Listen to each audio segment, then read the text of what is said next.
Chapter 6. Exocet Deck. I drive the car up the little single-track road leading towards the low hills. The headlights create a deep channel of illumination between the hedges. I'm dressed in black jeans, black boots, and a dark blue polo neck over a navy shirt and 2 vests. I'm wearing thin black leather gloves. I find a track leading off the road into a stand of trees. I take the car up as far as it'll go, then turn the lights out. The clock on the dash says it's 3:10. I wait a minute. No traffic passes, so I guess I haven't been seen. My heart is thudding already. The night is cold when I get out of the car. There's a half moon, but it's obscured 90% of the time by a lot of low, fast-moving cloud, producing occasional freezing gusts of rain. The wind is loud in the leaf-bare branches overhead. I head down the track to the road, then look back to the car. It's almost fully hidden. I cross the tarmac and climb a fence, then take the ski mask from my trouser pocket and pull it over my head. I follow the line of the hedge along the side of the road, ducking once as a car drives past on the road. Its headlights sweep along the hedge above me. The car carries on into the night. I start breathing again. I get to the fence leading downhill and follow it, stumbling now and again on the rocks and stones left at the side of the field.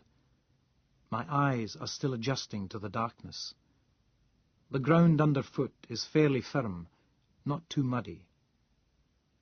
At the hedge marking the foot of the field, I have to look for a minute to find a way through.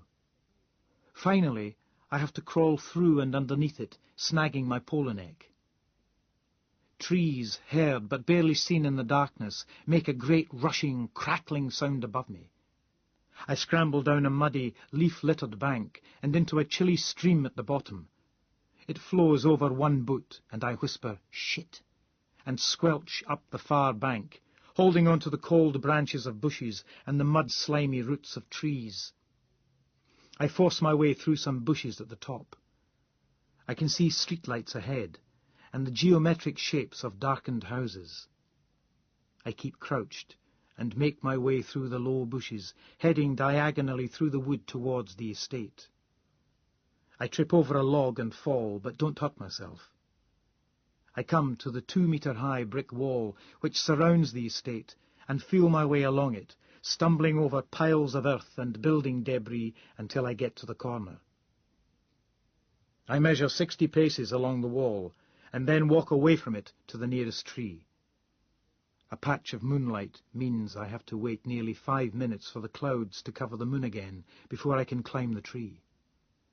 I get far enough up to see the house and identify it by its position and the garden furniture. Then I climb back down, go to the wall and jump up, catching hold of the concrete ridge tiles on the top of the wall and pulling myself up.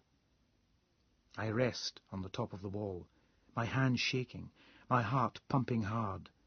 I look at the dark house in front of me and the screens of tall shrubs and young trees on either side, concealing the 2 neighbouring villas. The moon threatens to come out from behind the clouds again, and I have to jump down to the paving stones of the patio beneath. There is a small wall beside the greenhouse, which rises to within a metre of the top of the estate wall. That's my escape route. There are infrared sensing security lights on the wall of the house, and if they go on, then the whole thing's off. I'm up and over the wall and back into the woods and away. I walk quietly over the patio, onto the grass and towards the house, just waiting for the blaze of light from the security lamps. It doesn't happen. I reach the lower patio, where the garden furniture stands by the side of the tarpaulin-covered pool, and crouch down by the ghostly perforated shape of the cast-iron bench. I feel up inside the overhang, where the back of the bench joins the arm, the leather of my gloves catching on rough splinters of metal. I can't feel enough. I take my glove off and try again, the metal cold and edges sharp against my skin. I feel the putty, then the embedded key and its short length of string. I take hold of the string and pull gently. The key comes out, clinking quietly once. I put my glove back on. I walk carefully past the conservatory to the back door of the house, slide the key into the lock and turn it. The door opens silently. The house is warm inside and smells of washing powder. I lock the door. As I move away from it, a small, faint red light comes on with a tiny clinking noise, high up in one far corner of the room. The sensor doesn't set the alarm off. The system isn't harmed. I move very slowly through the utility room and into the kitchen. Another little red light clicks on. My boots squelch and squeak on the tiles. I hesitate, then kneel and quickly take the boots off, leaving them by the dishwasher. When I stand up, I see the wooden block full of knives on the work surface, just visible by moonlight, next to the gently gleaming stainless steel of the sinks. I pull out the largest of the knives, then turn and leave the kitchen, heading down the corridor past the dining room and the study to the stairs. Beyond and to the side is the split-level lounge. A shaft of orange streetlight sifting through the trees round the front garden shows leather settees, chairs, bookcases full of videos, CDs and books. A couple of coffee tables and a big metal hood over a raised central fireplace. Another sensor, high in one corner, glows red as I move towards the foot of the stairs. The carpet on the stairs is thick and deep, and I make no noise as I climb to the top, then pad along towards the master bedroom, tripping one more sensor. The bedroom door opens with only the softest of creaks. At the head of the wide double bed there is a weak green glow. As I move round, I see the numerals of a digital clock. The lime-coloured light spills faintly out onto white sheets and a single sleeping face. I go closer, very slowly, the knife held in front of me. I watch her breathe. One of her arms lies outside the covers, hanging out pale and naked over the edge of the bed. She has short, dark hair and a slim, slightly boyish face, thin, dark brows, thin nose, pale lips with the hint of a pout, and a sharp triangular chin matching sharp, high cheekbones. I creep closer. She stirs. I reach forward, the knife in one hand, the other glove touching, then gathering and balling a fistful of duvet, and then pulling it sharply, throwing it away behind me as I leap forward, seeing her pale nakedness in the same instant as I slap my hand over her mouth. Her eyes open wide, and she starts trying to push up. I force her back down into the bed, hand still over her mouth. I raise the knife so she can see it. She struggles, eyes widening further. But I pin her to the sheets with my weight and keep the glove firmly over her mouth, even though she isn't making any noise. I rest the blade of the knife against her throat, and she goes still. Make a noise and you're dead, understand? I say. She seems not to hear, staring up at me. Understand? I say again. And this time she nods quickly. Warning you, I tell her, as I slowly take my hand away from her mouth. She doesn't call out. I push myself up, still keeping the knife near her throat. I undo the zip on my jeans. I'm not wearing any underpants, and my cock falls out already hard. She's staring into my eyes. I see her swallow. A pulse beats at the top of her long, white neck, under her chin. Her hand is creeping to the side of the bed. I look at it, and it stops. Her eyes look terrified now. I put the blade of the knife against her neck again and look down to the edge of the mattress. She's trembling. I feel under the edge of the mattress, above the wooden frame of the huge bed. I feel a wooden handle. I pull out a 10-inch hunting knife with a serrated blade. I whistle softly, then throw it across the carpet towards the windows.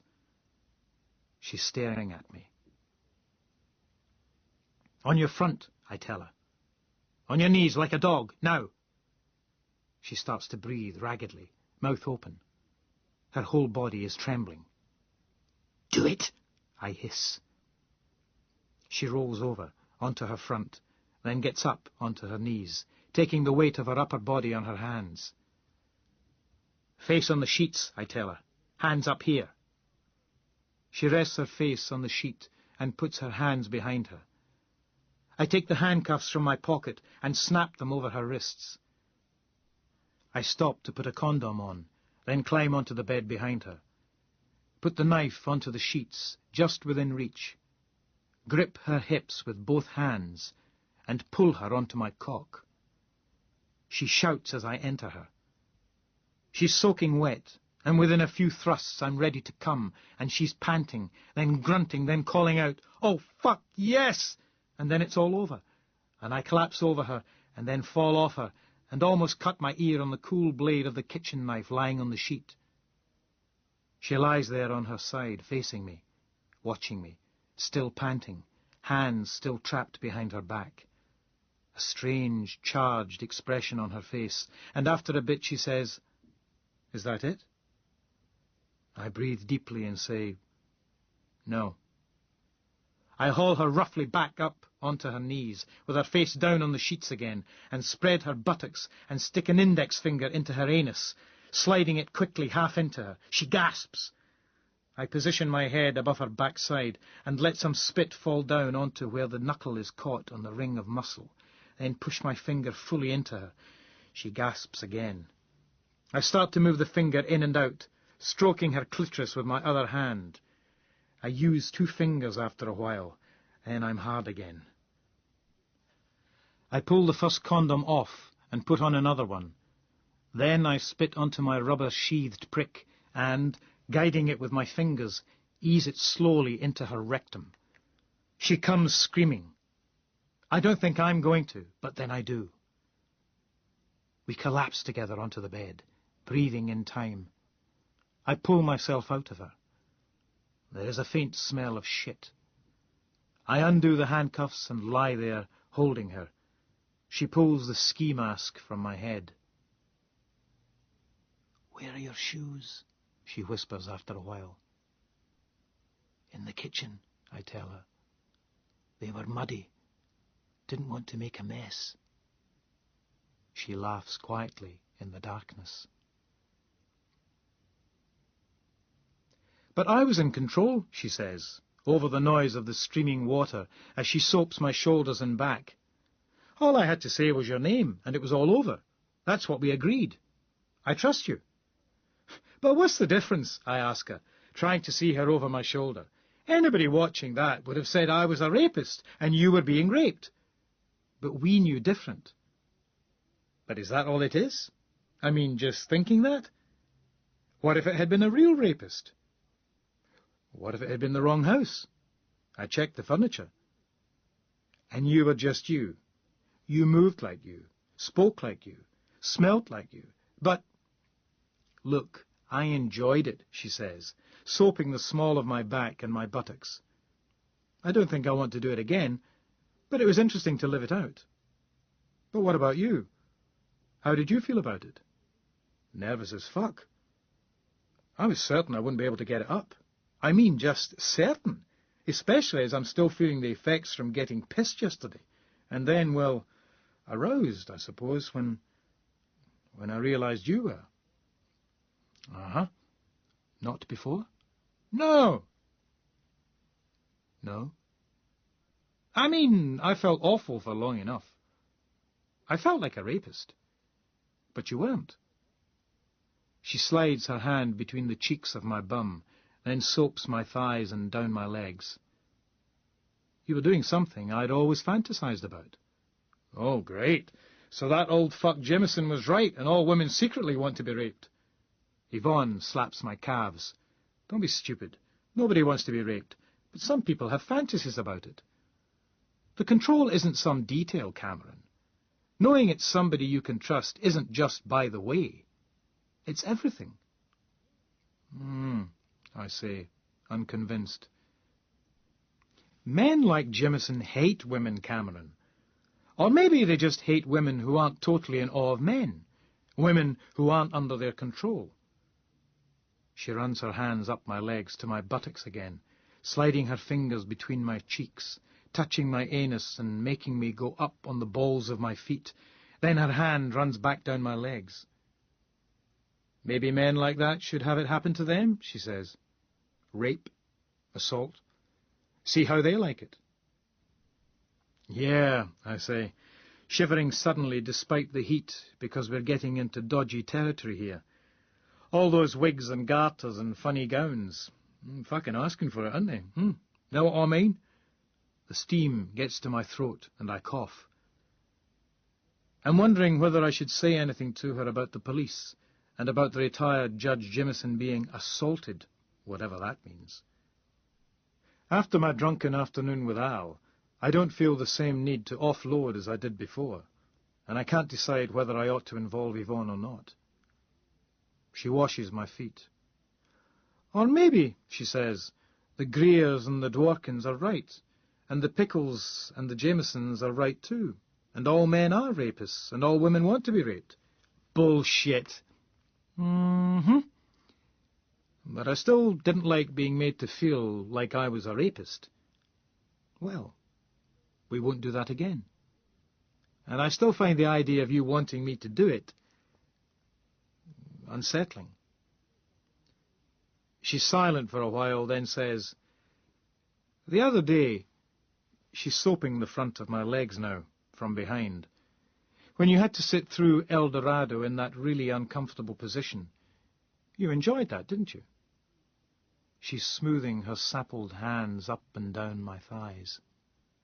Well, eventually, I concede. But if that had been somebody else doing that to you, she says softly, so that I can hardly hear her over the quiet thunder of the shower.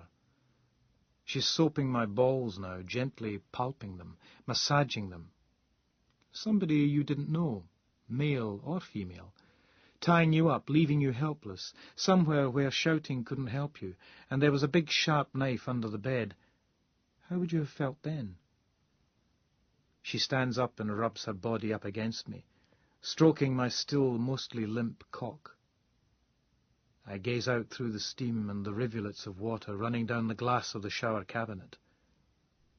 I'm looking out at the moodily lit bathroom and wondering what I would do if I suddenly saw William appear out there, flight bags in hand.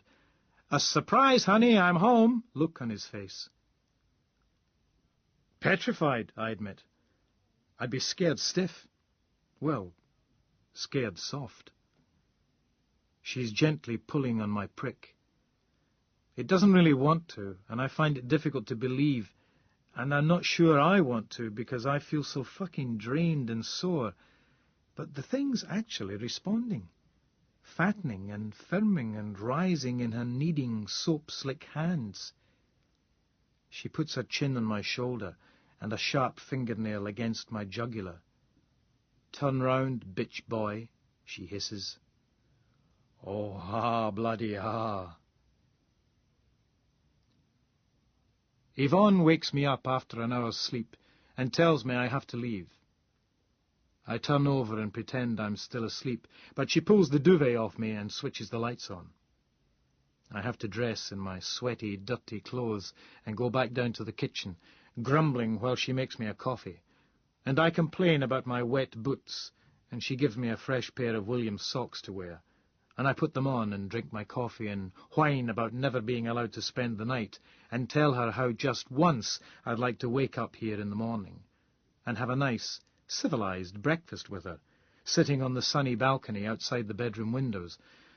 But she makes me sit down while she laces my boots up and takes my coffee cup off me and sends me out the back door and says I've got 2 minutes before she arms the alarm and puts the infrared lights on standby, so I have to go back the way I came, over the estate wall and through the wood and down into the stream, where I get both feet wet and cold, and I fall going up the bank and get all muddy and eventually drag myself up and through the hedge, scratching my cheek and tearing my polo neck, and then trudging across the field through heavy rain and more mud, and finally getting to the car and panicking when I can't find the car keys, before remembering I put them in the button-down back pocket of the jeans for safety instead of the side pocket like I usually do, and then having to put some dead branches under the front wheels because the fucking car's stuck, and finally getting away and home, and even in the streetlight I can see what a mess of the pale upholstery my muddy clothes have made.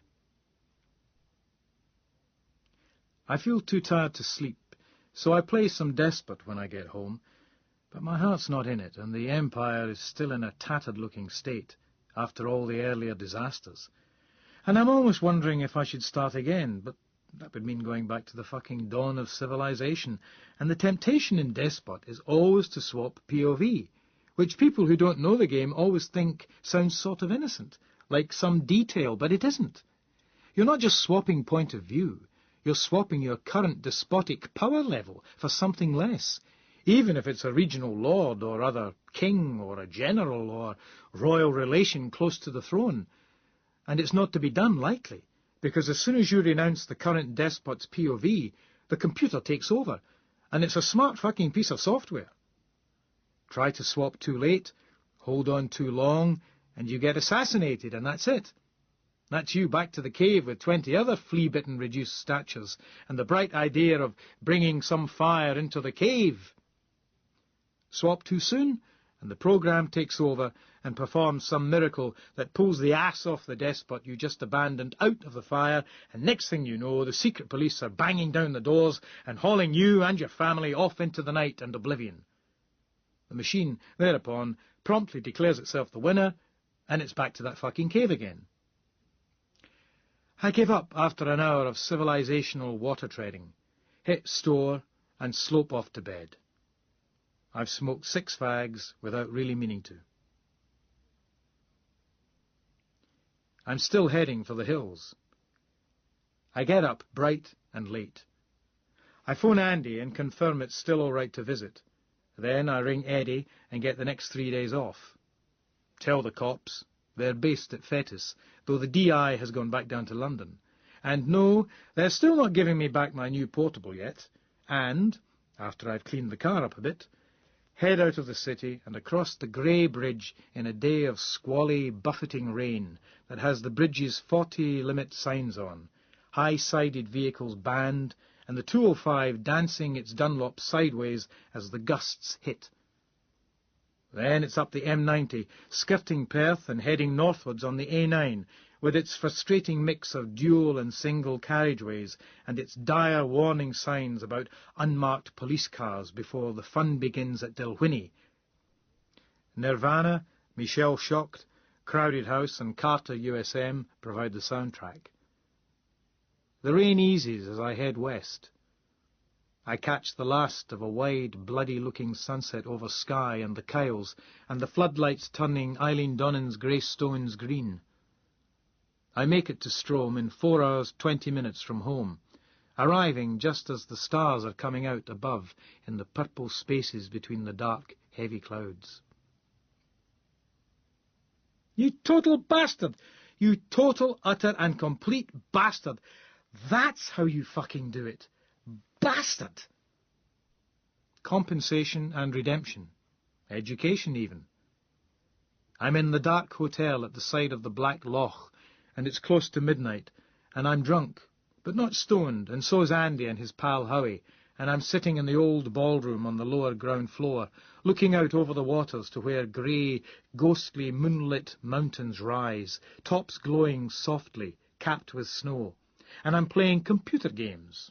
In fact, I'm playing Zerium, of all things, and blow me down, blow me up if I haven't just found out how to get over the mountains of Zound at long, long last. It's easy, but sneaky. You ferry a dump of fuel, shielding, a nuke and a missile, load up on fuel and a nuke, fly out and up 8 clicks, drop the nuke at the foot of the mountains, power dive back down to base, load the shielding, fuel to the max with just 1 missile aboard. Meanwhile, the nuke explodes, shaking the ground. You don't want to be fueling at this point. Then you climb like fuck, get to ceiling, and then hover in the air above the rising mushroom cloud. The cloud comes up beneath you and carries you up with it over your normal ceiling.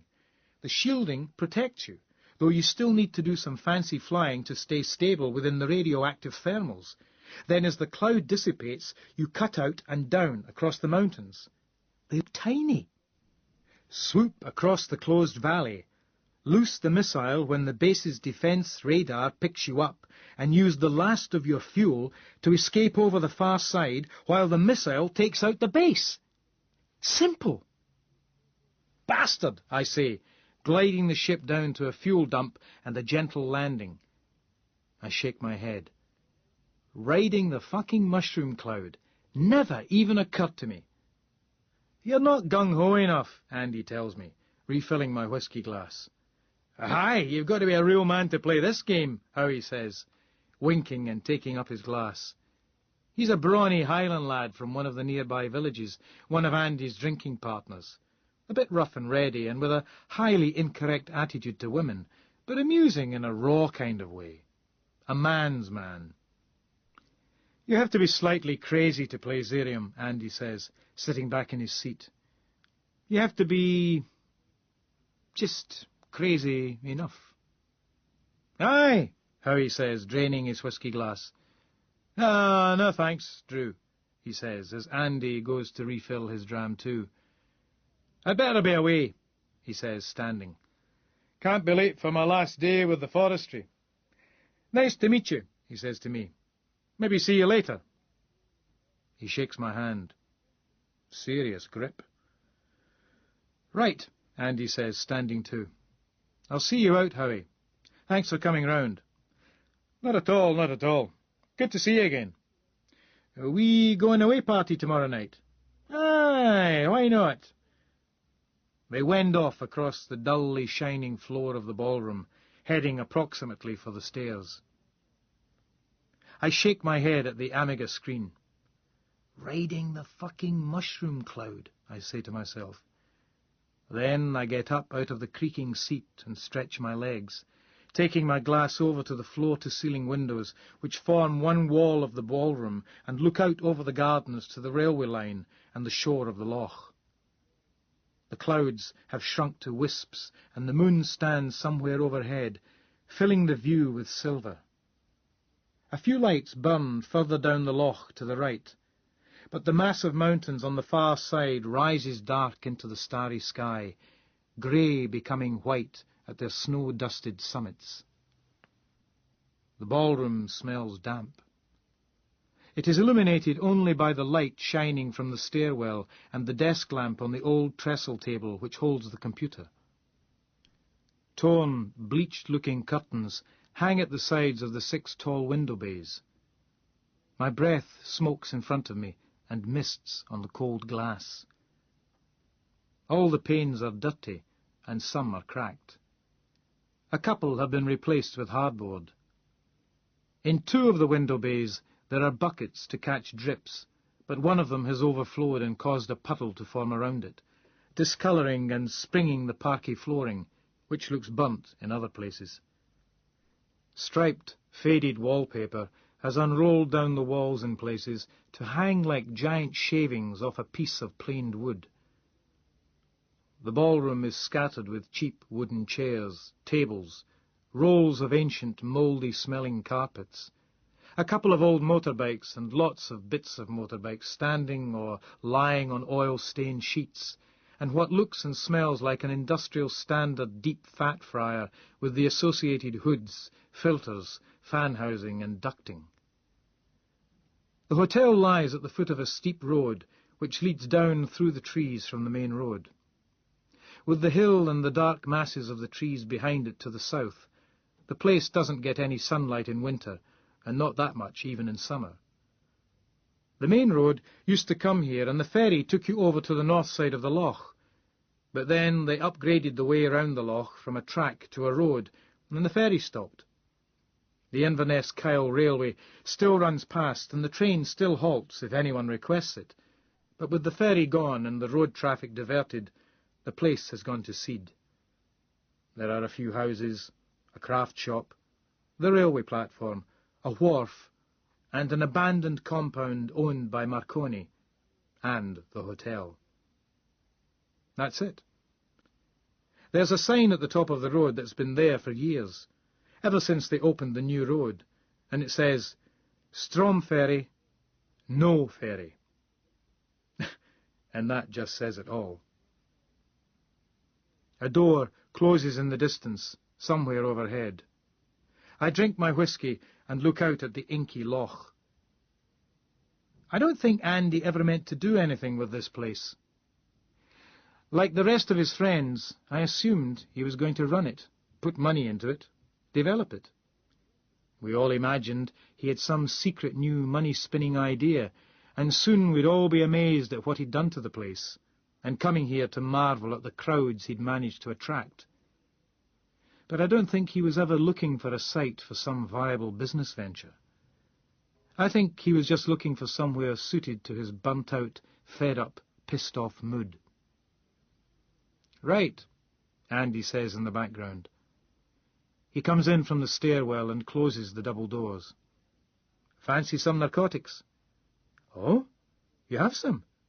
Yeah, well, Andy says, coming to stand near me and look out over the water.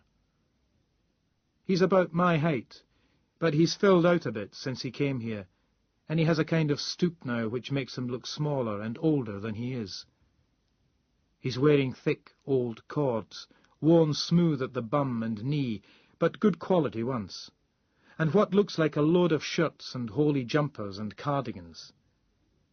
He's got a week's growth of beard, which seems to be permanent, judging from the times I've seen him in the past. Howies like a lot of them up here, he says. They like a drink, but they have a weird attitude to anything else.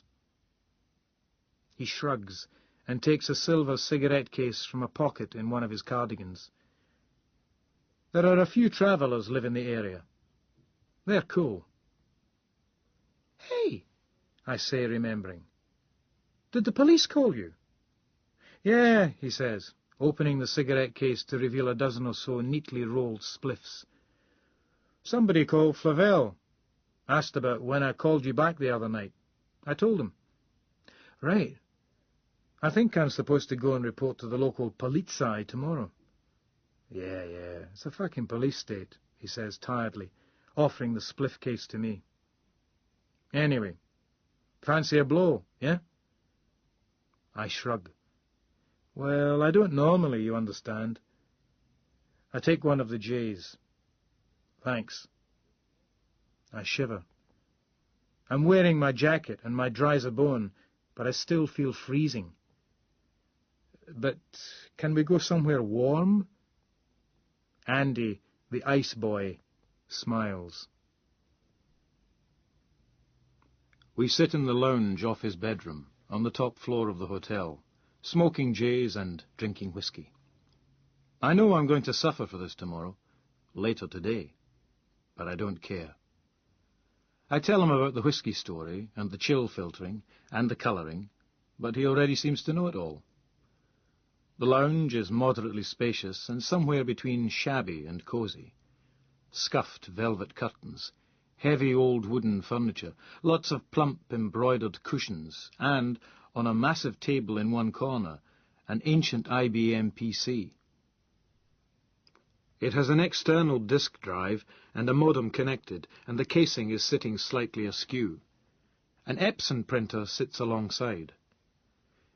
We're sitting round a real fire burning logs, and a fan heater's whining away in the centre of the room's dark, threadbare carpet. I'm warm at last. Andy sits in an ancient bulging armchair, its fake brown leather rubbed through to the fabric net underneath in places, and burnished to a deep black shine on the arms. He nusses his whisky and looks into the fire most of the time. His concession to the warmth of the room has been to take off his topmost cardigan. "Yeah," he's saying, "we were the blank cheque generation. I remember thinking in '79 that it was time to really go for something, to finally try something different, to be radical. It seemed like ever since the '60s there had been just one brand of government in two slightly different packages, and nothing much ever changed. There was this feeling that after the burst of energy in the early mid-'60s, everything had been going downhill. The whole country was constipated, bound up with rules and regulations and restrictive practices, and just general endemic infectious ennui. I never could decide who was right. Socialists, even revolutionaries, or the arch-capitalists. And it seemed we'd never find out in Britain, because whatever way the popular vote went, it never really brought any real change of direction. Heath wasn't particularly good for business, and Callaghan wasn't particularly good for the working class. "I didn't think you ever thought much of revolution," I tell him, sipping my whisky. "I thought you were always a devout capitalist." Andy shrugs. "I just wanted change. It seemed like what was needed. It didn't really matter which direction it came from. I never said much because I wanted to keep my options open. I'd already decided I wanted to go into the army, and it wouldn't have been a good idea to have anything on my record about supporting some left-wing group. But it had occurred to me that if there was ever any, well, I don't know, armed revolt, popular uprising." He laughs lightly. "I can remember when that didn't seem so unlikely, and I thought, well, if anything like that ever does happen, and they're right, and the establishment is wrong, then it wouldn't do any harm for there to be people like me in the army who are basically in sympathy with the movement, whatever." He shakes his head, still staring at the fire. "Though I guess that sounds pretty dumb now, doesn't it?" I shrug. "Don't ask me. You're talking to somebody who thought the way to make the world a better place was to become a journalist. Marks me down as a prime strategic thinker, and no mistake." "Nothing wrong with the idea," Andy says. "But if you're disillusioned now, it's partly because of what I'm talking about. The radicalism of Thatcher that seemed so fresh. That promise, that lean, trimmed-down fitness we could all look forward to. Here was the chance to follow one dynamic plan, pushed by somebody who wasn't going to chicken out halfway through, stripping away all the inefficiencies, the cosy deals, the feather-bedding, the smothering worst of the nanny state. It was a breath of clean new air. It was a crusade. Something we could all take part in, all be a part of. If you were rich to start with, or determined to be a bigger bastard than your mates." Andy shakes his head. "You've always hated the Tories too much to see any of that clearly. But the point is, it doesn't matter who was right, and even less who would have been right. All that matters is what people felt, because that's what produced the new ethos of the age.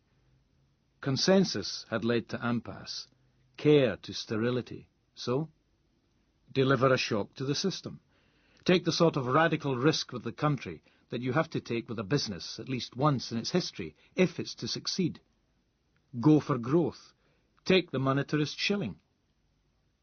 He sighs, takes out the cigarette case again and holds it out to me. I take a spliff. "And I was one of those who did," he says, lighting the J with his Zippo. "I was a loyal trooper in the children's crusade to recover the lost citadel of British economic power." He watches the fire while I smoke the spliff.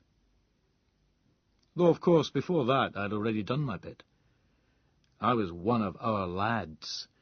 I was an expeditionary, part of the task force that recaptured Maggie's surrendered popularity. I don't know what to say, and in a recently introduced policy initiative that has come with my advancing years, I don't say anything. "Well, here we are," Andy says, sitting forward and slapping his hands on his knees, then taking the J when I tap him on the elbow. "Thanks." He tokes on the spliff. Here we are, and we've had our experiment. There's been one party, one dominant idea, one fully followed plan, one strong leader, and her grey shadow. And it's all turned to shit and ashes. Industrial base cut so close to the bone the marrow's leaking out. The old, vaguely socialist inefficiencies replaced with more rabid capitalist ones. Power centralised, corruption institutionalised, and a generation created which will never have any skills beyond opening a car with a coat hanger and knowing which solvents give you the best buzz with a plastic bag over your head before you throw up or pass out. He sucks hard on the number before holding it out to me. Yeah, I say, taking it. But it's not like it was all your fault. You did your bit, but I legate. Yeah, it seemed like a good idea at the time. Christ, man. I didn't think any of you guys should have been out there. But I don't think I could have done what you did. In the Falklands. I mean, even if there had been some war I did believe worth fighting, if I'd been called up or something, I'm a coward. I'm just not physically capable. You were. You did it. Fuck the rights and wrongs of the war. Once you're in there, under fire, and your mates are getting blown away around you, you have to be able to function. At least you did. I'm not sure I could. So what? He says, looking at me. So I'm more of a fucking man because I learned how to kill people, and did? No, I just mean anyway, he says, looking away again. A lot of good any of that did when we had a captain who couldn't fucking hack it, didn't have the guts to admit it, and had to send good men into a fucking killing ground to prove how fucking brave he really was. Andy lifts a log from the hearth and puts it on the fire, hitting the other logs with it and making them spark and blaze. Yeah, I say. Well, I can't. And you're wrong, he says, getting out of his seat and going to the corner of the room. There's a half-open hatch there leading into what looks like a deep, oddly cube-shaped cupboard. It's a dumbwaiter. He pulls the top part of the metal cover further up, and the lower half sinks at the same time. He reaches in and gathers an armful of logs, bringing them over to the hearth. We all have responsibility, Cameron. You can't escape it. Chase as gold, you take a hard line, man, so ye do, I say, trying to lighten things up, but sounding pretty pathetic even to myself. Andy sits, takes the offered spliff, and arranges the logs neatly round the edge of the hearth to dry. He glances at me. Yeah, and a long memory. I still haven't forgiven you for not trying to rescue me on the ice that time. He takes a long draw on the J while I sit there thinking, oh shit. Then he hands the number back to me again with a big grin on his face. Only kidding, he says. I've been out machoing men and bedding women with that story for 20 years. Andy shows me to my room, a floor down, at about 4 in the morning. It has a fan heater and an electric blanket on the single bed. Before I go to sleep, I wonder about whether I should have said anything to him about Mr. Archer and his phone calls, and Heiress. I came up here thinking I would. I assumed I'd need to offload on somebody, but somehow it never seemed to be the right time to introduce the subject. Never mind. It feels good just to have had a talk. As I drift off, I have the start of the running through the woods dream again, but I get away from it and don't remember anything else. The next day, while Andy's still asleep, I take A, some painkillers, and B, the car into Kyle-of-Lacalch to tell the local police I'm here. Driving into the town, I spot an escort with a blue light on the roof and pull up behind it. A sergeant appears from what a plate beside the door indicates is the dentist's, and I go up to him and tell him my name and that I've been told to report my movements by Detective Inspector MacDunn. The gaunt, grey-haired sergeant fixes me with a studiously suspicious look and takes a note of my name and the time. I get the impression he thinks I'm a harmless crank. Anyway, he doesn't say much. Maybe his mouth is still sore from his visit to the dentist's. I can't wait around to try and engage him in further conversation, because my bowels suddenly decide they want to wake up too, and I have to make a dash for the nearest bar and the toilets. God, I hate it when my shit smells of whiskey. Andy has a party that night. Partly for me, and partly because his pal Howie is leaving for a job on the rigs the following day. We go for a walk up into the hills in the afternoon, me puffing and panting and coughing after Andy as he strides quickly, easily up the rutted forest tracks. Back at the hotel, I help him clear the lounge bar, which still bears the debris from Andy's last party a few months earlier. The bar is still stocked, though there's no draft beer, only cans. Andy seems to be assuming he'll be providing all the booze for the party, so I gather he's not quite as skint as I've heard. Maybe a couple of dozen people show up for the party. About half locals. Mostly men, though there's one married couple and a pair of single girls, and half travellers. New Age hippies from various scattered buses and vans parked in lay-bys and the highway equivalent of oxbows, where corners or short, twisty lengths of old roads have been replaced with more direct stretches. In terms of people mixing, it's a party that at best emulsifies rather than combines. There's a hostility between some of the Highland lads, clean-shaven, short-haired, and the travellers, the opposite, that gets worse as everybody gets more drunk. I get the impression the indigenous locals know the travelling people keep disappearing to have some blow and resent it. Andy seems not to notice, talking to everybody regardless. I do my best to mix as well. At first I got on best with the Highland laddies, matching them dram for dram and can for can, taking their cigarettes and suffering their remarks on the lines of, "No, I still smoke," when I offer them my silk cuts. But gradually as we get drunker, I start to feel uncomfortable with their attitude to the travellers, and even more so to women. And Howie, the guy I met last night, talks about how he used to slap the wife around, and now the bitch is in one of these fucking women's refuges, and if he ever finds her, he'll fucking kick 7 kinds of fucking shit out of her. The others suggest this isn't such a good idea, but I get the impression they think this mainly because he'd only end up in prison. I find myself gravitating towards the travellers. At one point, I see Andy standing staring out the windows of the lounge towards the dark loch, his eyes wide. "You all right?" I ask him. He takes a moment to answer. "We're 10 metres above mean sea level here," he says, nodding out to the shore. "You don't say." I light a cigarette. The deck on the QE2 on that level we called the Exocet deck, because that's the height the missile rides at. Ah, Falklands lower. "Well," I say, peering out at the darkness and the far side of the loch, "unless you have an irate neighbour with particularly good contacts in the arms trade." "The only thing I ever have nightmares about," Andy says, his gaze still directed at the unseeable loch, his eyes still wide. Isn't that ridiculous? Nightmares about being blown to fuck by a missile 10 years ago. I wasn't even on that deck. We were billeted 2 up from there. He shrugs, drinks and turns to me, smiling. "You see your mum much?" "Eh?" I say, confused at this sudden change in direction. "No, not recently. She's still in New Zealand."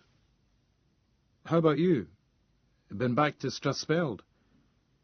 He shakes his head and I get a shiver, remembering just that gesture of his, repeated and repeated, so that it became like a nervous tic after a while back in Strathspeld, after Claire's funeral in '89, a gesture of disbelief, refusal, non-acceptance. "You should go," he tells me.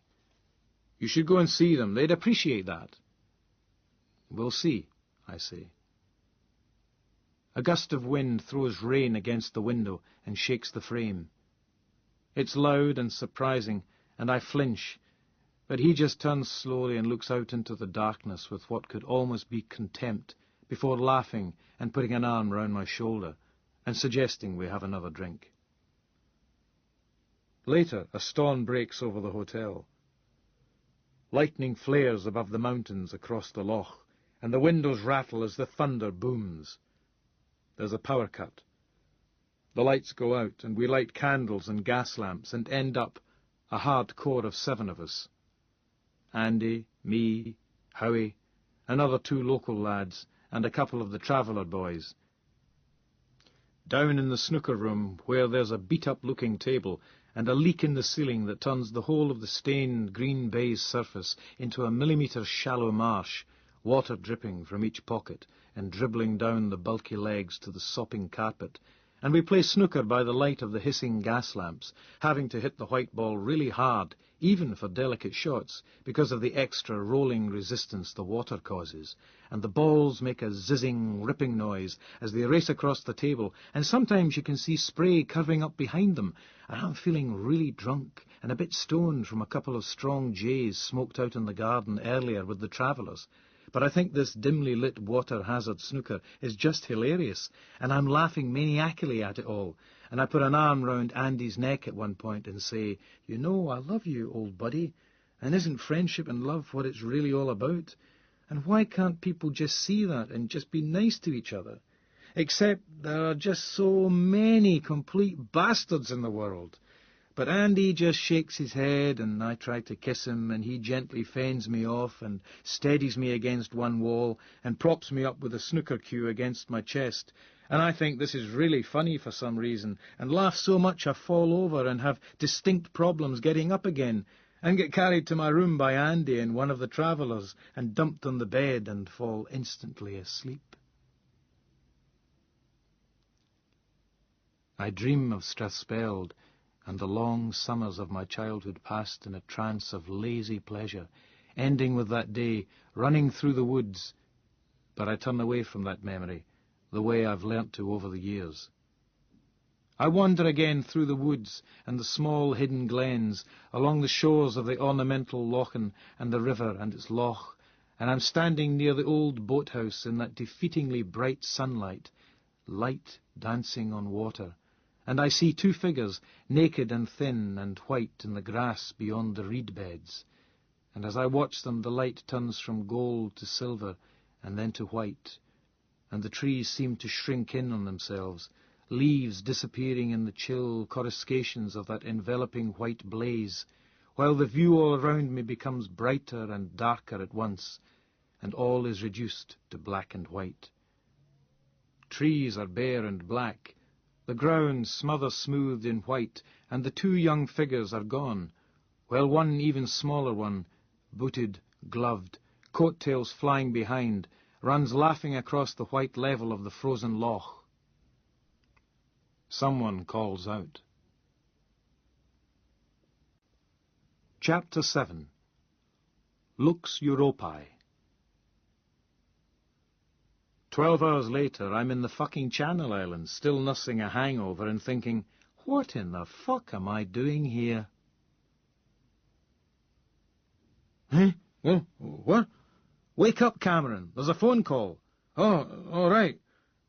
I try to focus on Andy. I can't seem to get my left eye open. Is it important? Don't know. So I get up and pull my dressing gown on and head down to the cold, dusty lobby where the phone is. Cameron, Frank here. Oh, hi. So, are you enjoying your wee haul in the Highlands? Oh, yeah, I say, still trying to persuade my left eyelid to lift. What's the problem, Frank?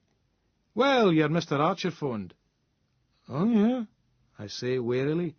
Yes, he said you might like to know. I hear Frank rustling some paper. Mr. Gemmel's real name is J. Azul. That's the initial J, then A-Z-U-L. And that Azul knew the full story, but he was leaving on a foreign trip, well, this afternoon. That was all he'd say. I tried to ask him what he was talking about, but Wait a minute, I say, pulling my left eyelid up and hurting my eye and starting that eye watering. I take a deep breath, trying to wake myself up. Say all that again. Mr., Frank says slowly, Archer phoned. Frank repeats the message. Meanwhile, I'm thinking. Leaving this afternoon. Leaving from where?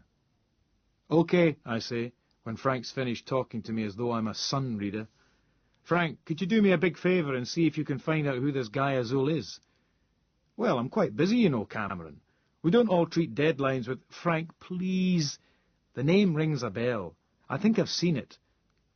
Christ, I can't remember. My brain's not working, but please, check it out, Frank, will you? Please? I'll owe you one. Please. All right. Thanks. If you find anything, call me right back, OK? Will you? Yes, all right. Great. Brilliant. Thanks. But if I'm ringing you, I just hope you answer faster than you did yesterday. What? Your Mr. Archer rang yesterday. Yesterday? I say, feeling my stomach churn. Yes, lunchtime. Ruby took the message. I was out, but when I got back, I tried calling, but there was no answer.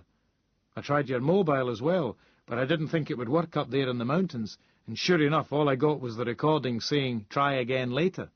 Oh, Christ. Anyway, another thing. He's going to come out with another of his ridiculous spell-check semi-jokes. I can't fucking believe it. Meanwhile, my mind's racing, or at least trying to race. Right now it feels like it's stuck at the side of the track, trying to get its legs out of its tracksuit bottoms and hopping around and falling down while the race takes place elsewhere. What if it's a common name? Frank asks. What if half the people in Beirut or somewhere are called Azul? I mean, it sounds like a sort of... Frank, listen, I say, suddenly inspired, and sounding a lot more sober and calm than I feel. I think I remember where I know the name from. I saw it in the back of Private Eye. Something to do with... I don't know. The sort of thing that gets into the back of the eye. Please, Frank. He might be connected with defence, aerospace, intelligence, or the arms trade. Try profile. Just type in Get Azul and... I know. Thanks, Frank. I'm going to get dressed now. If I don't hear from you in about half an hour, I'll ring anyway. Bye. Christ. Those 5 murdered guys, not to mention all the others McDunn's investigating, and this guy leaving this afternoon. Rang yesterday. Christ, I hate deadlines. I'm panicking. I can feel it. My heart is racing. I'm trying to think, but I don't know what to do. Decide. I decide. When in doubt, it's vitally important to keep moving. Velocity is important. Kinetic energy frees the brain and confuses the enemy. I'm gulping hot coffee and pulling on my coat. My bag's sitting on the reception desk in the hotel lobby, and Andy's standing, hunched and blinking and bleary-eyed, watching me stuff toast into my mouth and slurp coffee from a handle-free mug. Andy's looking at my bag. One of my socks is poking out from where the 2 zips meet, like a floppy white hernia. Andy pulls one of the zips open, pokes the sock back in, and then recloses the bag. The phone often goes off, he says apologetically. Probably the storm last night. Never mind. I glance at my watch. Past time to phone Frank. Listen, Andy says, scratching under his chin and yawning. The police might want to talk to you. I know. I'll let them know where I am. Don't... No, I mean the local cops. What? Why? Oh, he sighs. There was a bit of a rumble last night when the boys left, outside. Looks like Howie and his pals jumped the 2 traveller guys on the road. Landed one in hospital, apparently. Cops are looking for Howie. Anyway, you were asleep when it happened, but they might just want to have a word, so... Jesus, I begin. The phone rings. I grab it and yell, What? Cameron, Frank. Oh, hi. Have you found anything? I think so. It could be a Mr. Jamail Azul, he says. He spells out the first name, and I'm thinking, Jamail, Jamil, British citizen, Frank goes on. English mother, Turkish father. Born 17/3/49. Educated Harrow, Oxford and Yale. But is he in defence or has his own arms company? Connected with the Saudis, but he's sold arms just about everywhere, including Libya, Iran and Iraq. He's bought up a lot of small UK firms in the past, mostly to close them down. Been the subject of a question in the House. The Israelis accused him of selling nuclear information to the Iraqis in 1985. You were right about him being mentioned in the Eye. Appeared a few times and I got the cuts up. More paper rustling. According to the report here, one of the aliases he used in share deals and bank accounts was Mr. Gemmell. How's that? Frank sounds pleased with himself. Brilliant, Frank, brilliant, I tell him. So where is he? Addresses in London and Geneva, an office in New York, but based on Jersey in the Channel Islands. Telephone number? I checked. Unlisted. And just an answering machine at his company address. But I called a pal of mine in St. Helier, who works in the local rag, and he reckons your man's at home. Right, I say, I'm thinking. What about an address? Aspen, Hill Street, Gorey, Jersey. Okay. I'm still thinking. Frank, that's brilliant. An incredible help. Could you put me through to Eddie? What? Eddie says when I tell him. Inverness to Jersey. Come on, Eddie. I'm on to something here. I'd pay for it myself, but my card's up to the limit. This had better be good, Cameron. Eddie, this could be fucking enormous. I'm not kidding. Well, so you say, Cameron, but your record overseas isn't terribly encouraging. Come on, Eddie, that's cheap. And anyway, Jersey's barely overseas, and I'm giving up a day's holiday here. Oh, all right, but you're going economy. Some life, Andy says, putting my bag into the rear of the 205. Yeah, I say, getting into the car. I can feel my headache attempting to reassert itself. Looks exotic on occasion, doesn't feel it. I close the door and wind the window down. I'm not at all sure I'm fit to drive, but I have to if I'm going to get to Inverness in time for the connecting flight. Andy says, looking dubious, You sure you know what you're doing? Covering the story, I tell him, and grin. See you soon. I make Inverness Airport in 90 minutes, through showers of hail towed under tall grey clouds. Soundtrack by Count Basie and Islam's answer to Pavarotti in the even more enormous shape of Nusrat Fateh Ali Khan. Voice like a tripped-out angel in a dream, even though I've no idea what he's singing about, and always sneakingly suspect it's something on the lines of, Hey, let's string up Salman Rushdie, yeah. The ticket's waiting for me at the desk. I'm still officially on holiday, so I force myself not to read any newspapers. I think about buying some fags, but the headache's still there behind my eyes, and I have the feeling smoking a cigarette would make me want to throw up. Of course, what I really need is something chemical and crystalline, but I don't have any, and wouldn't know where to start looking for it in Inverness. I feel the need to do something, so I buy a dumb little handheld game and sit playing it while I wait. The flight's delayed, but only slightly. I change at Gatwick in breezy sunshine, and the 146 touches down on Jersey in relatively balmy conditions. I even manage to hire a car with a credit card, which seems like a blessing. The Nova comes with a map. I drive through the neat little lanes and some straighter, faster roads, feeling even in those few miles that the place is too damn clean and twee and crowded after the West Highlands.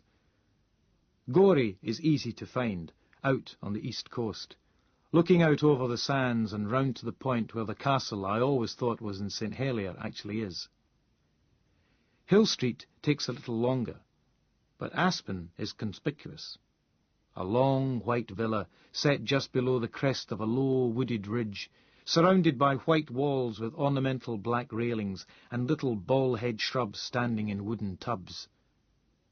Terracotta tiled roof, It looks cool. I imagine its value is probably pretty cool too. There are tall black iron gates, but they're hooked open, so I just drive through and up a drive of pink bricks to the door. I ring the bell and wait. There are no other cars in the drive, but there's a garage block attached to the house with 2 double doors. The sun's dipping down over the trees, and a breeze gets up, rustling the leaves on the ornamental shrubs and blowing some grit into my left eye, making it water again. I ring the bell once more. I look through the letterbox, but I can't see anything.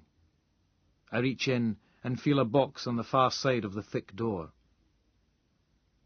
After a few minutes, I take a look round the place, stepping under Moorish archways and over low white walls, past an astroturf tennis court and a swimming pool about the same size, uncovered and still. I kneel and test the water with one hand. Warm. I try to look in the windows of the house, but they're either covered with those plastic roll-down external shutters you usually see in France, or closed off inside by Venetian blinds. I go back to the car, thinking maybe Mr. Azul's only out for a short while.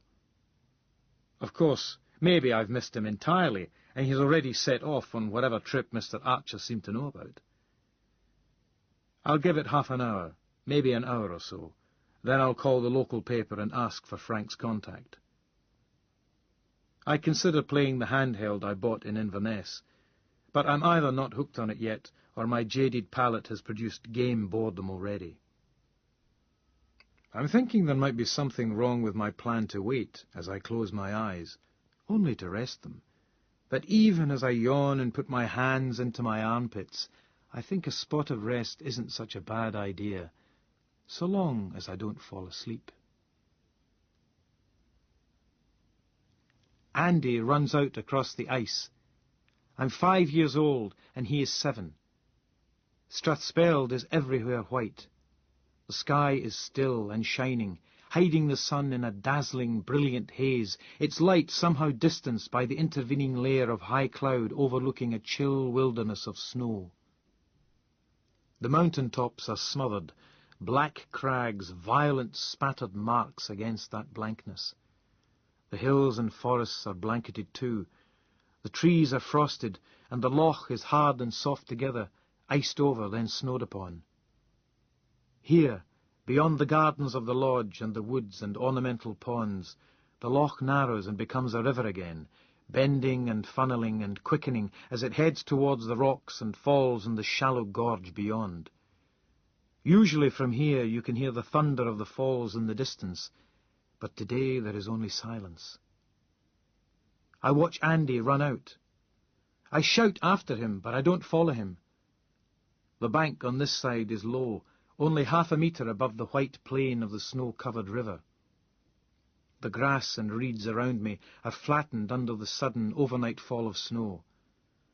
On the far side, where Andy is heading, the bank is tall and steep, where the water has cut into the hill, removing sand and gravel and stones, and leaving an overhang of earth and exposed, dangling tree roots. The dark gravel space under that ragged overhang is the only place I can see where there is no snow. Andy is yelling as he runs, coat-tails flapping out behind him, gloved hands outspread, his head thrown back, the ear flaps on his hat snapping and clapping like wings. He's almost halfway across, and suddenly I go from being terrified and annoyed to being exhilarated, intoxicated, overjoyed. We were told not to do this, told not to come here, told to sledge and throw snowballs and make snowmen all we wanted, but not even to come near the loch and the river in case we fell through the ice. And yet Andy came here after we'd sledged for a while on the slope near the farm, walked down here through the woods despite my protests, and then, when we got here to the river bank, I said, well, as long as we only looked. But then Andy just whooped and jumped down onto the boulder-lumped white slope of shore and sprinted out across the pure flat snow towards the far bank. At first I was angry at him, frightened for him. But now suddenly I get this rush of joy, watching him race out there into the cold, level space of the stilled river, free and warm and vivacious in that smooth and frozen silence. I think he's done it. I think he's across the river and safe, and there's a buzzy glow of vicarious accomplishment starting to well up within me. But then there's a cracking noise, and he falls.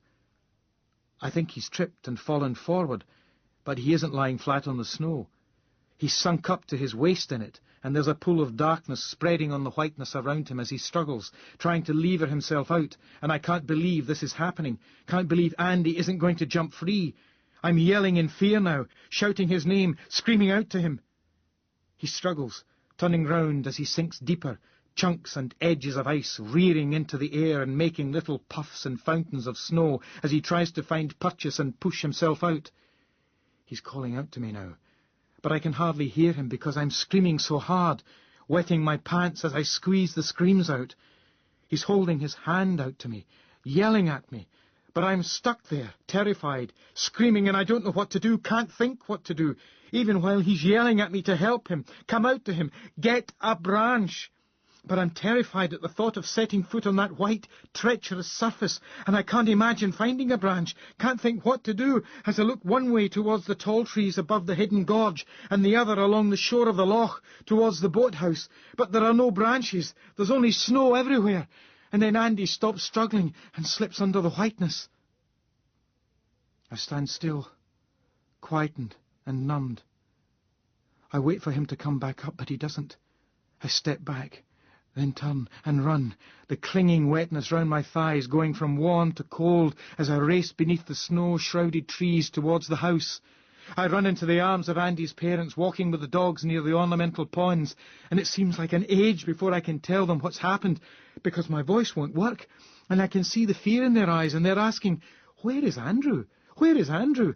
And eventually I can tell them, and Mrs. Gould gives a strange little shuddering cry, and Mr. Gould tells her to get the people in the house and phone for an ambulance, and runs away down the path towards the river with the 4 golden Labradors barking excitedly behind him. I run to the house with Mrs. Gould, and we get everybody, my mum and Dad and the other guests, to come down to the river. My father carries me in his arms. At the riverside we can see Mr. Gould on his stomach out on the ice, pushing himself back from the hole in the river. People are shouting and running around. We head down the river towards the Narrows and the gorge, and my father slips and almost drops me, and his breath smells of whiskey and food. Then somebody calls out, and they find Andy, round the bend in the river, down where the water reappears from a crust of ice and snow and swirls, lowered and reduced, round the rocks and wedged tree trunks before the lip of the falls, which sound muted and distant today, even this close. Andy's there, caught between a snow-covered tree trunk and an iced-over rock, his face blue-white and quite still. His father splashes deep into the water and pulls him out. I start crying and bury my face in my father's shoulder. The village doctor was one of the house guests. He and Andy's father hold the boy up, letting water drain from his mouth, then lay him down on a coat on the snow. The doctor presses on Andy's chest while his wife breathes into the boy's mouth. They look more surprised than anybody when his heart restarts, and then he makes a gurgling noise in his throat. Andy is wrapped in the coat and rushed to the house, submerged to the neck in a warm bath and given oxygen when the ambulance arrives. He'd been under the ice, under the water, for 10 minutes or more. The doctor had heard about children, usually younger than Andy, surviving without air in cold water, but never seen anything like it. Andy recovered quickly, sucking on the oxygen, coughing and spluttering in the warm bath, then being dried and taken to a warmed bed and watched over by his parents. The doctor was worried about brain damage, but Andy seemed just as bright and intelligent afterwards as he'd been before, remembering details from earlier in his childhood and performing above average in the memory tests the doctor gave him, and even doing well in school when that started again after the winter break. It was a miracle, his mother said, and the local newspaper agreed. Andy and I never did get properly told off for what happened, and he hardly ever mentioned that day to me unless he had to. His father didn't like talking about it much either, and used to be slightly dismissive and jokey about it all. Mrs. Gould gradually talked less about it. Eventually, it seemed it was only I who ever thought about that still, cold morning, recalling in my dreams that cry and that hand held out to me for help I could not, would not give, and the silence that followed Andy disappearing under the ice. And sometimes I felt he was different, and had changed, even though I knew people changed all the time, and people our age changed faster than most. Even so, I thought on occasion there had been a loss. Nothing necessarily to do with oxygen starvation, but just as a result of the experience. The shock of his cold journey, slipping away beneath the grey lid of ice. And perhaps, I told myself in later years, it was only a loss of ignorance, a loss of folly, and so no bad thing. But I could never again imagine him doing something as spontaneously crazy, as aggressively, contemptuously fate-tempting and unleashed as running out across the frozen ice, arms out, laughing. You're already wearing your moustache and wig and glasses, and you have clip-on sunshades over the lenses because it is quite a bright day. You ring the doorbell, watching down the drive for any cars while you pull on your leather gloves. You're sweating and nervous, and you know you're out on a limb here. You're in the process of taking some terrible risks, and the luck, the flow that comes from being justified and in tune, and not taking too much for granted, not being contemptuous or disrespectful of fate. All that's in danger here because you're pushing the envelope. You're maybe relying on one or two too many things going perfectly.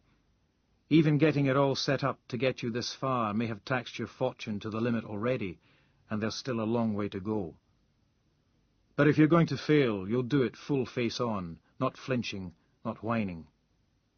You've done more than you thought you'd ever get away with, and so in a sense it's all gain from here. In fact, it's been all gain for some time, and so you can't complain, and you don't intend to if fate deserts you now. He comes to the door just like that. No servants, no security phone, and that by itself gives you the green light. You haven't the time for any finessing, so you just kick him in the balls and follow him inside as he collapses, fetal, on the floor.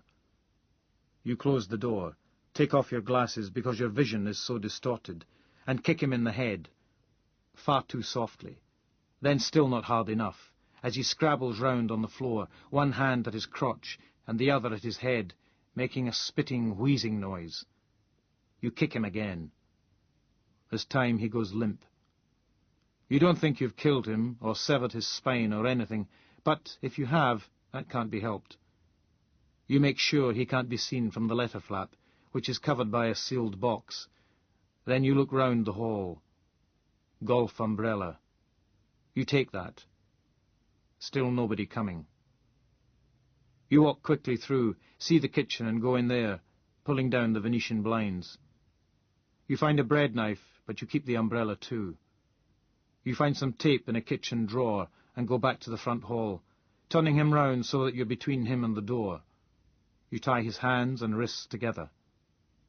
He's wearing expensive-looking slacks and a silk shirt. Crocodile slip-ons and monogrammed socks. Manicure and a scent that you don't recognize. Hair looks slightly damp. You take off both his shoes and stuff both socks into his mouth. They're silk too, so they ball up very small. You tape his mouth closed, put the roll of tape in one pocket, then leave him there to search the rest of the house, pulling down the blinds in each room as you go. In the kitchen again, you find the door to the cellar. On the first floor you hear music and the sounds of water. You creep along to an open doorway. Bedroom. Probably the master bedroom. Brass bed. Huge, maybe even gold-plated. disturbed bedclothes, broad sunlit balcony beyond windows and pastel pink vertical blinds. The sounds are coming from the ensuite bathroom. You go into the bedroom, checking the position of the mirrors. None of them ought to show you to anybody in the bathroom. You're listening as you approach the bathroom door. The music is loud. It's a eurythmic song called Sweet Dreams Are Made of This. A power cable stretches from a socket in the wall into the bathroom. That's interesting. The voice sings along with the song, then turns into a hum. Your heart sinks. You were hoping he was alone in the house. You look through the crack at the door hinge. The bathroom is big. In one corner there is a sunken jacuzzi with a young person in it, moving sinuously in the bubbling waters. Caucasian with short black hair. You can't tell whether the person is male or female. The research you did on Mr. Azul didn't cover his sexuality. The ghetto blaster lies less than a metre away from the lip of the jacuzzi. There is at least another couple of metres of flex coiled on the floor. The young man or woman sings along with the song again, putting their head back as they do so. Probably female. Neck smooth. No real Adam's apple. You look again at that power cable. Your mouth is dry. What to do? It could be so quick, so easy, and it would simplify things so much. It is almost as though fate is saying, look, I've made it easy for you. Just get on with it. Do it. Whoever, or whatever they are associating with this man, and if they don't know what he does, then they should. But you're not sure. This violates the code. This goes against what you originally decided were your operational parameters. There have to be rules, laws for everything. After all, there are even rules for war. Maybe this is fate testing you, offering you a litmus test, an apparently simple way around a problem that will prove you, find you out. If you take the easy way, you will have failed, and nothing will save you then. Not your skill, not your determination or righteousness, and not your luck, because that will have turned against you. The young person in the tub looks happy enough for now. You go to the bed, put down the umbrella and start looking in the drawers and cupboards built into the wall units surrounding the head of the bed. You keep glancing to the bathroom door. The drawers slide smoothly in and out without a sound. One of the perks of picking on the well-off rather than the chipboard classes. You find a gun. Smith & Wesson, 38. Loaded. Box of 50 rounds. You permit yourself an almost inaudible sigh and grin to yourself. You lay the knife beside the umbrella, heft the gun and put it under the duvet to click the safety off. Peek in the drawer again. No silencer. That would be too much to ask for. But then, in another drawer, you find something maybe even more useful. You stare at the gear in the drawer, a glow in your belly spreading through you. You have made the right choice, and you're being rewarded. You glance over the thick tubes that make up the emperor-size brass bedstead and smile. You take the bondage hood out of the drawer. It zips up the back, and its only feature is a nose-shaped crease with a couple of little nostril slits at the base. You take out your penknife and cut a couple of eye holes, continually glancing at the bathroom door. You try the hood on, then take it off, and slit some more leather off the eye holes. You put it on again, zipping it up halfway at the back. It smells of sweat, and that scent Mr. Azul favours. You take one of the pairs of handcuffs from the drawer and go into the bathroom, pointing the gun at the figure in the tub. "Jem," she says, "what are you—" You decide to use your Michael Caine voice. It doesn't sound very much like Michael Caine, but then it doesn't sound like your own voice either, and that's all that matters. "It's not fucking lover boy, dear. Now get out of the fucking bath and do as you're told and you won't get hurt. It's not too bad. The mask helps disguise your voice too. She stares at you, mouth open. It's a bad time for the doorbell to go, but that's what happens. She looks past you. Make a noise, darling, you say quietly, and your fucking history, understand? The doorbell goes again. The eurythmic song finishes, and you put a foot on the ghetto blaster's power cable and drag it smartly across the bathroom tiles, pulling the lead from the back of the machine. You half expect the next song to start anyway, because there are batteries in it. But instead, silence. The girl stares at you. You watch her. It all feels strangely academic, as though you don't really care what happens next. If she does make a noise, you probably won't shoot her. And anyway, there's a chance she couldn't make enough of a noise to be heard outside the front door. It's a big house.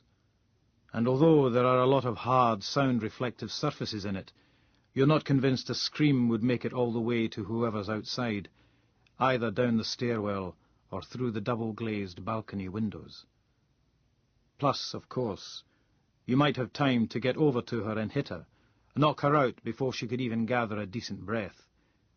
But it's dangerous, edge-working stuff, and you'd rather not have to think about that.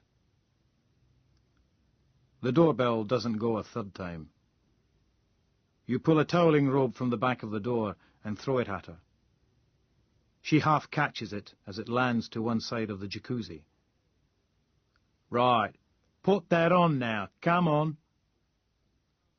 You expect her to crouch and try to put the robe on before she's fully out of the water, or to turn her back to you.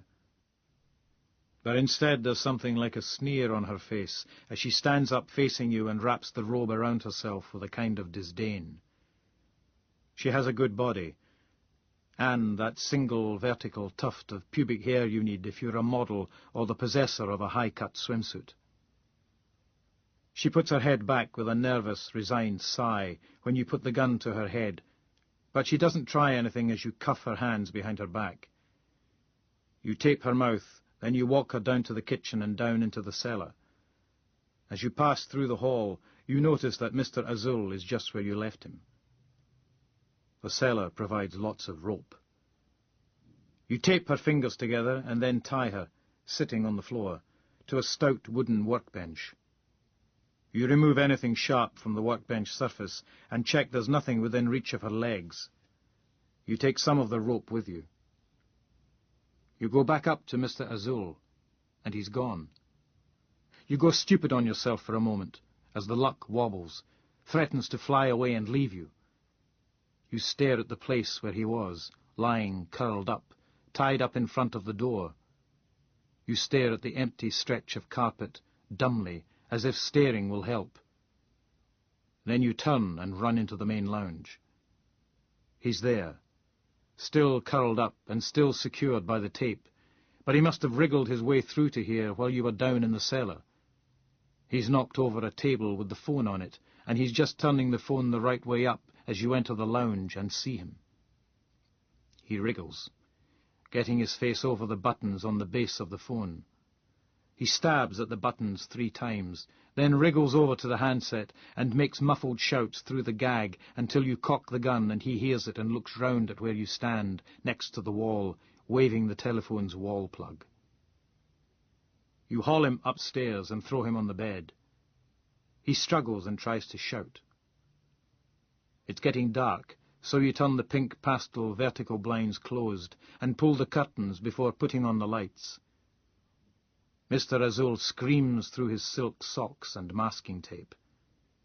You hit him.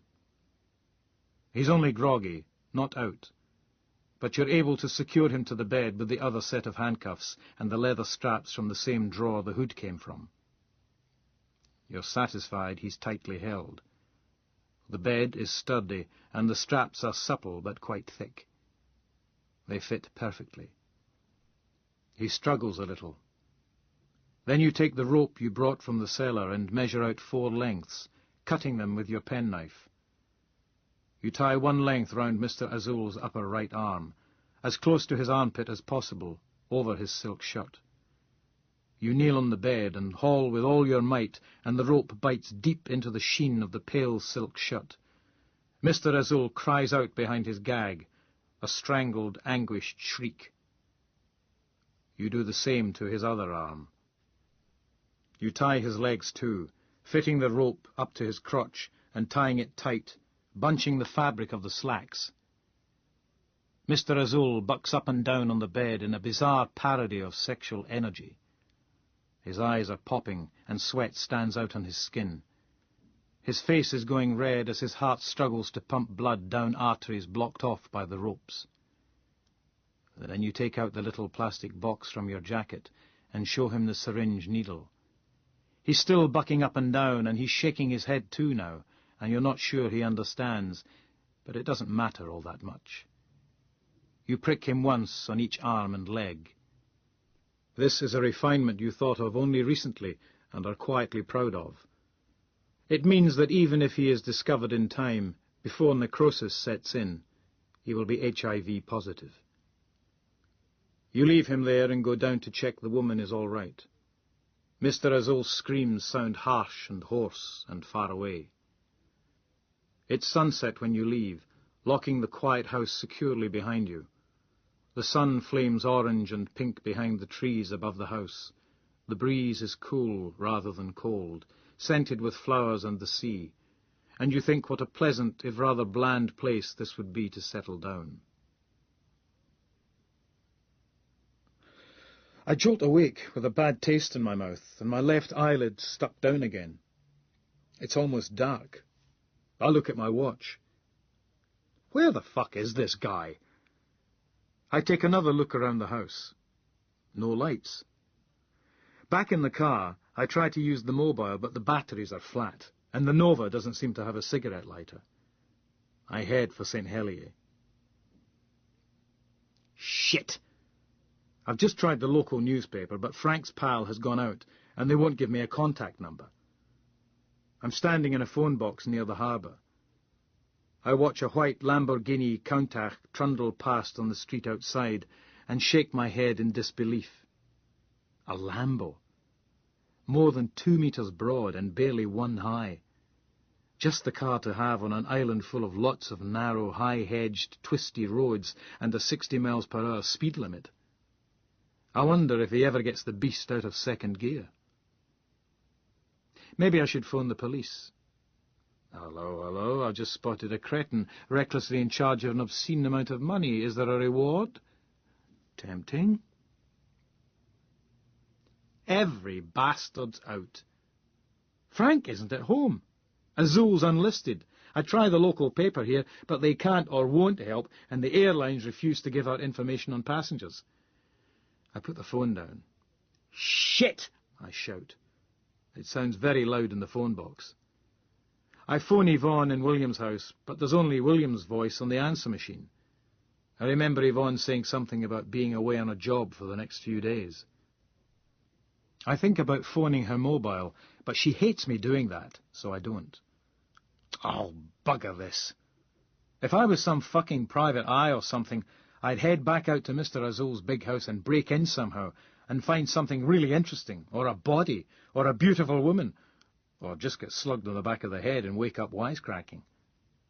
But I'm tired, I've still got a headache, I feel beat and out of ideas, and I feel embarrassed, damn it. What the fuck am I doing here? What was I thinking of? Hell, this seemed like such a good idea this morning. I can still make a flight back to Blighty, which will connect with the last plane to Inverness. Forget covering the story. Sometimes a tactical retreat is the only course to follow. Even St. Hunter would agree.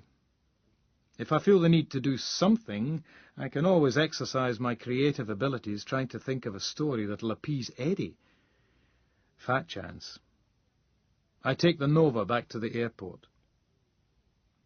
I now have to kill. Time to hit the bar. I start off with a Bloody Mary, as this is breakfast in a sense, then cleanse the palate with a bottle of pills. I buy a packet of silk cut and carefully smoke a cigarette. making sure that I'm actually enjoying it, not just doing it out of habit, while managing to fit in a couple of large and very refreshing G&Ts before the flight's called, and there's just time for a single knocked-back whisky to provide a bit of nominal support for the Scottish export drive. I board the plane, feeling no pain, eat the evening meal, and continue with the G&T theme, land in Gatwick, and make the connection via the smoking area of the bar and another gulped Gordon's, then pass on the second offered dinner, but not the accompanying booze, and quietly pass out somewhere over the West Midlands, to be woken by a dishy blonde with an impudent, dimpled smile, and we're here, we've landed, we've arrived, we're on the stand at the airport, and I'd ask her what she's doing later because I'm drunk enough to not care when she says no, as she probably will, but I know I'm too tired, and besides, my left eyelid's stuck again, and I suspect it makes me look a bit like Quasimodo, so I don't say anything except, thanks, which is cool or sad. I'm not sure which. I walk into the terminal thinking, well, at least there isn't that smell of sewage around you sometimes get when you arrive in dear old Embra. I'm not sure I could handle that right now. I walk through the lounge thinking something looks wrong somehow, then stop and stand still, where the lounge opens out into the main terminal building, suddenly filled with horror and confusion. It's all too small and not shaped right. This isn't Edinburgh. Those amiable but blatantly incompetent buffoons have brought me to the wrong fucking airport. Dickheads! Can't they even navigate, for fuck's sake? Christ, I bet there isn't even a flight back from...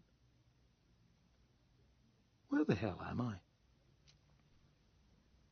I see the sign saying, "Welcome to Inverness," just as I remember where I left the car and where I left from this morning, and just before I turn and stamp to the nearest desk and demand in my highest dudgeon to be taken to Edinburgh on a chartered Lear, if necessary, or limoed immediately to the highest-starred hotel within a reasonable radius for a free overnight dinner, bed and breakfast, and unlimited bar tab.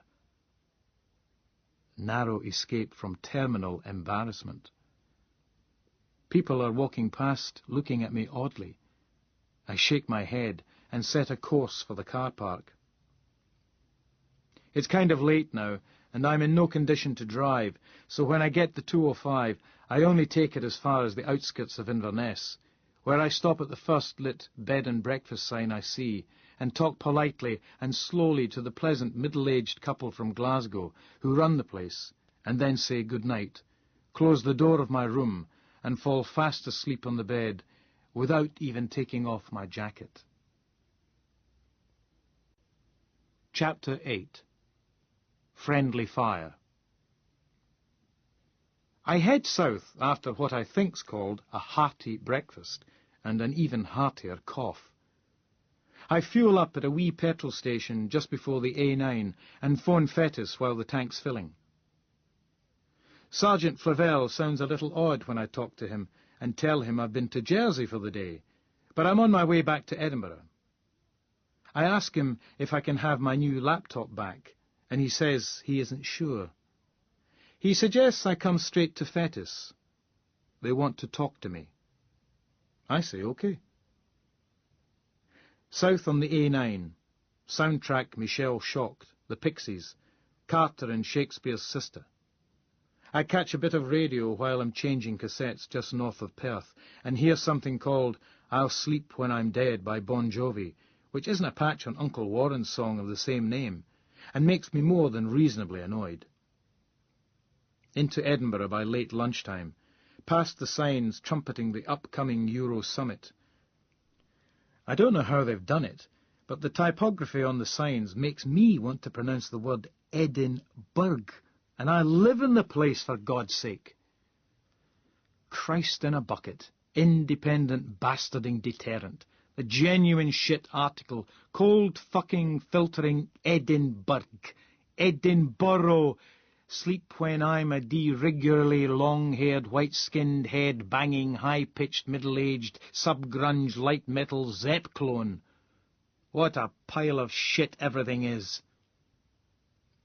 On Ferry Road, within sight of Fetis School's preposterous spire, and only minutes from the police HQ, I have the first cigarette of the day, Not because I really want it, just to feel bad. Uncle Warren knows a thing or two. This turns out to be smart thinking in a way, because when I get to Cop Central, they promptly arrest me. The hotel is dark and very quiet.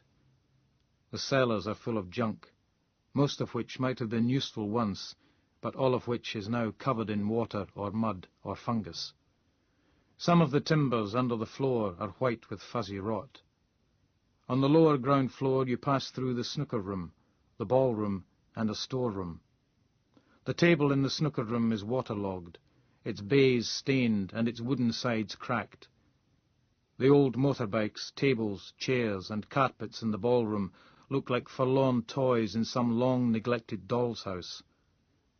Rain beats softly against the windows, the only sound. Outside, it is black dark. The stairs from here to the top floor stretch upwards around the dilapidated grandeur of the stairwell. On the next floor up, the reception area is dusty and bare. The bar smells of sour booze and stale cigarette smoke, and the empty dining room is redolent of dampness and decay. The kitchen is cold and hollow and echoing. There is one old domestic stove, powered by bottled gas, and one sink. There's an apron hanging on a nail. You take the apron and put it on. The next 2 floors hold bedrooms. There is dampness here too, and in some of the rooms the ceiling has fallen in, the plaster and lath lying draped over the heavy old-fashioned furniture like some clumsy travesty of a dust sheet. The rain is hitting the windows harder now, and the wind is getting up, whistling through cracks in the panes and the window frames. The top floor feels a little less damp, a little more warm, though the wind and rain still sound loud outside and above. At one end of the dark corridor, past the wedged open fire door, a door lies ajar. The living room inside is lit by the remains of a log fire, collapsing now into ashes. A couple of logs lie on the hearth, drying, and the air smells of their pine scent and cigarette smoke. An old coal scuttle to the side of the fireplace holds a can of paraffin, almost full. In the corner of the room, the dumb waiter contains a selection of logs of various sizes, most of them still damp. You take the biggest of the logs, which is about the size of a man's arm, and walk softly across the room to the bedroom door. You go through and stand listening to the rain and the wind, and, just audible, the noise of a man breathing slowly and rhythmically in the bed. You hold the log out in front of you as you walk towards the bed. He moves in the darkness, something you hear more than see. You stop and stand still. Then the man in the bed starts to snore. Rain drums on the window. You smell whiskey and old tobacco smoke. You get to the bedside and raise the log over your head. You hold it there. This is different somehow. This is somebody you know. But you can't think about that because that isn't the point. Although you know it does matter, you can't allow it to matter. You can't let something like that stop you. You bring the log down with all your might. It hits his head, and you don't hear the noise it makes because you cry out at the same time, as though it's you in the bed, you being attacked, you being killed. There's a terrible sucking, bubbling noise from the figure in the bed. You raise the log and bring it down again, calling out once more. The man in the bed doesn't move or make a sound. You turn on the torch. There is a lot of blood. It looks red where it seeps into the white sheets, black where it quietly pools. You take the apron off and cover his shoulders and head with it. Then you go downstairs to get the gas bottle out of the old stove in the kitchen. The twice-soaked bed linen lights quickly, paraffin overcoming blood. You leave the gas bottle on the floor at the foot of the bed and walk quickly away along the shorter length of corridor and step through the emergency exit out into the loud darkness of the night. You run down the metal fire escape on the gable end of the building. You stop at the top of the road and look back to see the flames just starting to become visible over the edge of the hotel roof, dancing orange into the night. Maybe you hear the gas bottle explode a couple of minutes and a couple of miles later, when you're on the Lochside Road heading away, but it's blowing quite hard by then, and you're not sure. It's been 3 days now. I'm not sure, though. I could be wrong, because I haven't slept very well. I have nightmares of a man, and they think it's me, but it isn't. Is it? Is it? I'm starting to wonder. He has a gorilla mask on, and he talks with the voice of a baby, and he has a huge syringe, and I'm tied to the seat screaming. I can't take it. They keep questioning me, always asking where I was, what I did, why I did it, did all of them, where I was, who I was with, who am I trying to kid, why don't I just admit it, did I do it well, if I didn't do all these things, who did? I'm in London.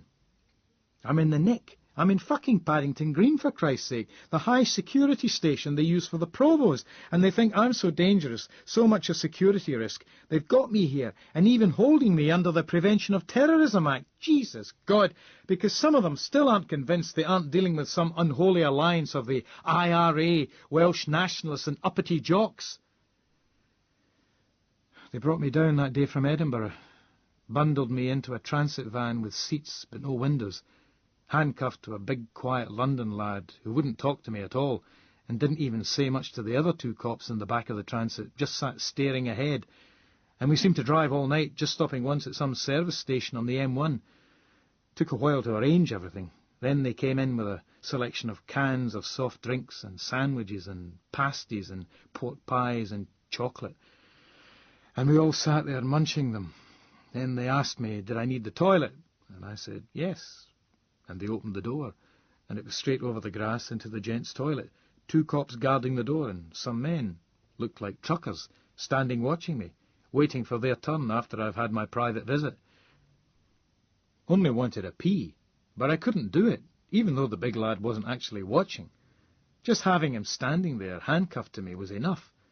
So they checked the stalls and then took the cuffs off me, and I had to leave the door open a crack while I went.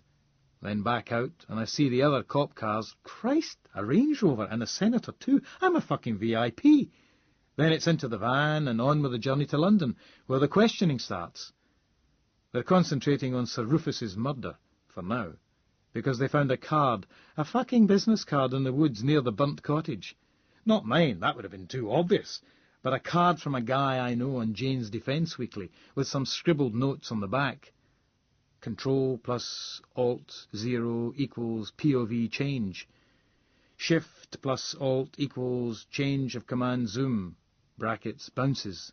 Milk, cheese, bread, shaving foam. They ask me, is that your writing? And it is. Of course it is. Those are despot control codes from when the computer's mouse was misbehaving, and that's the way I always spell when I do a shopping list. I vaguely recall writing down the codes months ago and losing whatever it was I wrote them on.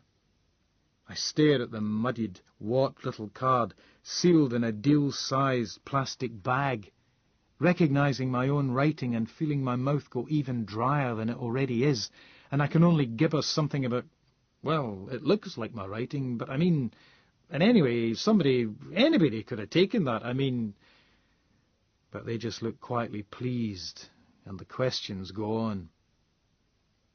And all I can think is, don't confess, don't confess, don't confess. There are detectives and DCIs and chief supers and commanders every fucking where. More techs and CID guys and anti-terrorism squad chaps and regional guys than you can shake a nightstick at. All asking questions, all asking the same fucking questions, and me trying to give the same fucking answers. Seeing D.I. McDunn sucking saliva through his teeth and letting me share his B&H's is like meeting an old pal, even though he's got all his questions too. It's a relief when the terrorist squad boys seem to lose interest, but that still leaves all the rest. And I can't think straight, I can't sleep. It's bad enough at first, but then it gets worse, even as they keep me, because they found more. They found 2 more, and that was while I was here, for Christ's sake. While they held me, while things were still happening, more stuff came in, while they were questioning me. And they looked at me with disbelief, horror, disgust, and I was going, What is it? Now what? What am I supposed to have done now? And they told me about Azil in Jersey. And before that, I think it was before that they showed me the forensic photographs of all of them.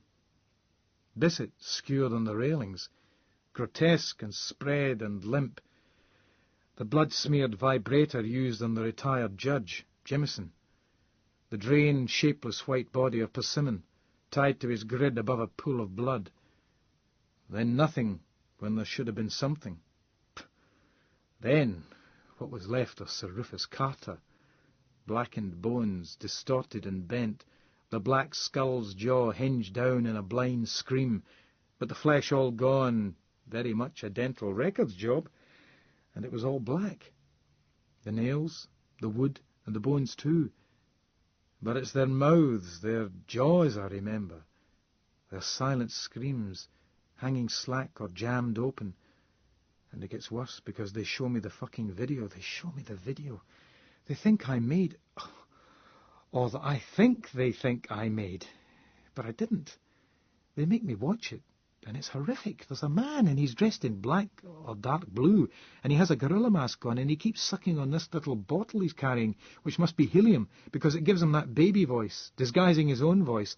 And he has this fat little guy strapped to a chrome seat, his mouth taped, one arm tied down onto the arm of the chair, shirt rolled up, and the little guy's shrieking as hard as he can, but it sounds quiet because the noise is having to come down his nose, while the man in the gorilla mask looks from the camera to the guy in the seat and holds up this huge fucking syringe like something from a nightmare, from an old movie, from a horror film.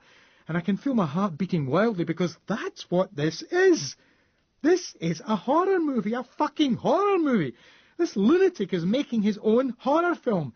And you can't even tell yourself, hell, it's only a story. Aren't the special effects good? It isn't real, because that's exactly what it is. And the gorilla man is explaining in that hideous high-pitched baby's voice what he has in this bottle and in this syringe. And I throw up halfway through. But they pause the video for me. After it's over, we cut to another scene, and there's somebody who might be the little guy again, and he's still strapped to a chair.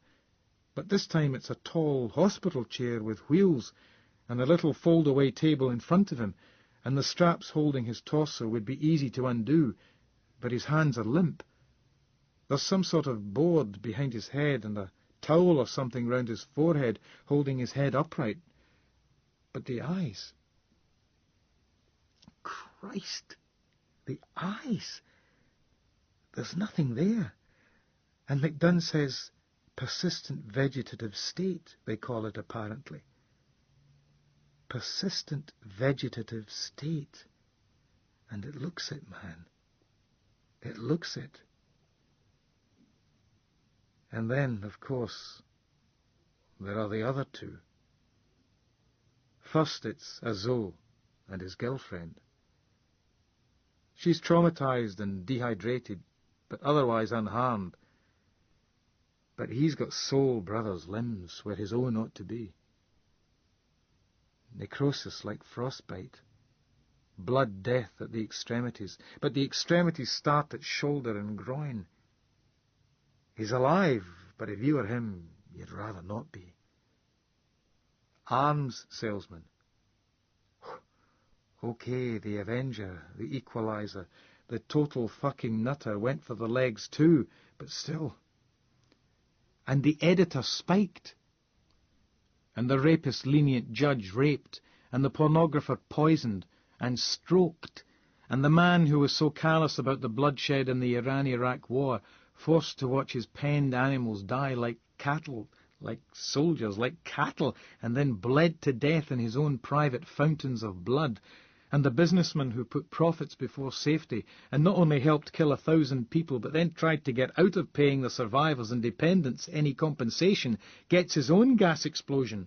Blevy is the technical term, apparently. And fuck me, whoever he is, assuming he is a he He's got a sense of humour, or at least irony, why he's produced what's almost a snuff video, effectively. A snuff video, if you mean brain death, anyway.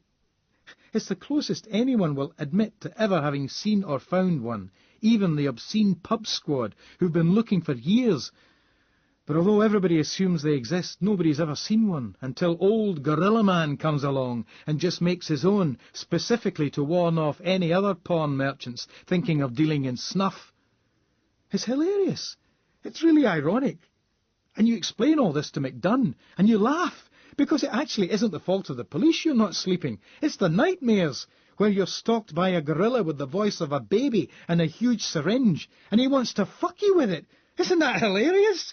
You can't sleep. You're actually providing your own sleep deprivation. And you say, hey, next thing you know, I really will be falling down the stairs. But he doesn't seem to get the joke.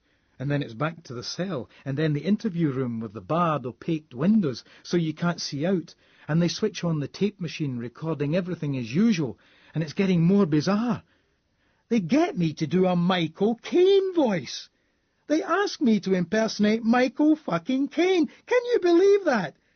And then there's this technician or something here, and they ask me to breathe in helium from a mask and make me repeat some of the things Gorilla Man said on the video, so I feel like I'm becoming him. They're trying to make me him. I don't think I sound the same as the guy on the brain snuff video, but fuck knows what they think. There are too many to know what the fuck they think. Loads of them. Officers from all over the fucking place with different accents. London, Midlands, Welsh, Scottish, elsewhere, God knows.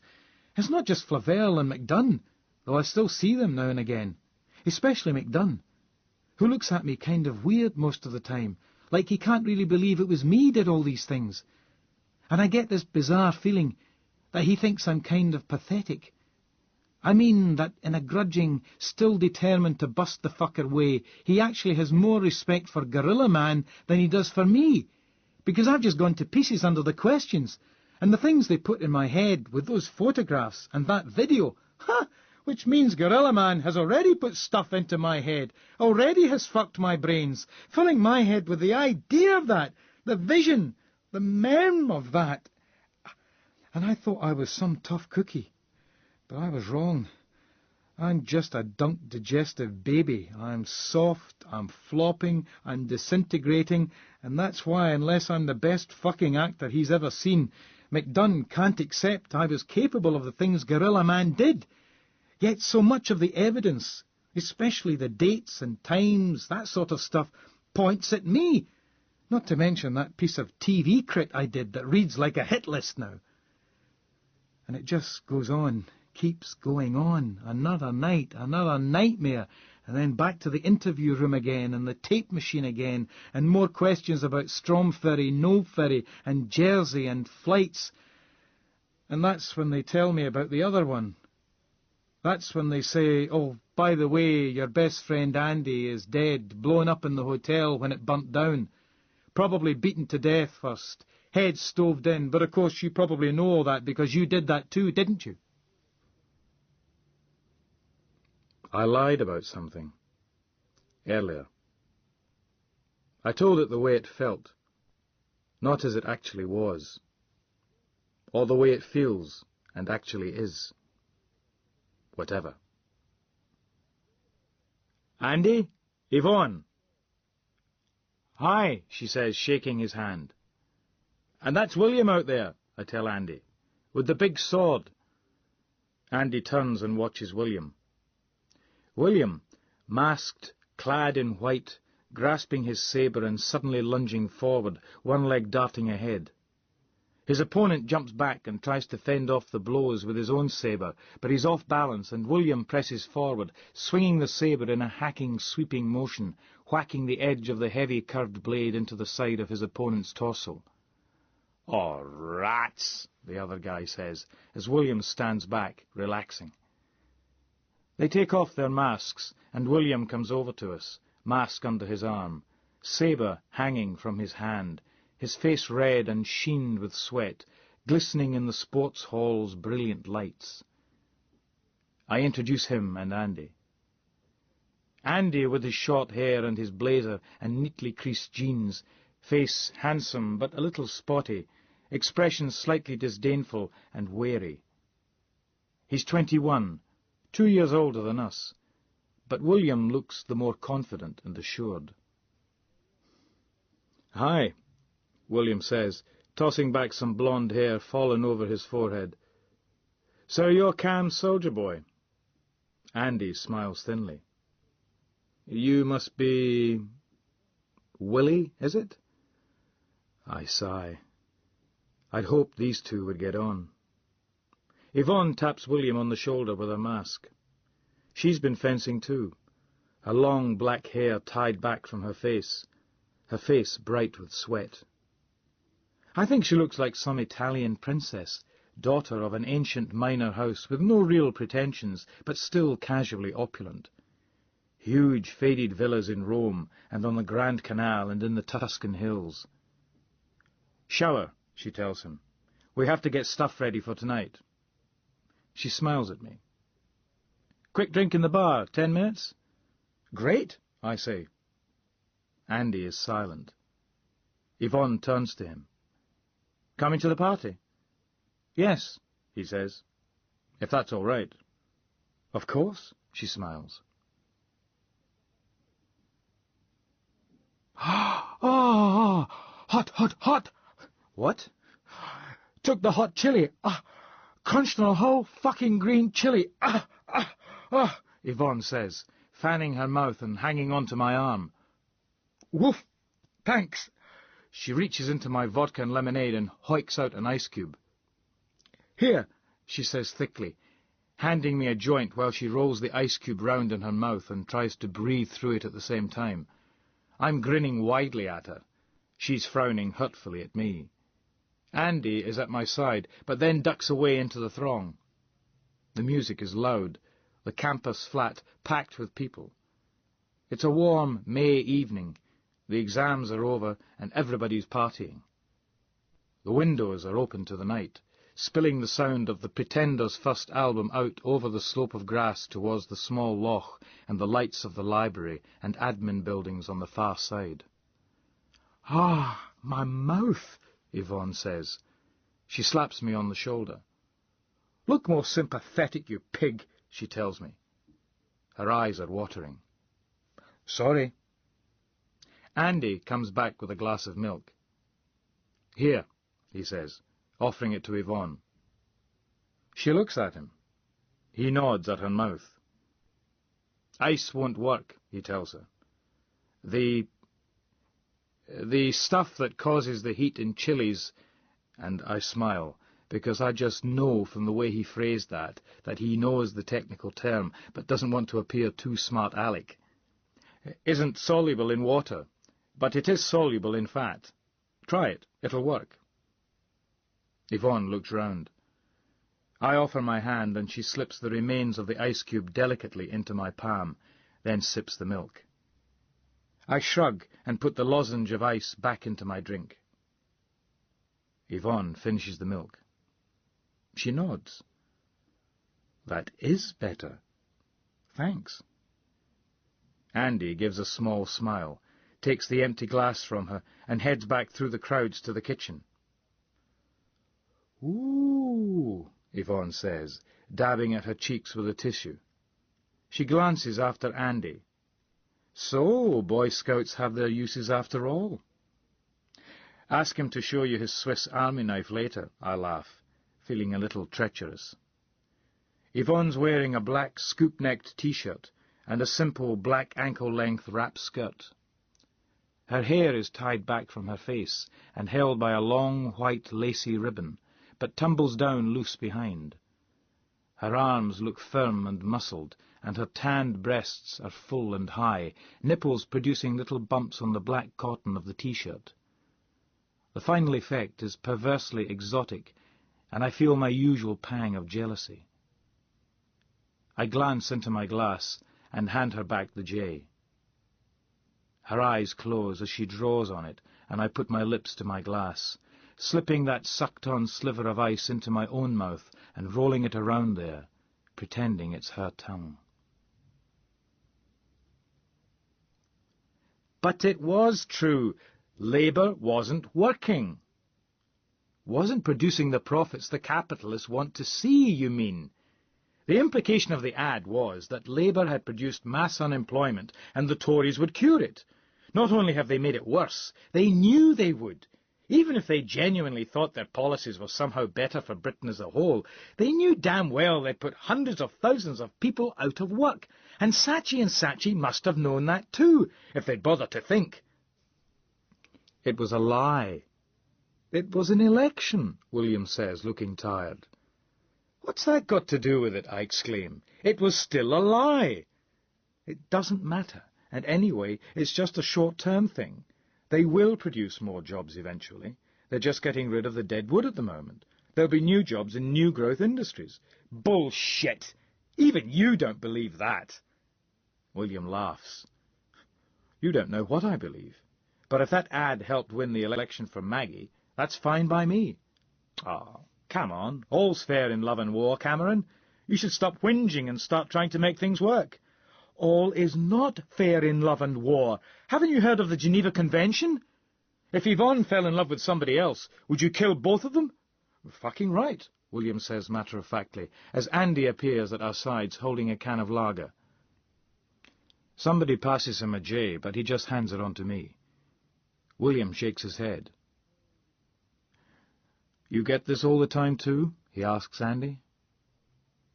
What? Oh, this continual ear-bending about the Tories and what beastly cheats they are. All the time, Andy smiles. They lied to get in, I say. They'll lie to try and stay in. How can you trust them? I trust them to try and sort out the unions, William says. It was time for a change, Andy says. Country needs a kick up the fucking bum, William agrees defiantly. I am horrified. I'm surrounded by selfish bastards I thought were my friends, I say, slapping my forehead with the hand holding the J and almost setting my hair alight. This is awful. Andy nods. He drinks from his can and looks at me over the top of it. I voted Tory, he says quietly. Andy, I say, appalled, almost despairing. Shock therapy. He grins, more at William than me. How could you?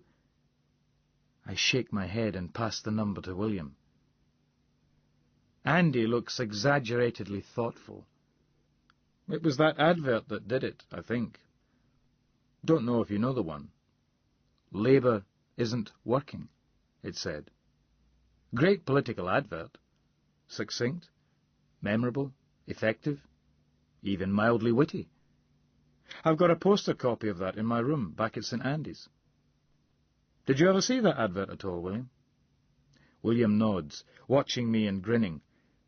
I'm trying not to overreact, but it's difficult. Very fucking funny, Andy, I say. Andy looks at me. Oh, Cameron, come on. His voice pitched somewhere between sympathy and exasperation. It happened. Accept it. It might all end up better than you hoped. Tell that to the fucking unemployed, I say, moving away towards the kitchen. I hesitate. Either of you two Tory bastards need a drink. I'm lying awake in my room in the flat I share, a floor down from William and Yvonne's. Took some speed a friend turned up with, so I can't get to sleep. Stomach a bit churny too. Too many voddies and lemonades, probably. And the punch at the party was evil. The flat I share looks in the opposite direction to theirs, across the access road and the lawns to the old estate wall and the tall old trees rising on the ridge beyond. The window's open, and I can hear the sound of the wind in the branches. It'll be dawn soon. I hear the front door of the flat open and close. Then a few seconds later the door to my room opens. My heart beats hard. A dark figure kneels at my bedside, and I can smell perfume. Cameron, she says quietly. Yvonne, I whisper. She puts her hand behind my head, then her lips to mine. I'm in the middle of the kiss before it occurs to me I might be dreaming, but I know immediately I'm not. I put one hand to the back of her neck, then to her shoulder. She shrugs off her dressing gown and slips into the little single bed beside me, warm and naked and already wet. She makes love quickly, strongly, almost silently. I tried to keep quiet too, and, because I had a quick, quiet wank earlier, don't come too quickly. She gives a brief, cut-off little cry like a chirp as she comes, and sinks her teeth into my shoulder. It is quite sore. She lies on top of me, breathing hard, head on my shoulder for a few minutes. Then she stirs, pulls herself up so that I flop out of her, and her hard little nipples stroke my chest. She puts her lips to my ear. "Taking advantage of you, Cameron," she purrs, barely audible. "Hey," I whisper, "I'm a man of easy virtue." William drank too much. Fell asleep at a really frustrating point. "Uh-huh. Well, any time." "Mm-hmm. This never happened, all right? Between these four walls." She kisses me, then she's out, slipping on the dressing gown and padding away and clicking the door closed behind her. I can hear gentle snoring coming from the room next to mine, one of my flatmates. The only extra soundproofing on the breeze blocks between his room and mine is a couple of layers of paint, which is probably why Yvonne was being quiet. I lift my head up and look down to the floor at the foot of the bed, where Andy is lying curled up in his sleeping bag, unseen in the shadows, which is why I was being quiet. "Andy?" I whisper very quietly, thinking that maybe he slept through it all. "Lucky fucking bastard," he says in a normal voice. I lie back, laughing silently. I can feel blood on my shoulder, where her teeth broke the skin. Another morning, another interview, interrogation, little chat.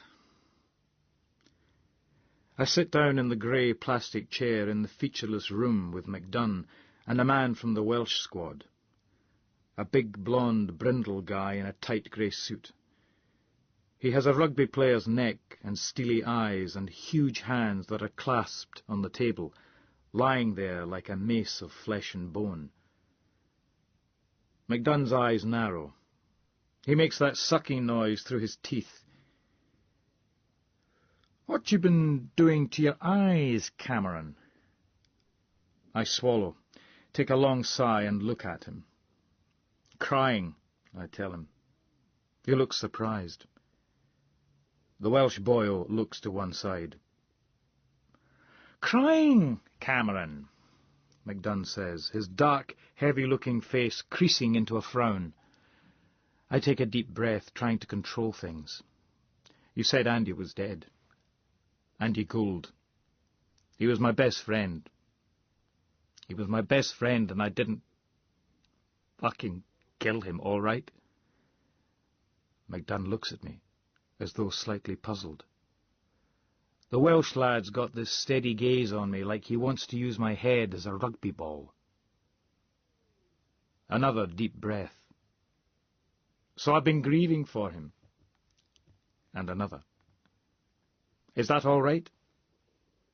McDunn nods slowly, slightly, a distant look in his eyes, like he's not really nodding at what I've just told him. Hasn't been listening to a word I've said, in fact. The Welsh guy clears his throat and picks up his briefcase. He takes out some papers and another tape recorder. He passes an A4 sheet over to me. "Just read out the words on this sheet of paper, all right, Collie?" I read the words through first. Looks like it's the statement our man phoned in after Sir Rufus was flame-grilled. Welsh nationalist extremists apparently claiming responsibility. "Any particular voice?" I ask. "Michael Caine? John Wayne? Tom Jones?" "Let's try your own voice first, eh?" Steely Eyes says. "Then we'll try you with a Welsh accent." He smiles, the way I imagine a prop forward smiles just before he bites your ear off. "Cigarette." Ta. Afternoon session. McDunn again. McDunn seems to be settling out as the collie specialist. He lights a cigarette for me, holding it in his mouth. My hands aren't shaking so bad right now, so maybe this isn't strictly necessary, but I don't care. He hands the fag to me. I take it, and it tastes good. I cough a bit, but it still tastes good. McDunn looks on sympathetically. I actually find that I appreciate this. I know how they're supposed to work. I know all about the importance attached to establishing a rapport and initiating trust and building confidence and all that shit. And I'm always flattered they haven't done the old good cop, bad cop routine. Well, maybe they just don't do that at all anymore, because everybody knows about it from the TV. But I really do feel something for McDunn. He's like my lifeline back to reality, my ray of sanity in the nightmare. I'm trying not to get too dependent on him, but it's hard not to. "So," I say, sitting back in the grey plastic seat. I'm wearing a blue prison-issue shirt, open neck, of course, and the jeans I was wearing when they arrested me. They don't hug so well without the belt. Bum's a little saggy, to tell the truth, but fashion isn't my top priority these days. "Well," McDunn says, looking at his notebook, "we've found people who think they remember seeing you in the Broughton Arms Hotel on the night of Sunday the 25th of October, when Sir Rufus was murdered." "Good, good," I nod. "And the times for getting you down to London for the attack on Oliver, if you include the times you, or whoever, were seen in the toilets at Tottenham Court Road, are looking very tight. There was a delay on all the flights from Edinburgh into Heathrow that day. Makes it impossible, really." "Great," I say, rocking back and forward in my seat. "Brilliant." "Unless," he says, "you had a double in Edinburgh, or a lot of people are lying. It means you'd have to have an accomplice in London. Somebody you'd hired to make the collection." McDunn looks at me levelly. I still can't read him. I'm not able to tell whether he thinks this is likely or not, whether he thinks this is evidence I'm not his man, or he still thinks I am, but I had help. "Well, look," I say, "put me on an identity parade." Now, Cameron," McDunn says tolerantly. This is something I've suggested before, something I keep on suggesting because it's all I can think of. Will the limbless Mr. Azul think I'm the guy he saw at the front door? What about rent boys from the toilets at Tottenham Court Road? The cops think I'm the right build, and they suspect Gorilla Man wears a wig and false moustache sometimes, and maybe false teeth too. They've taken some very carefully set-up photographs with a big fucking camera, and I suspect, from an aside or two they probably didn't expect me to understand, that these snaps will be the basis for some computer manipulation to see how well I fit the bill. Anyway, the upshot is, McDunn doesn't think it's time for a parade yet. He looks wise and fatherly and says, "I don't think we want to be bothered with that, do you?" "Come on, McDunn, give me a shot. I'll try anything. I want out of here." McDunn taps the fag packet round and round on the table a couple of times. "Well, that's up to you, isn't it, Cameron?" "Eh? What do you mean?" Oh, he's got me now. I'm interested. I'm leaning forward, elbows on table, face forward. Hooked, in other words. Whatever he's going to try and sell me, I'm buying. Cameron, he says, like he's just come to some big decision, and sucks air through his teeth. You know I don't think it's you. Oh, great, I say, and laugh, sitting back and looking round the room at the bare paint walls and the constable sitting by the door. Then what the fuck am I? It's not just me, Cameron, he says tolerantly. You know that. Then what? Let me be frank with you, Cameron. Oh, be as frank as you like, Detective Inspector. I don't think it's you, Cameron, but I think you know who it is. I put my hand to my brow, looking down and shaking my head, then sigh theatrically and look at him, letting my shoulders slump. Well, I don't know who it is, McDunn. If I did, I'd tell you. No, you can't tell me yet, McDunn says quietly and reasonably. You know who it is, but you don't know that you know. I stare at him. McDunn's going metaphysical on me. Oh, shit. You're saying it's somebody I know? McDunn splays one hand, smiling smallly. He chooses to tap his fag packet round and round on the tabletop again, rather than speak to me, so I say, well, I'm not sure about that. But it's certainly somebody who knows me. I mean, I think that card with my writing on it proves that. Or it's something to do with those guys in the Lake District. McDunn sighs. Yes. The DI thinks my theory it's the security forces trying to fit me up is pure paranoia. No. He shakes his head. I think it is somebody you know, Cameron. I think it's somebody you know well. You see, I think you know them as well, nearly as well, as they know you. I think you can tell me who it is. I really do. You only have to think about it. He smiles. That's all you have to do for me. Just think. Just think, I repeat. I nod at the DI. He nods back. Just think, I say again. McDunn nods. Summer in Strathspeld. The first really hot day that year. Air warm and thick with the coconut smell of gorse, swathed richly yellow on the hills, and the sweet sharpness of pine resin lying dropleted on the rough trunks in thick, translucent bubbles. Insects buzzed and butterflies filled the glades with silent flashes of colour. In the fields the corncrake stooped and zoomed, its strange percussive call stuttering through the scent-laden air. Andy and I went down by the river and the loch, clambering up the rocks upstream, then back down, watching fish jump lazily out on the calm loch, or strike at the insects speckling those flat waters, jaws snapping underneath, dispatching, swallowing, leaving ripples. We climbed some trees looking for nests, but didn't find any.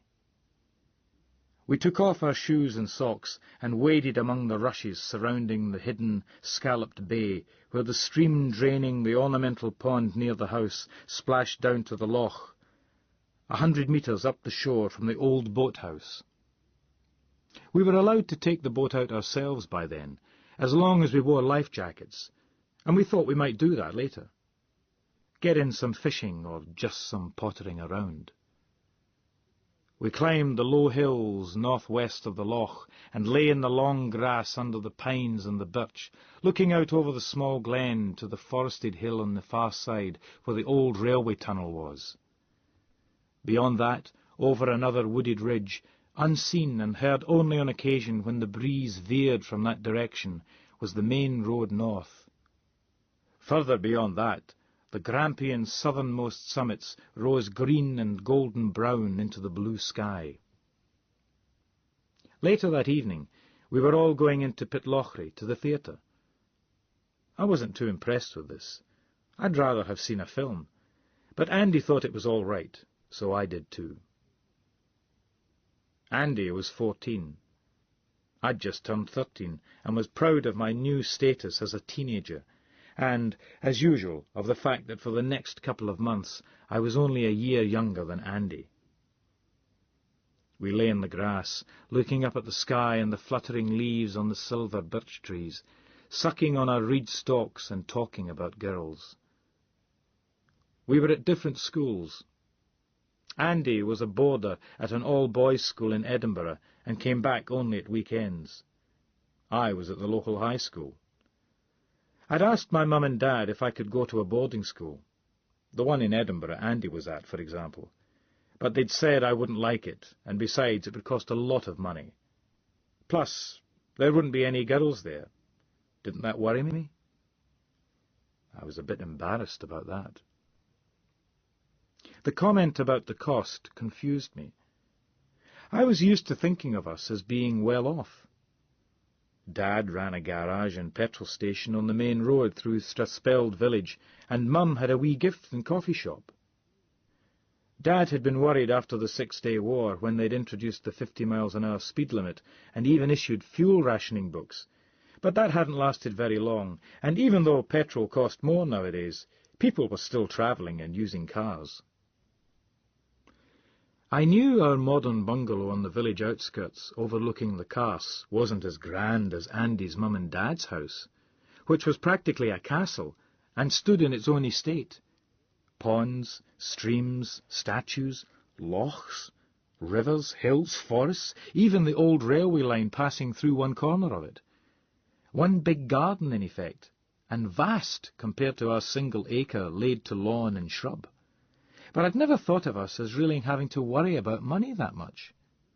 Certainly, I was used to getting more or less what I wanted, and had come to think of this virtually as a right, the way only children are apt to if their parents are anything other than actively hostile to them. It never occurred to me that other children weren't spoiled as a matter of course, the way I was, and it would be years, and my father would be dead, before I understood that the expense of sending me to a boarding school was just an excuse, and the simple, sentimental truth was that they knew they would have missed me. You have not. Bet you I have. You're kidding. I'm not. Who was it? None of your business. Oh, you're making it up, you little tramp. You never did. It was Jean McDoury. What? You're kidding. We were in the old station. She'd seen her brothers, and she wanted to see if they all looked like that, and she asked me, so I showed her mine. But it was only if she'd show me hers, and she did as well. Dirty wee rascal. Did she let you touch it? Touch it? I said, surprised. No.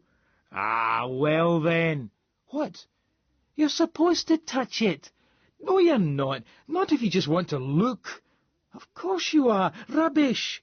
Anyway, what did it look like? Was there any hair on it? Hair? Ugh! No. No? When was this? Not long ago. Last summer, maybe. But maybe before. Well, not that long. I'm not making it up, honest. Huh. I was pleased we were talking about girls, because I felt this was a subject where Andy's 2 extra years didn't really count. I was effectively the same age as him, and maybe I even knew more than he did, because I mixed with girls every day, and he only really knew his sister Claire. She was away shopping in Perth with her mother that day. Have you ever seen Claire's? Don't be disgusting. What's disgusting? She's your sister. Exactly. What do you mean? You don't know anything, do you? Bet I know more than you do. Crap. I sucked on my hollow reed for a while, staring up at the sky. Have you got hairs on yours then? I said. Yeah. You haven't. Want to see? Eh? I'll show you it. It's pretty big too, because we've been talking about women. That's what's supposed to happen. Oh, yeah? Look at your trousers. I can see it. What a bulge! Look. Oh! Wow! That's called an erection. Wow! God, mine never gets that big. Well, it's not supposed to. You're still young. Charming. I'm a teenager, do you mind? I watched Andy's cock, huge and golden and purple, and sticking out of his fly like a gently curved plant, some sweet exotic fruit growing into the sunlight. I looked around, hoping there wasn't anybody nearby watching. We were only visible from the top of the hill where the railway tunnel was, and usually nobody went there. You can touch it if you like. I don't know. Some of the guys in the school touch each other's. It's not the same as being with a girl, of course, but people do it. Better than nothing. Andy licked his fingers and started to stroke them up and down over the purple bulge of his cock. This feels good. Do you do this yet? I shook my head, watching the saliva on that full, taut hood glisten in the sunlight. There was a thickness in my throat and a tight feeling in my stomach.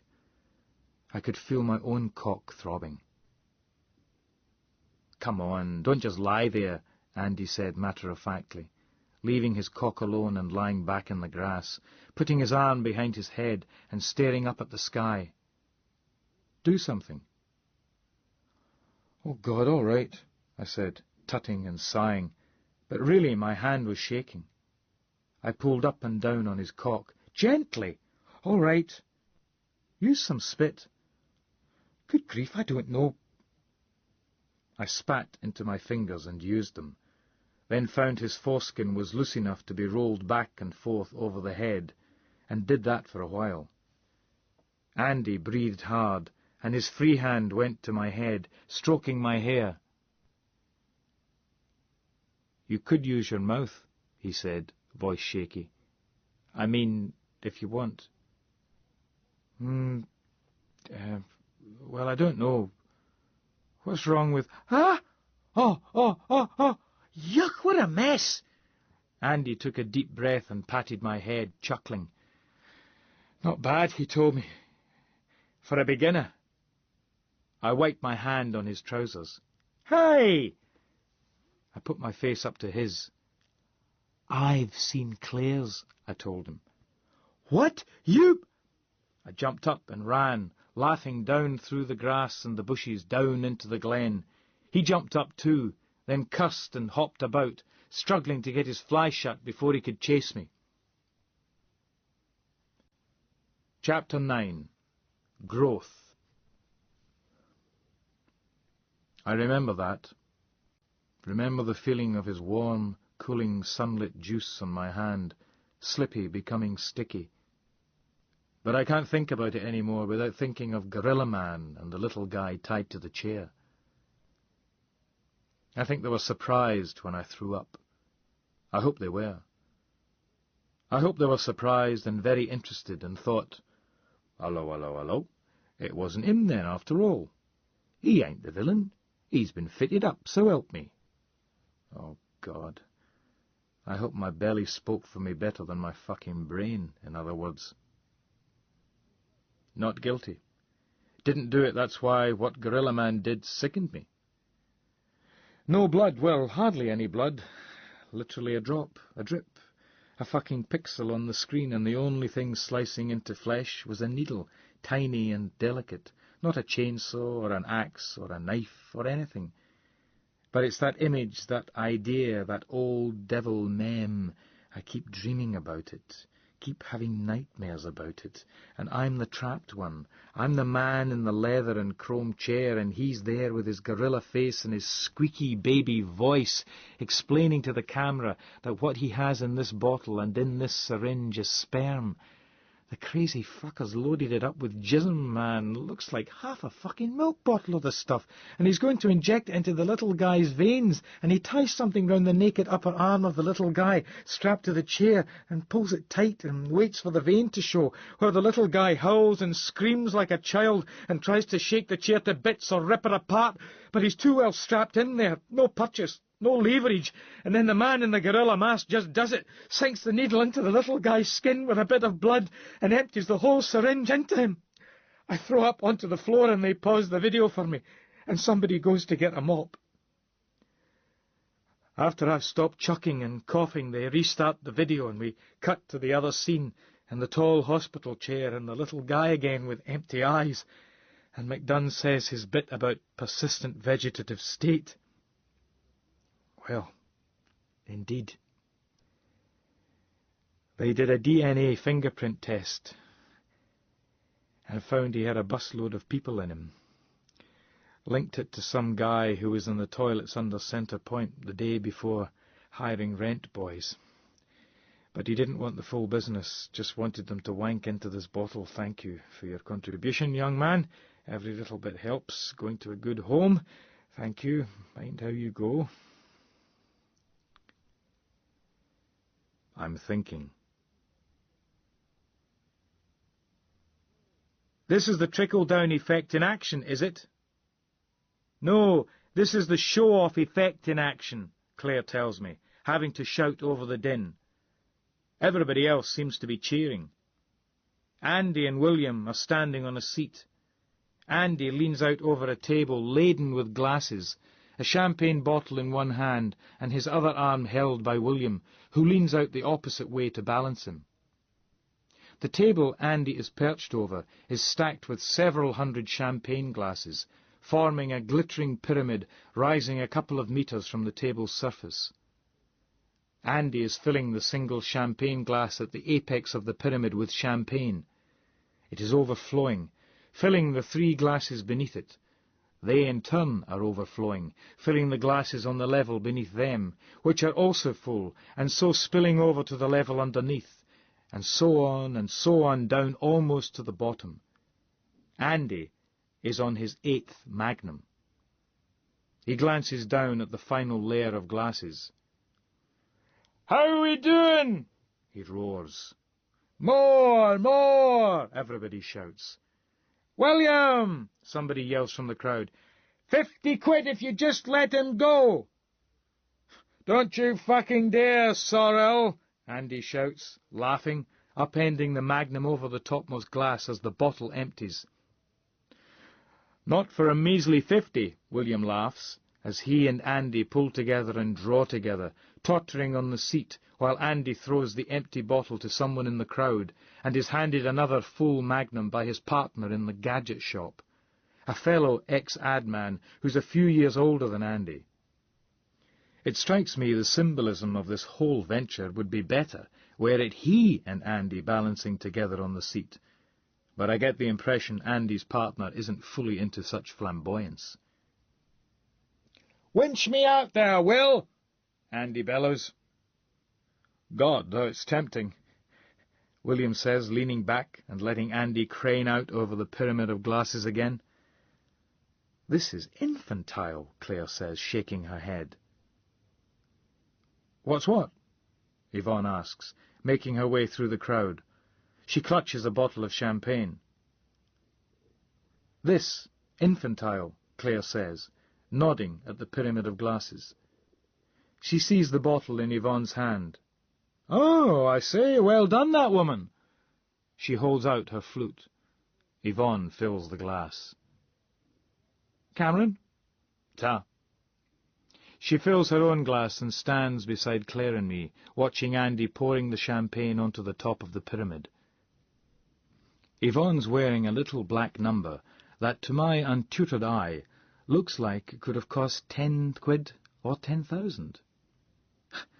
Claire is rather more ostentatious in a short, sparkling crimson creation that looks like it wants to be a ball gown when it grows up. Andy and William are in monochrome, black and white, DJs removed for the bubbly waterfall operation. Yvonne grins. boys, she says, sounding long-sufferingly affectionate. I look around. When Andy invited me to the launch of the gadget shop, I naively assumed it would be in the shop itself, in Covent Garden. But that didn't measure up to Andy's sense of showmanship.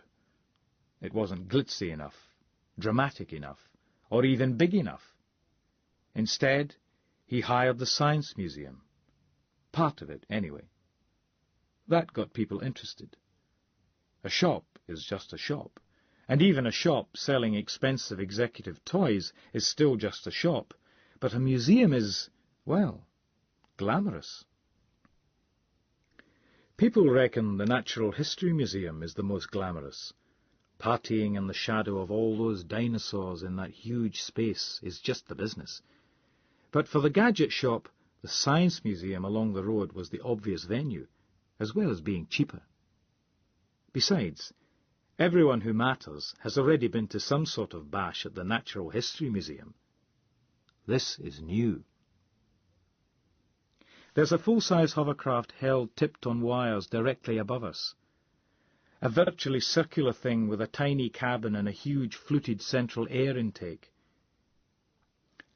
I vaguely recall making an airfix kit of that thing when I was a kid.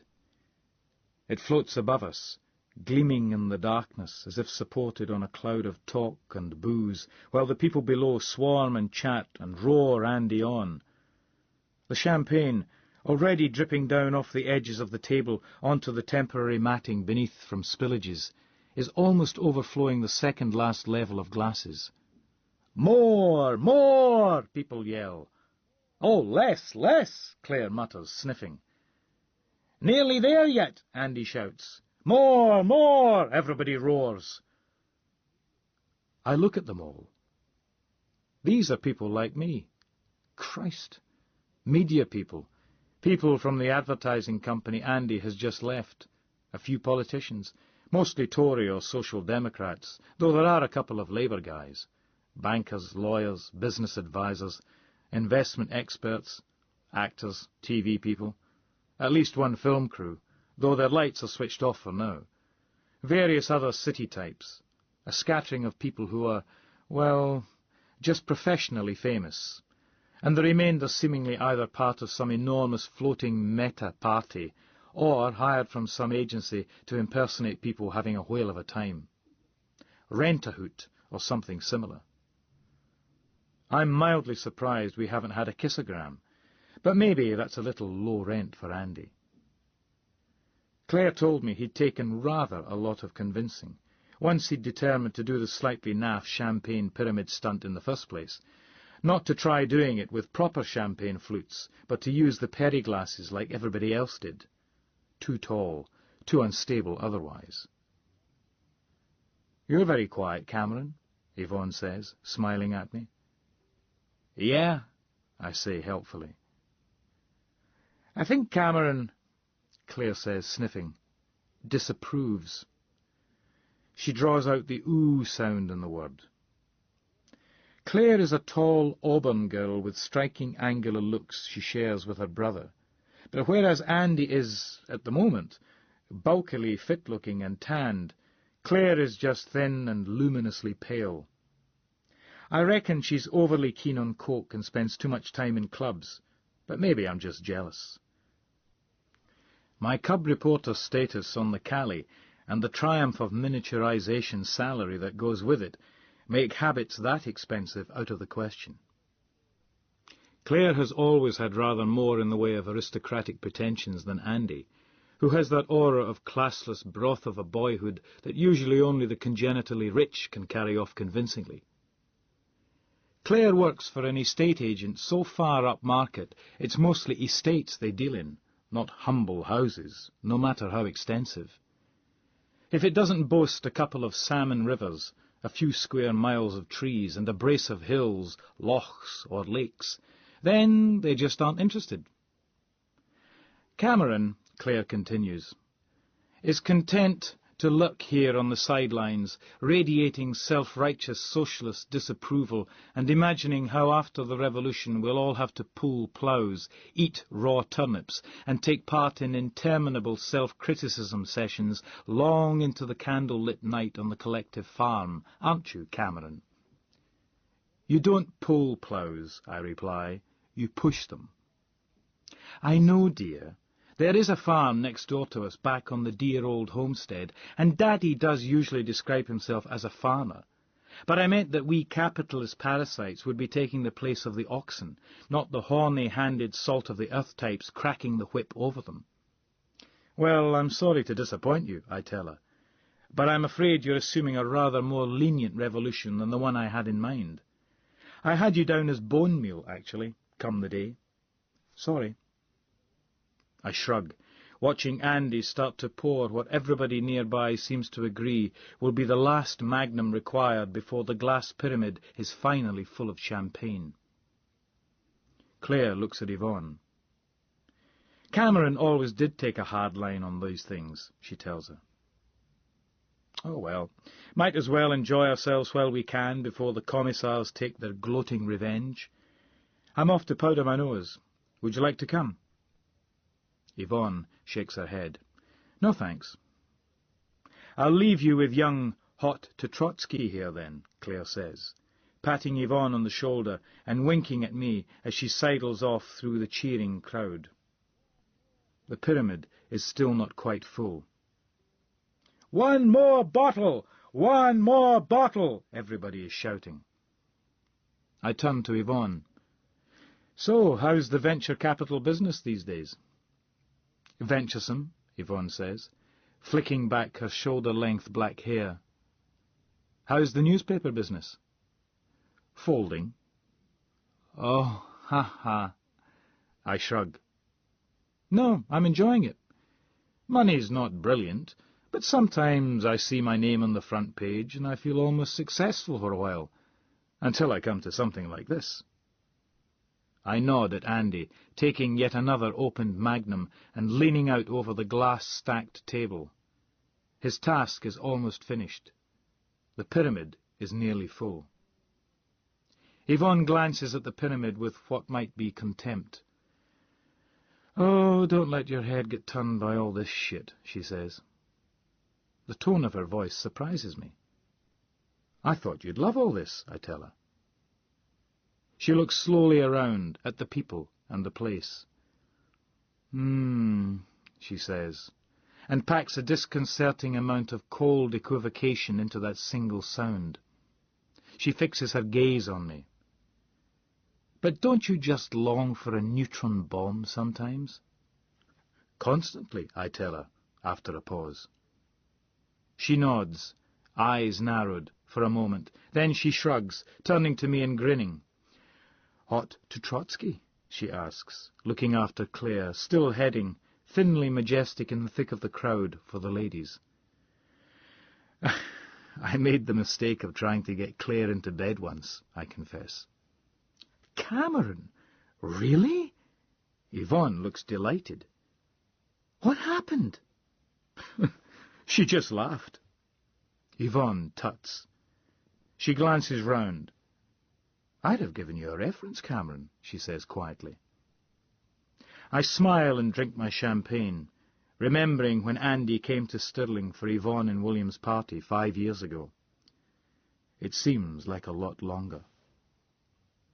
Did you ever tell William about that? I ask her. Yvonne shakes her head. No, she says. She shrugs. Maybe when we're older. I think about telling her that Andy was there in his sleeping bag, listening the whole time. But while I'm thinking about it, something goes wrong. There must have been a flaw in one of the glasses, or the weight is just too much, because there's a cracking sound and one side of the pyramid starts to collapse, sending an avalanche of falling glass and frothing champagne spilling, crashing down off the table and smashing, bouncing and splashing onto the mats on the floor below. Andy goes, "Ah," and holds his arms straight out. People cheer.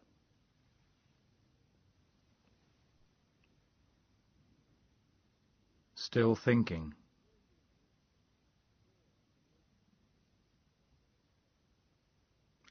Four years later, Claire and her latest fiancé were spending a weekend at Strathspeld when she died of a heart attack. I heard the news from a guy I knew who still lived in the village. I couldn't believe it. A heart attack. Overweight male execs squeezing themselves behind the wheel of their Mercs. They died of heart attacks. Arthritic working-class guys raised on a diet of fish and chips and fags. They died of heart attacks. Not young women in their mid-20s. Christ, Claire was even fit at the time. She'd given up doing coke and taken up healthy shit like running and swimming.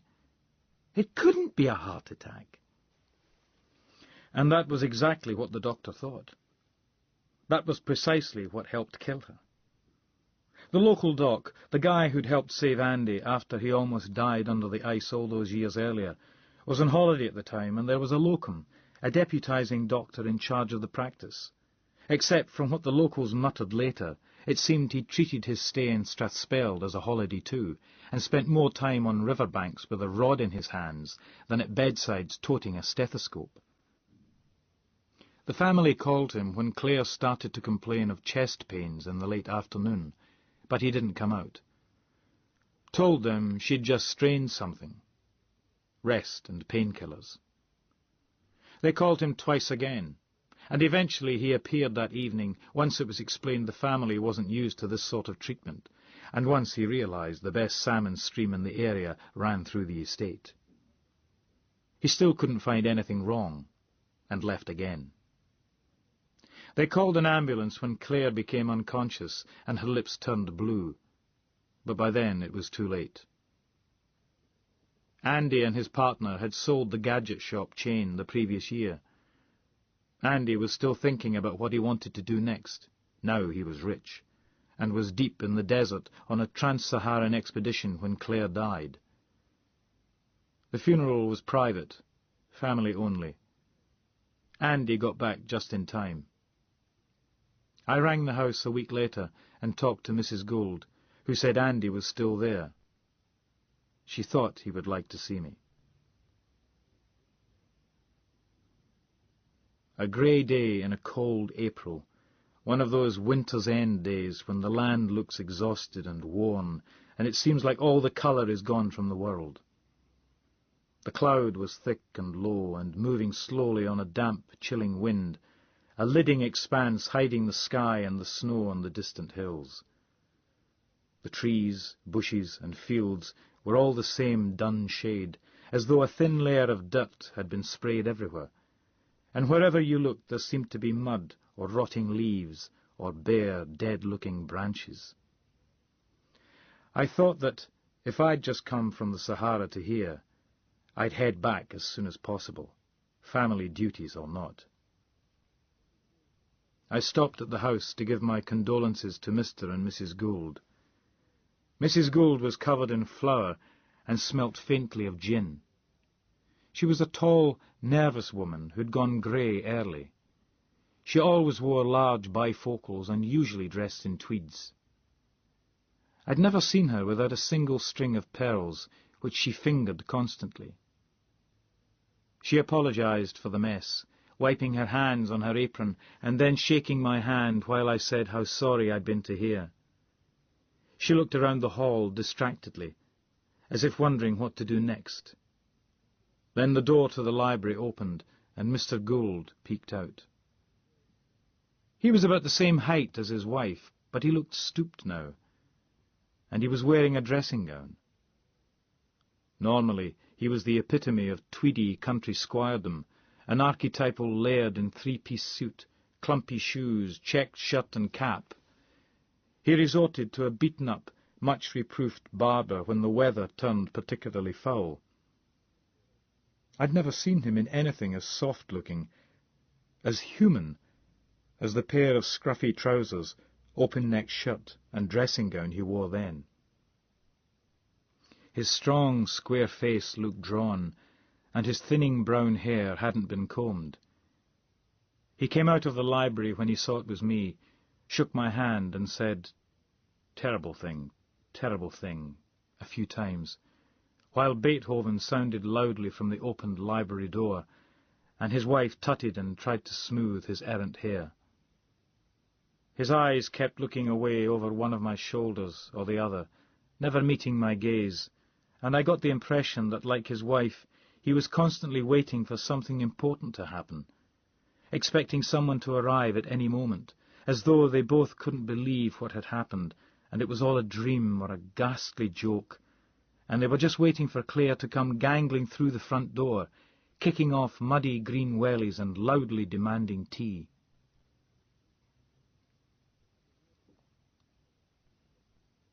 Andy was out shooting.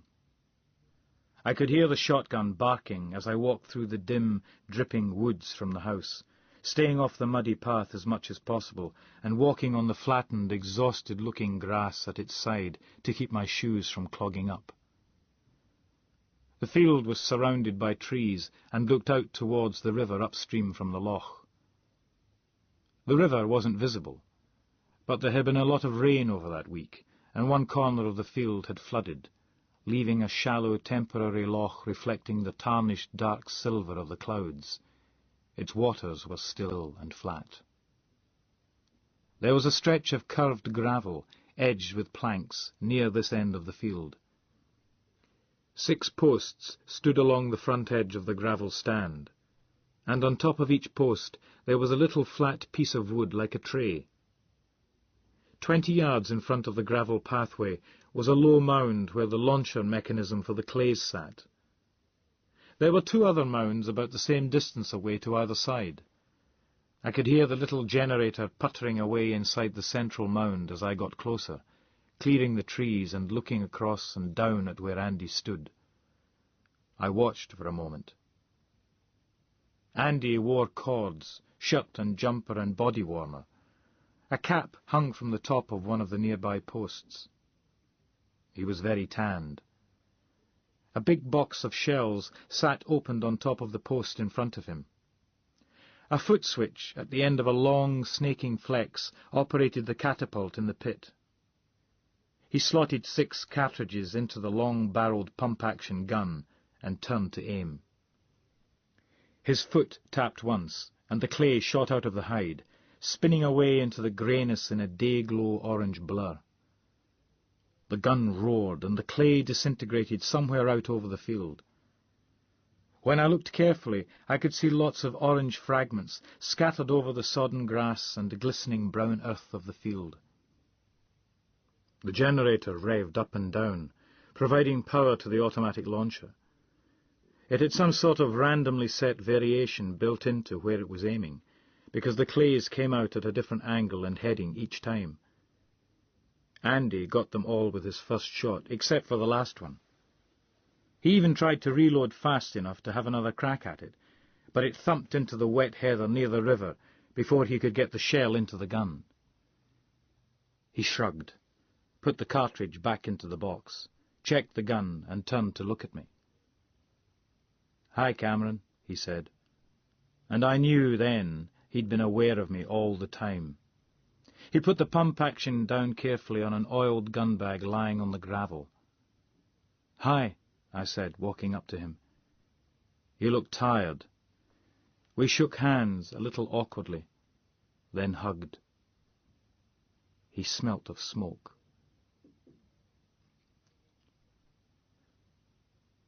Fucking squaddy culture, yeah. Adoration of the fucking Maggie and pit bulls and getting some scoff down your neck and let's get pissed on lager and all moon together from the bus and camouflage jackets on the high street and, yeah, well, I'm interested in martial arts, ain't I? I'm not a fucking Nazi, I just collect militaria. I'm not a fucking racist, I just hate blacks and gun magazines instead of magazines for guns, wanking over the glossy photos of chromed Lugers, I'll bet. Half of them think Elvis is still alive, bunch of fucking stupid little cunts. The dipshit little bastards deserve the fucking mix, turning them into mince. Saw the inside of an armoured car once, been blown to buggery, thrown 100 feet into the air and then rolled all the way down a hill. We took turns looking inside just to prove we were real men. Looked like the inside of a fucking slaughterhouse. I sat with Andy while he ranted on. We were drinking whisky. He had a big room on the second floor of the house at Strathspeld. We'd played here as kids, making models, fighting wars with toy soldiers on the train set and airfix tanks and forts made from Lego. We'd conducted experiments with our chemistry sets, raced our scale-electric cars, flown gliders out the window down to the lawn, and shot at targets in the gardens with our air rifles, and killed a couple of birds, and smoked a few packets of illicit fags from the same window. We'd smoked untold spliffs here too, listening to records with pals from the village, and with Claire. "Why are people so fucking incompetent?"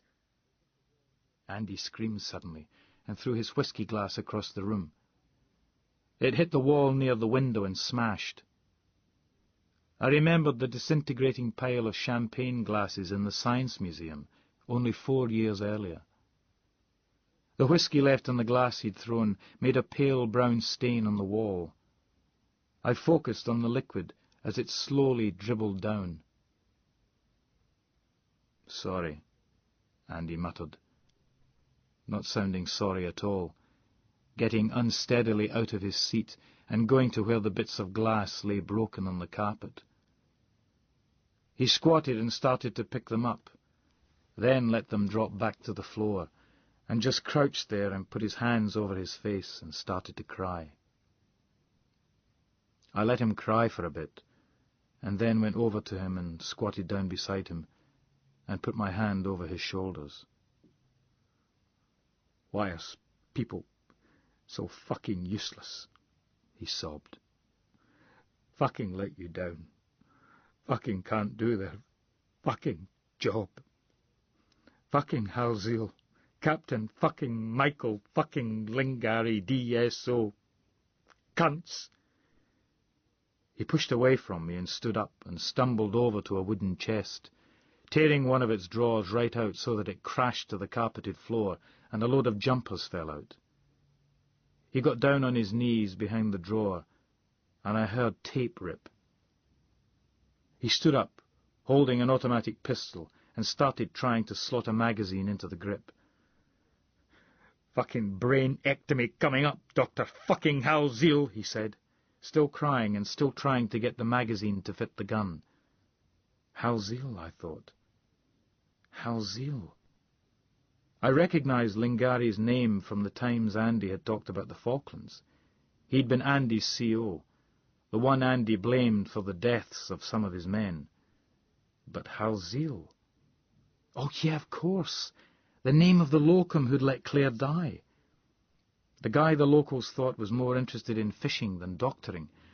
"Fucking load, cunt!" Andy screamed at the gun. I got up, suddenly feeling cold. I hadn't felt like this when I'd seen him firing the shotgun. It hadn't occurred to me to feel frightened of him then. Now it did. I wasn't at all sure I was doing the right thing, but I got up and started towards him as he finally got the clip to slide into the gun and snick home. "Hey, Andy," I said. "Man, come on." He glared up at me as though seeing me for the first time. His face was red and blotchy and streaked with tears. "Don't you fucking start, Collie, you little cunt. You let me down too, remember?" Hey, I said, putting my hands out and retreating. Andy crashed into the door, opened it, and almost fell out into the landing. I followed him down the stairs, listening to him curse and shout. In the front hall he tried to get a jacket on over his clothes, but couldn't get it to fit over his hand holding the gun. He hauled the front door open so hard that when it hit the stop, the stained glass panel shattered. I looked woozily around for Mr. and Mrs. Gould, but there was no sign of them. Andy slammed the heel of his hand off the half of the storm door that was still closed, then fell out into the night. I went after him. He was trying to get into the Land Rover. I stood beside him while he cursed at the keys and thumped the side window. He put the gun sideways in his mouth to give him 2 free hands, and I thought about trying to grab it off him, but I thought I'd probably kill one of us, and even if I didn't, I was no match for him, and he'd just take it off me again. "Andy, man," I said, trying to sound calm, "come on, this is crazy. Come on, don't be insane, man. Killing this dickhead Halzeel isn't going to bring Claire back." "Shut up!" Andy yelled, throwing the keys down and grabbing me by the collar and slamming me back against the side of the landie. "Shut the fuck up! You stupid little shit! I fucking know nothing'll bring her back, I know that!" He banged my head against the Land Rover's side window.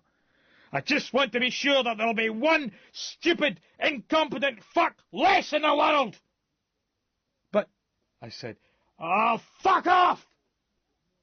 He hit me in the face with the gun. An inefficient, glancing blow with more chaotic anger than directed malice behind it. I fell down correspondingly, more because I felt I ought to than because I was actually knocked out. Still hurt, though. I lay on the gravel, face up. It was only then I realized it was raining. I worried distantly about being shot and killed. Then Andy slammed the gun side on against the Land Rover and kicked the door. "Christ!" he bellowed. He kicked the door again. "Christ!" I was getting wet. I could feel water seeping through my jumper and making my back damp. Andy bent down and looked at me, his eyes screwed up. "You all right?" "Yeah," I said wearily. He flicked something on the gun and stuffed it down the back of his cords, then held a hand out to me. I put my hand up to his. I remembered William and Andy balanced on the chair under the old hovercraft. He pulled me up. "Sorry I hit you," he said. "Sorry I was a prat." "Oh, man. Christ." He put his head on my shoulder, breathing hard but not crying. I patted his head. Still thinking. Yvonne and I at South Queensferry a couple of summers ago, across the road from the Hawes Inn at the slipway underneath the tall stone piers of the rail bridge, the mile-wide river bright before us, people promenading along pavements and down the pier, an occasional smell of frying onions from the snack bar beside the inshore lifeboat shed. We were there to witness William getting to grips with his brand-new jet ski. This process seemed to consist largely of getting on, powering away, trying to turn too fast and falling off in an extravagant splash. His big blonde head kept coming up, shaking once and then bobbing through the water as he struck out for the machine. There were another 3 jet skis buzzing around on that part of the river, and a few water skiers with their big-engined speedboats, all creating a fair old racket, but we could still hear William laughing. The guy thought buying a frighteningly expensive piece of machinery and spending most of your time falling off it into the water was just the most enormous wheeze. "What do you actually use these things for?" I asked. "What?" "Jet skis," Yvonne said, leaning on the sea wall and clinking ice around in her fruit juice. "Fun." She watched William bank into a turn, narrowly miss another jet ski, and plough into the wash of a water ski boat, sending William, in a new variation on his repertoire of falls, somersaulting over the handlebars of the jet ski and flopping on his back into the water in a cloud of spray. His laughter whooped above the revving motors. He waved to show he was all right, then swam back to the floating machine, still laughing. Yvonne put her sunglasses on. "They're for fun. That's what they're for." "Fun," I said, nodding. William was still laughing. I watched Yvonne watching him. He waved again as he got onto the jet ski. She waved back. Listlessly, I thought. Yvonne was slim and muscled in shorts and T-shirt. Her breasts were pushed up by the wall she was leaning against. We had been lovers for a year or so. She shook her head gently as William gunned the machine's engine again. I leant on the wall beside her. "Do you ever think about leaving him?" I asked her quietly. She paused, turned to me, put her sunglasses down her nose, and looked at me over them. "No," she said, and there was a question in her voice. It was asking me why I'd asked such a thing. I shrugged. "I just wondered." She waited for a family to pass by, eating ice creams. Then she said, "Cameron, I've no intention of leaving William." I shrugged again. Sorry I'd asked now. "Like I say, it just occurred to me." "Well, unoccur it." She glanced at where William was bumping enthusiastically across the waves, miraculously still upright. She put a hand out and briefly touched my arm. "Cameron," she said, and her voice was tender, "you're the excitement in my life. You do things for me William couldn't even imagine. But he's my husband, and even if we do stray now and again, we'll always be an item." She narrowed her eyes, then added, "Probably." She looked at him again as he executed a slower turn, wobbling but upright. "I mean, if he ever gave me AIDS, I'd give him a Colombian necktie." "Yuck," I said. I'd seen a photograph of one of those. They cut your throat and pull your tongue out through the slit. Surprisingly big, the human tongue. "You told him that?" She laughed once. "Yeah." He said if I left him, he'd demand custody of the Merc. I turned and looked at the subtly tarted, much breathed-upon 300 sitting at the curb, then made a show of sizing up Yvonne. I shrugged. "Fair enough," I said, turning to look out across the water and drinking my pint. She kicked me on the knee. Later, when we were helping William take the jet ski out of the water, some very loud people, all wearing black leather jackets with BMW logos, arrived with a gleaming black Range Rover and a big black ski boat. They demanded that everybody get out of their way so they could launch their boat, while people who'd been there for the best of the tide were already bringing their craft out. Their triple-engine ski boat had blocked the exit to the road, and when people asked them to move it, the BMW people started arguing. I even heard one of them claiming to have booked the slipway. There was impasse for about 10 minutes. We got the jet ski onto its trailer, but William's Merc was one of the cars trapped on the slip.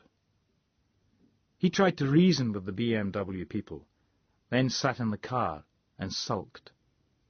Yvonne seemed silently furious, then announced she was going up to the lifeboat shed to buy some souvenir crap or whatever.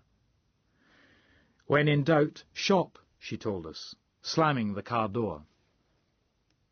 William sat tight-lipped, looking in his rear-view mirror at the argument continuing further up the slip.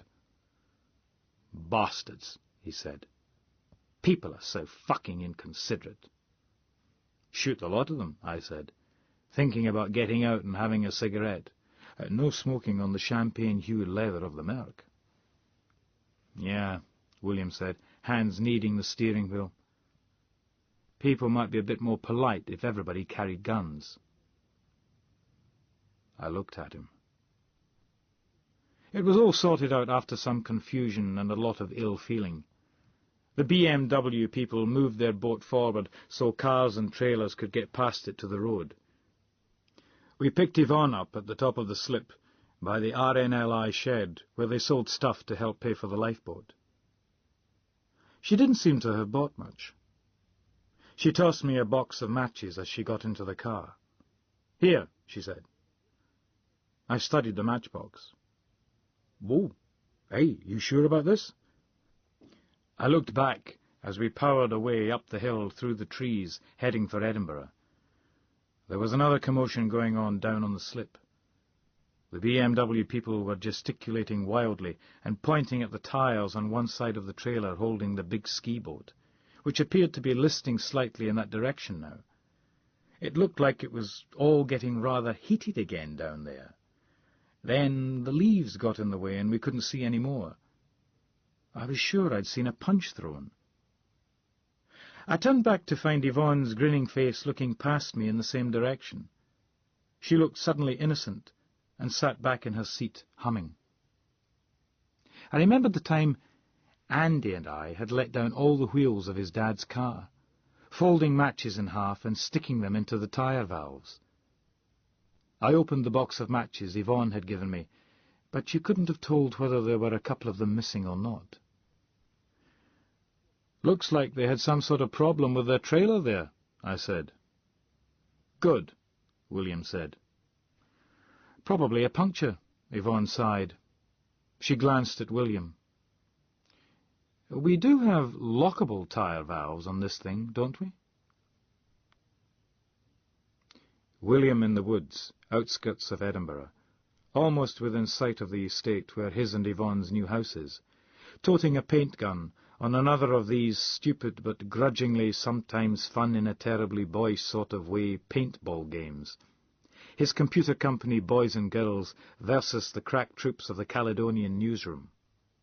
My gun jammed, and William recognized me and came forward laughing and firing shot after shot at me, while I waved and tried to duck, and these yellow paintballs went splat, splat, thunking into my hired camouflage trousers and combat jacket, and smacking into my visored helmet, while I waved at him and tried to get the damn gun to work, and he just walked forward slowly shooting me.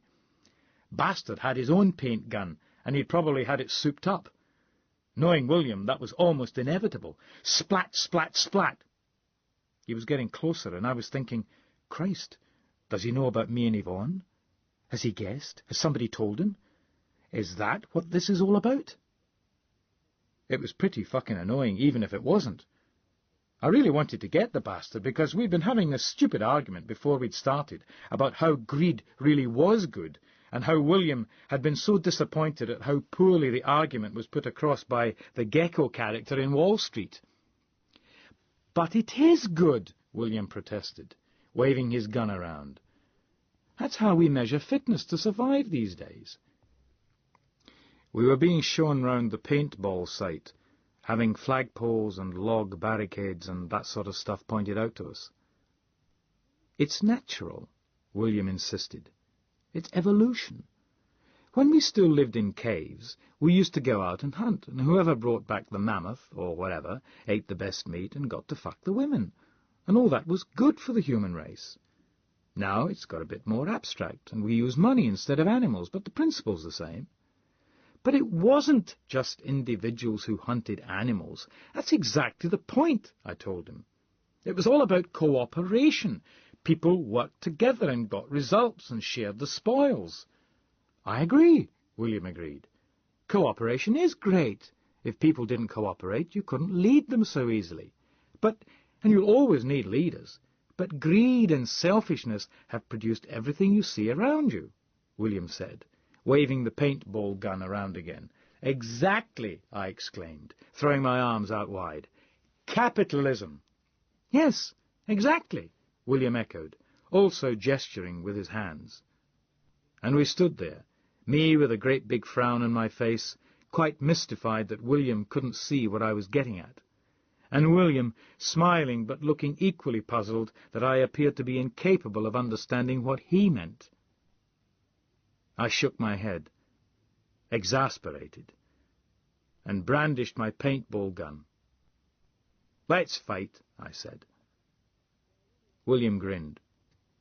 I rest my case. So I really wanted to nail the bastard, preferably with the cooperation of my teammates, just to prove the point.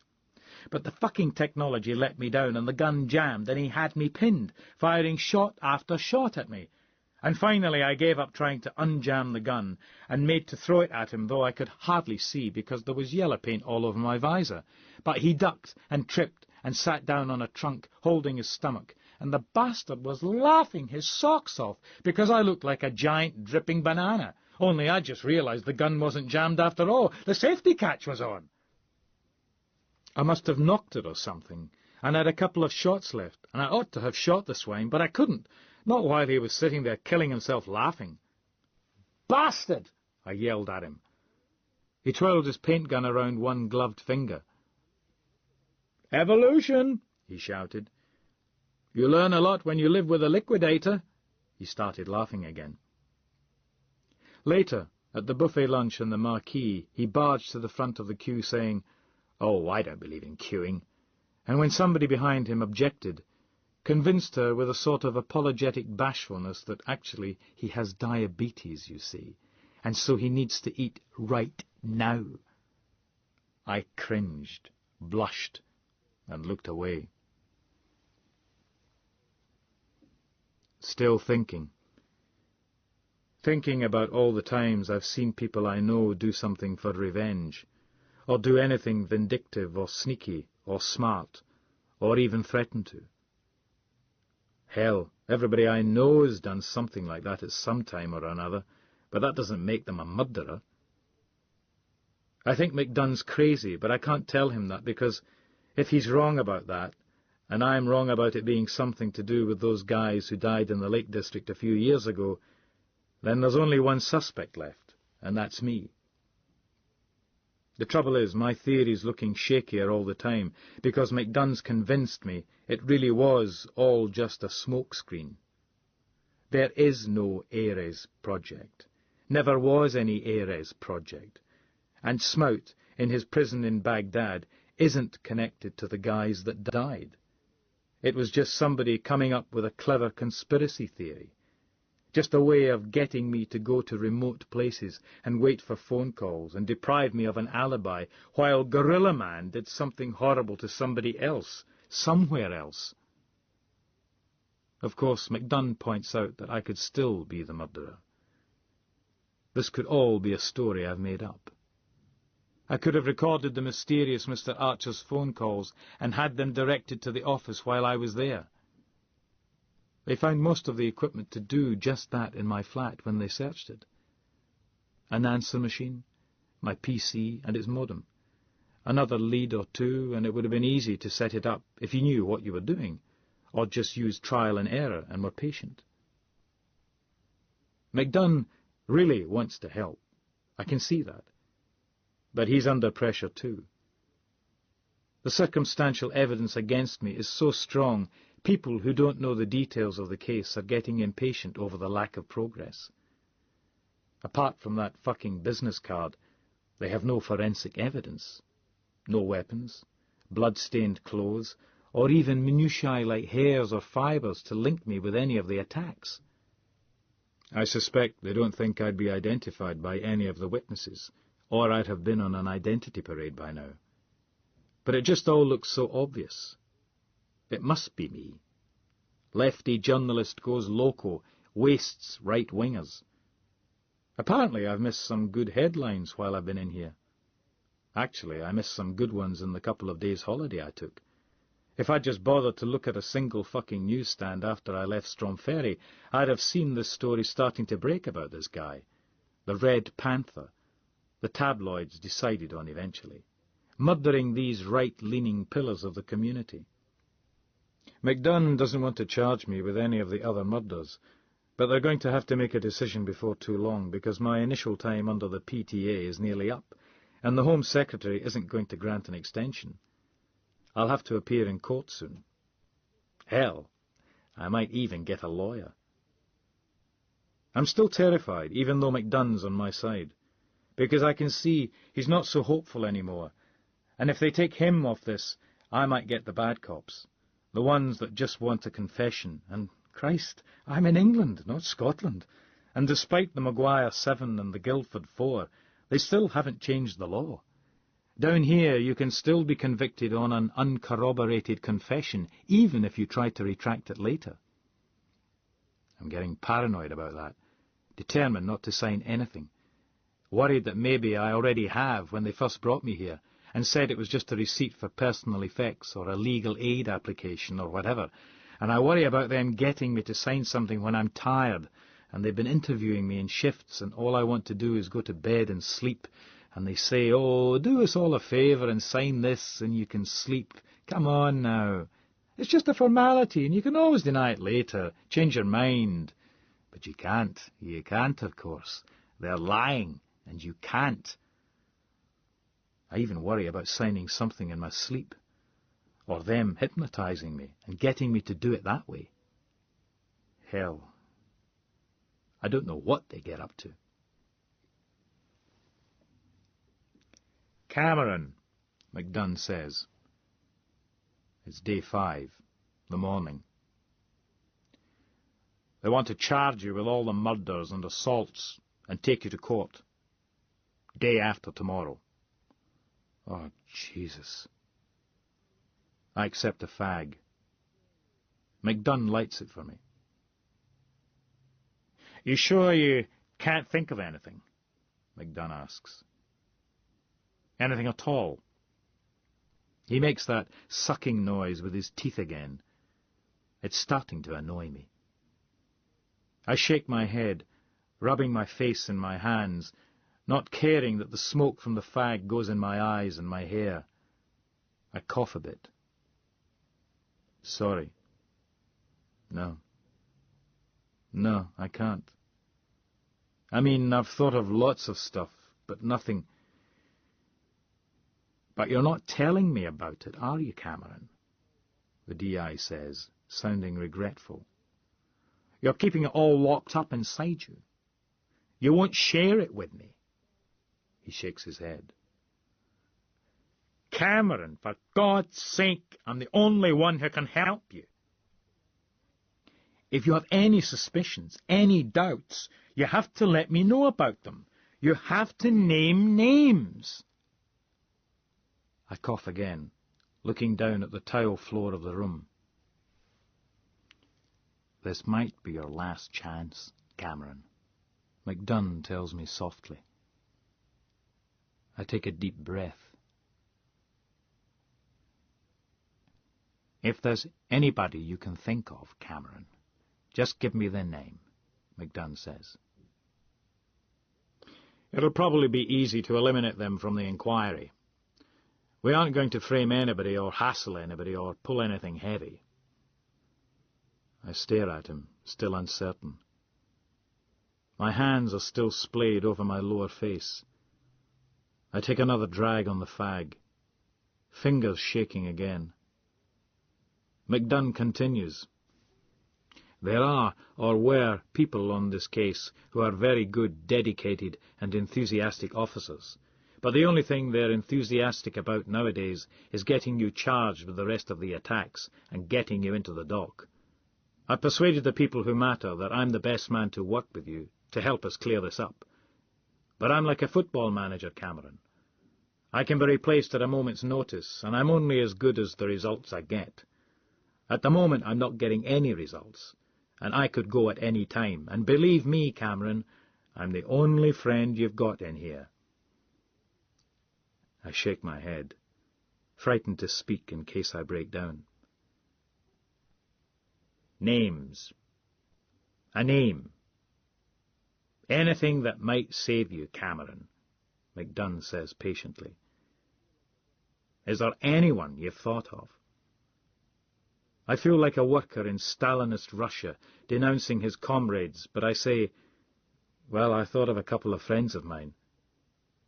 I look at McDunn to see how I'm doing. There's a concerned-looking frown on his dark, heavy face. Yes? William Sorrell and, well, it sounds daft, but his wife, Yvonne, McDunn says, nodding slowly and sitting back. He lights a fag. He looks sad. He taps the cigarette packet round and round on the table surface. I don't know what to think or feel. Yes, I do. I feel sick. Are you having an affair with Yvonne Sorrell? McDunn asks. I stare at him. I really don't know what to say now. He waves his hand. Well, maybe it doesn't matter. But we've looked into Mr. and Mrs. Sorrell's movements. Discreetly, once we knew they were friends of yours. He smiles.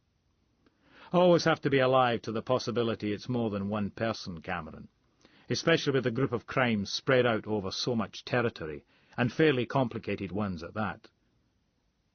I nod. Looked into.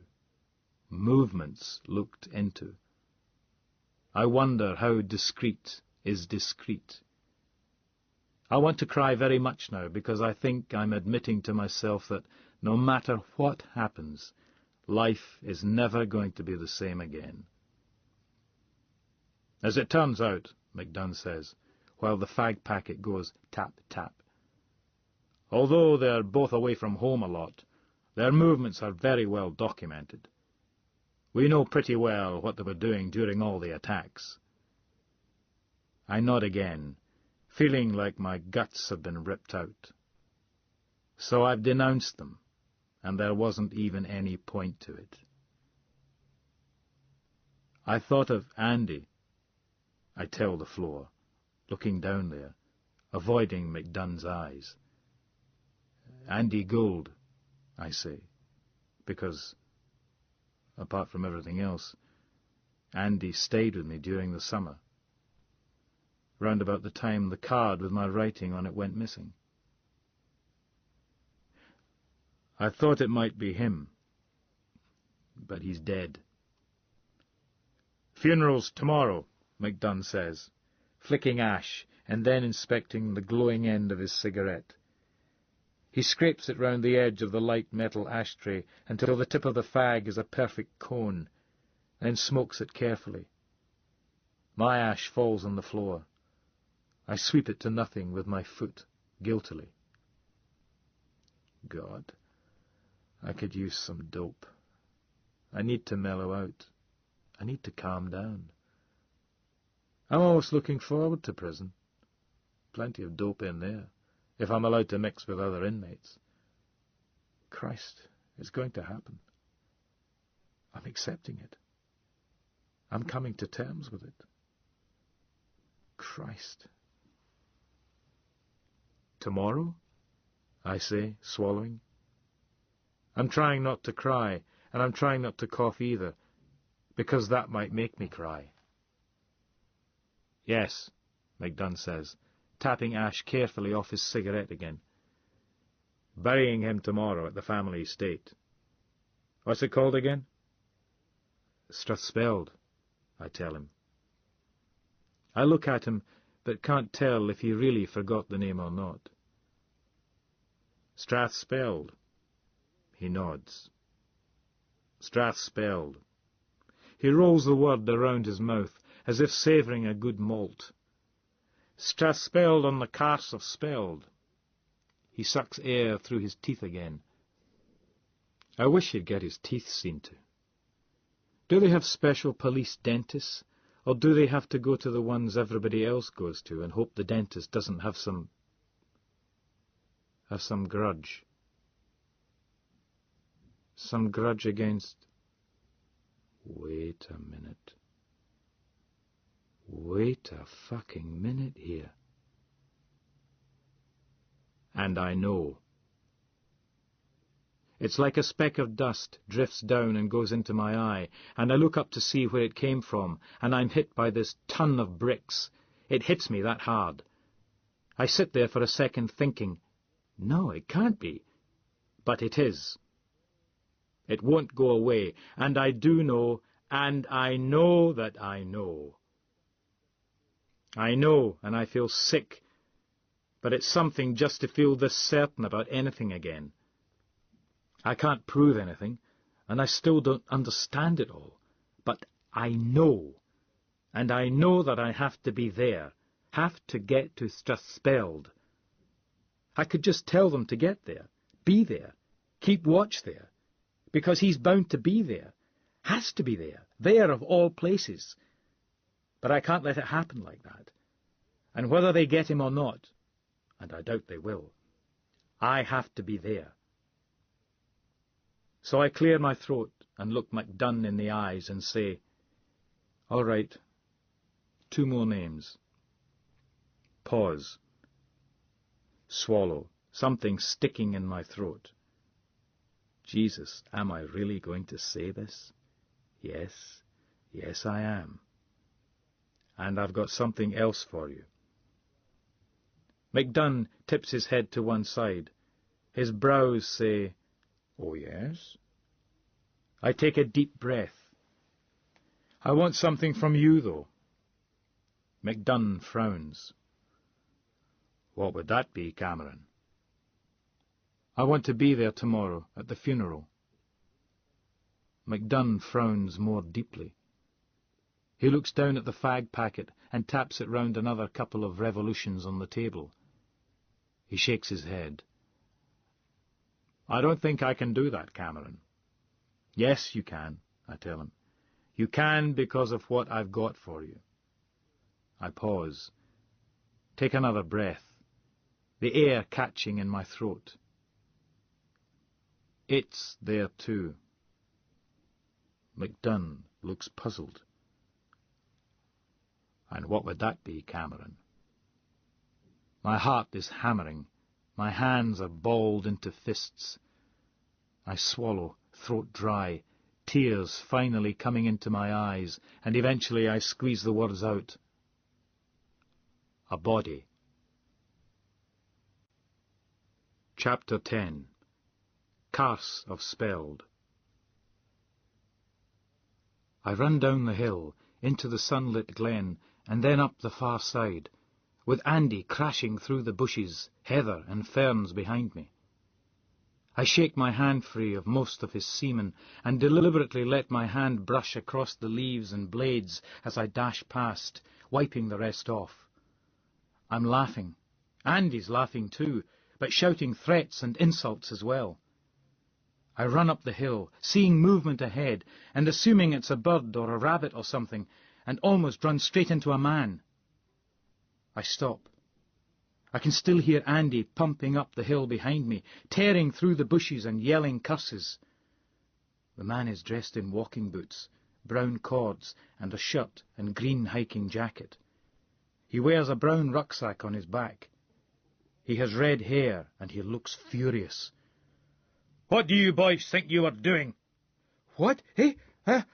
I say, looking back to see Andy coming up the hill behind me, suddenly slowing and looking wary as he sees the man. "You!" the man shouts at Andy. His voice makes me jump. I hide my sticky hand behind me, as if it's brightly stained. "What were you doing there with this boy, eh? What were you doing?" he shouts, looking around. He puts his thumbs between the shoulder straps of his rucksack and his jacket and sticks his chest and chin out. "Come on! What do you think you were doing, eh? Answer me, boy!"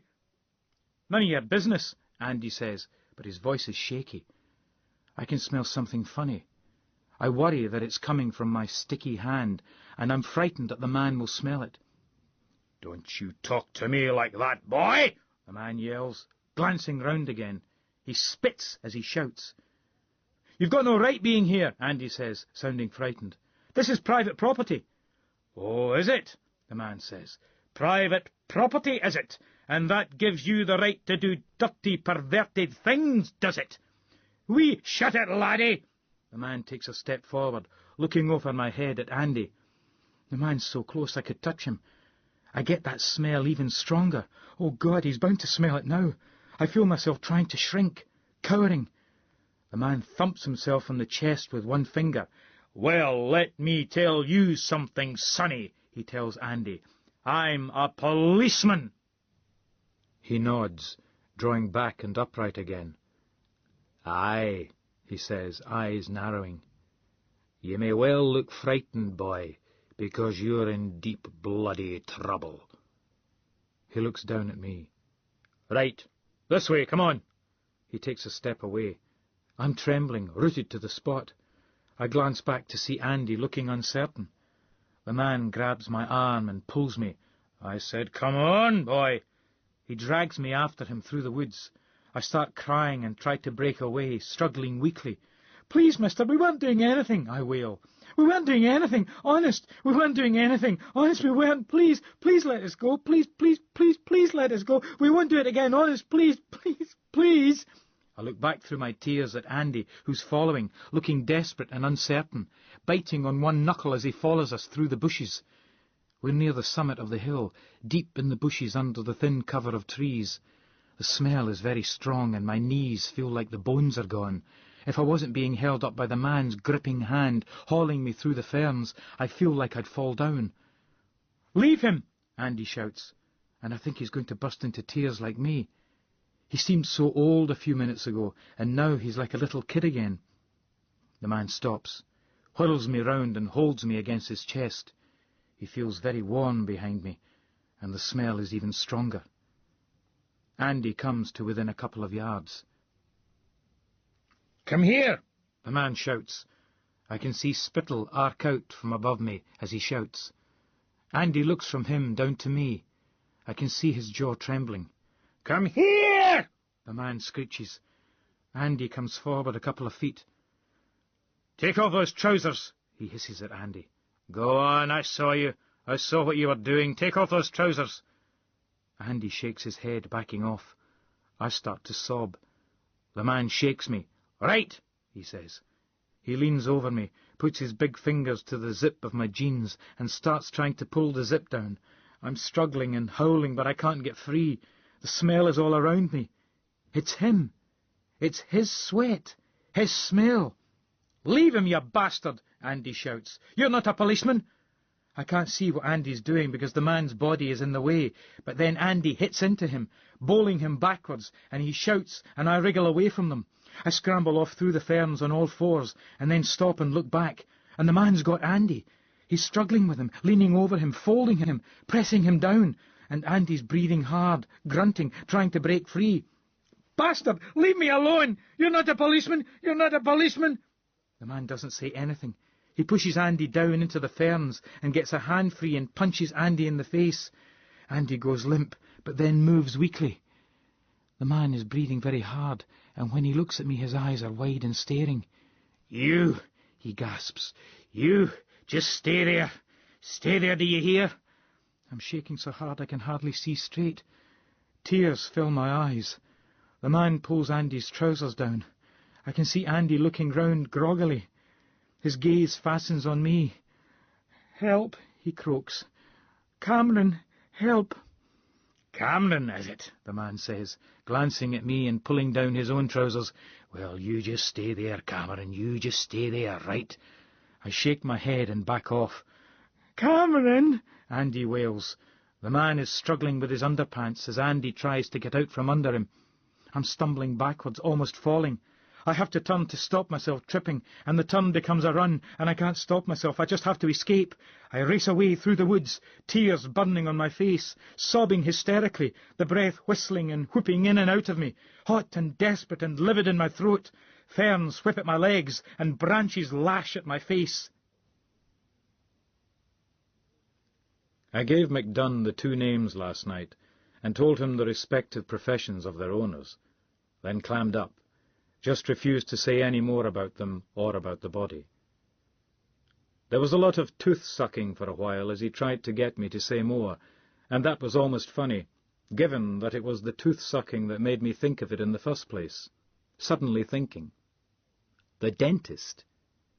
Recalling going into Kyle while I was at Stromferry, No Ferry, and remembering that nightmare vision of the burnt black man after the Blevy, Sir Rufus with his black bones, black nails, black wood, and his black jaw hinged back, and very much a dental records job, and thinking, how did they identify Andy?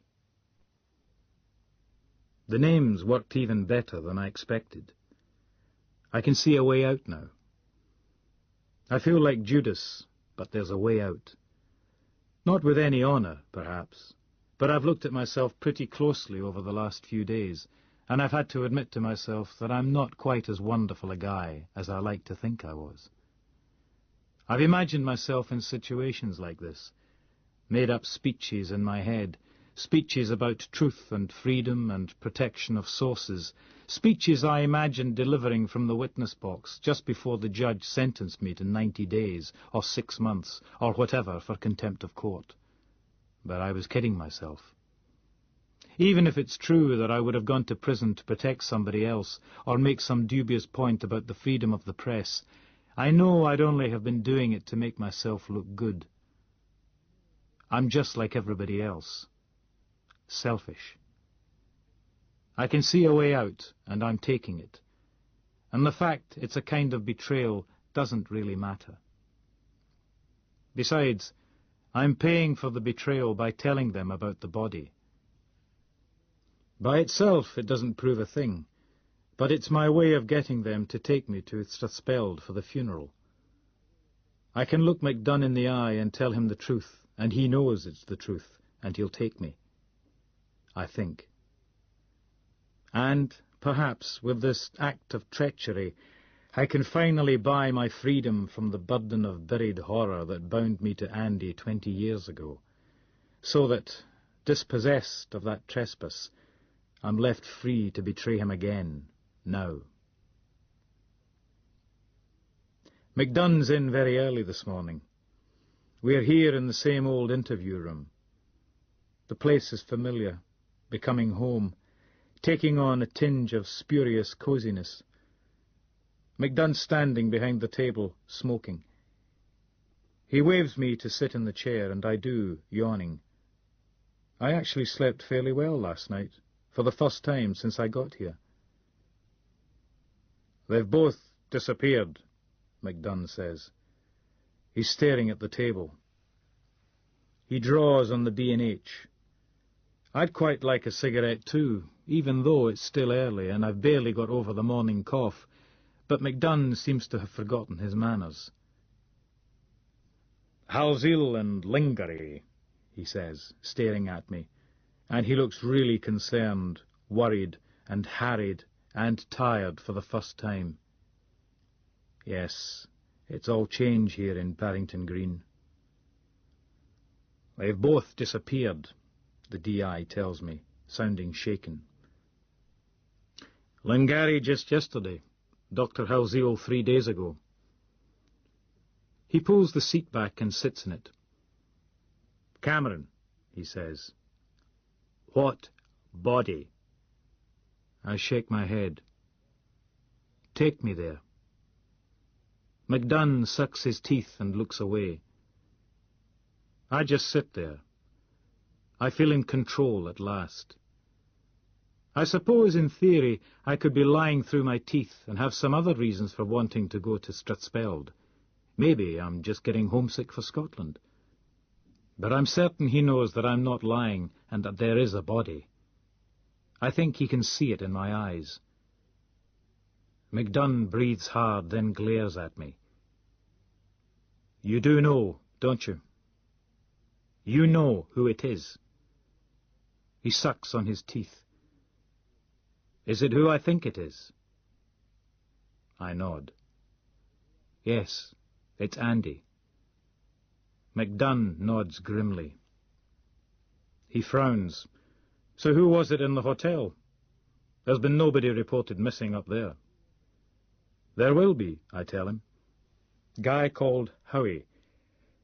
I can't remember his second name, begins with a G. He was supposed to leave for Aberdeen the day I left, to start some job in the rigs.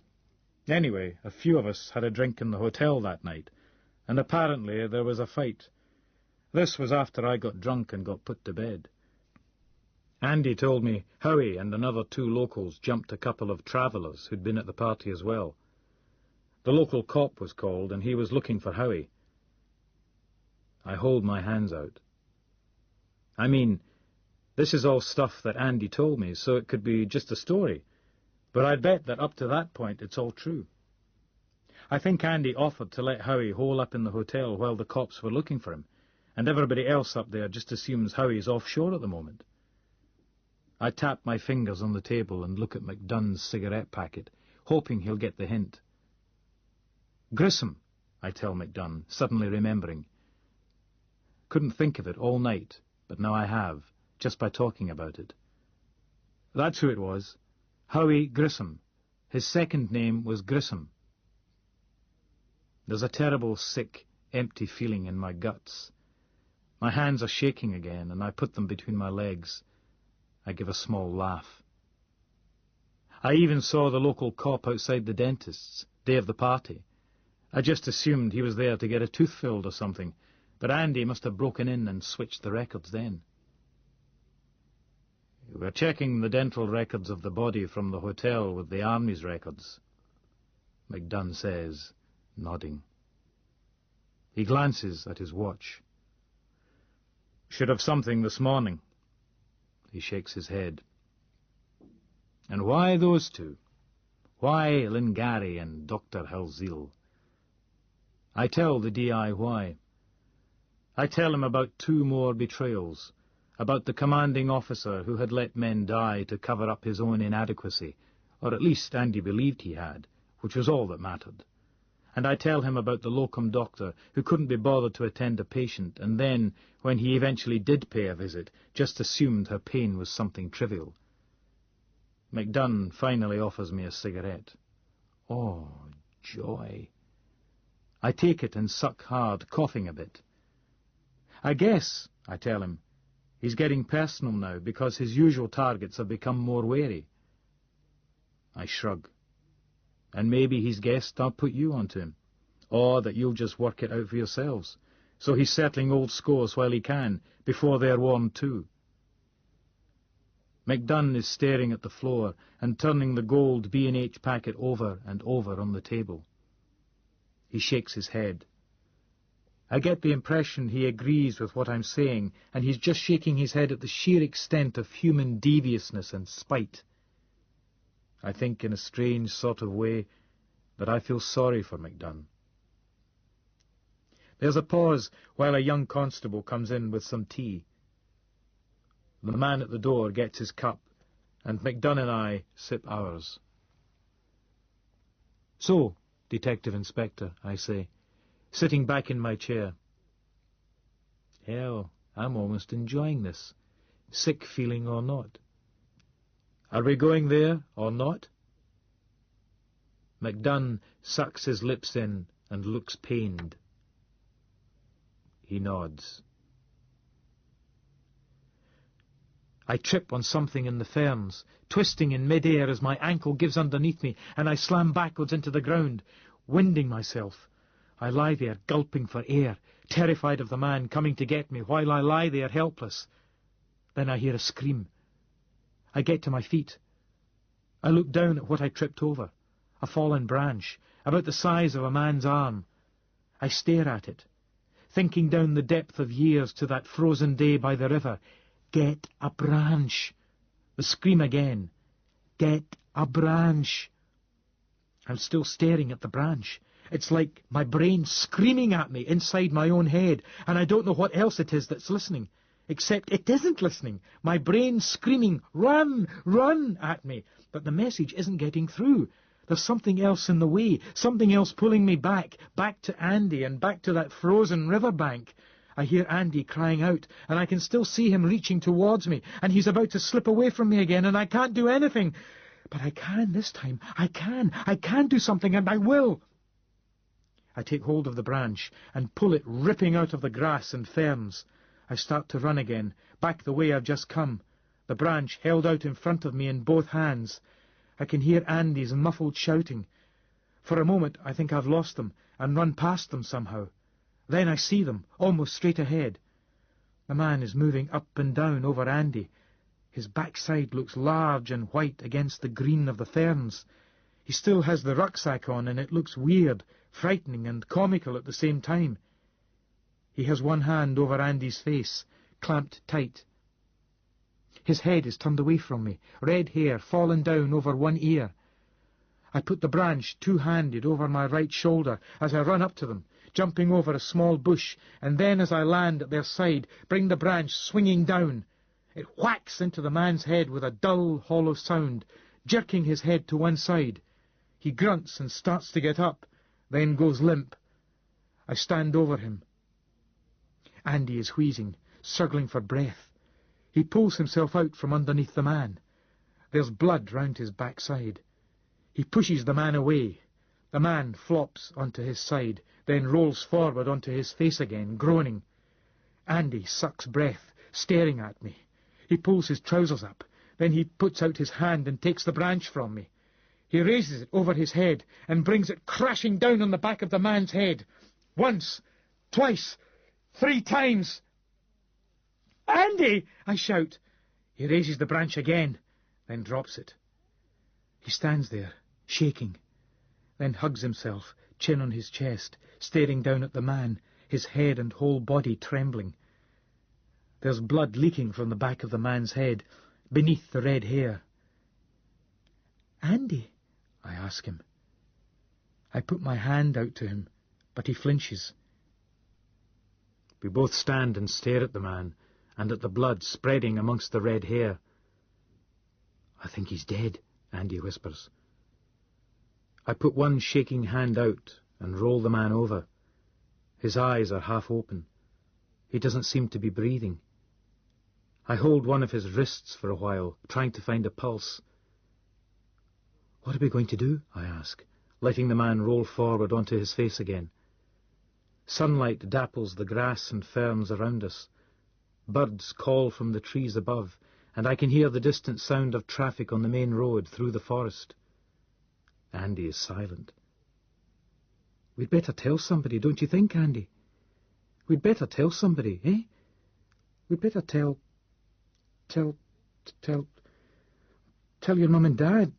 We'll have to tell the police. Even if he was...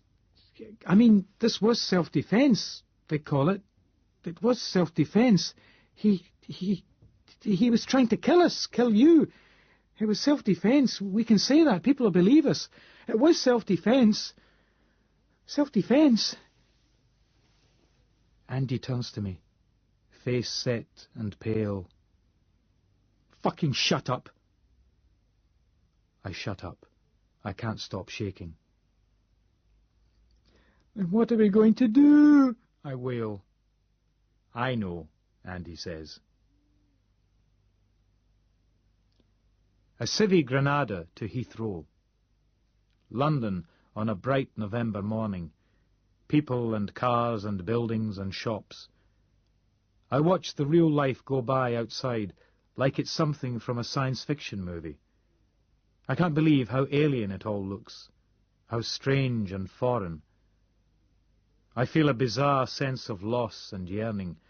I watch the men and women as they crowd along the streets or sit in their cars and vans and buses and trucks, and their freedom seems inestimably precious, exotic, and vicariously intoxicating. To be able just to walk or drive wherever you want. Christ, I've been away from all this for less than a week, and I feel like somebody coming out after 30 years. And I know these people don't feel free. I know they're all hurrying along or sitting there worrying about their jobs or their mortgages or being late or an IRA bomb in the nearest litter bin, but I look at them and feel a terrible sense of loss, because I think I've surrendered all this, the ordinariness of life, the ability just to be part of it and take part in it. I want to hope that I'm being melodramatic and everything will settle back to the way it used to be before all this ghastliness, but I doubt it. In my guts I feel that even if everything goes the best it possibly can for me, my life has changed completely and forever. But fuck it, at least I'm back in the real world, and with a modicum of control. I'm discreetly handcuffed to Detective Sergeant Flavelle. MacDunn has the key. And we have a couple of burly plain-clothes-men with us, I strongly suspect are tooled up. But the pressure seems to be off me a bit. I don't think I'm suspect numero uno anymore. I think MacDunn at least believes me, and that's enough for now. The unfortunate captain, later Major, Lingari, retired, and Dr. Halzeel have done me a lot of good by disappearing so mysteriously. I try not to think what Andy might be doing to them. I try even harder not to think about what he might do to me if he ever got the chance. We're on the dear old elevated section of the M4, where lorries are so apt to break down when there's a call for MacDunn. He takes the handset, listens and sucks his teeth for a bit, then says, "Thank you." He puts the phone down and looks back at me. "Army Records," he says. He turns back to face the front as we head through the late morning traffic. The body in the hotel was not Andrew Gould's. "Did they check the records against the ones in Howie's file?" I ask. McDunn nods. They match Gould's, not perfectly. He's had work done since, but they say they're 99% sure. They were switched.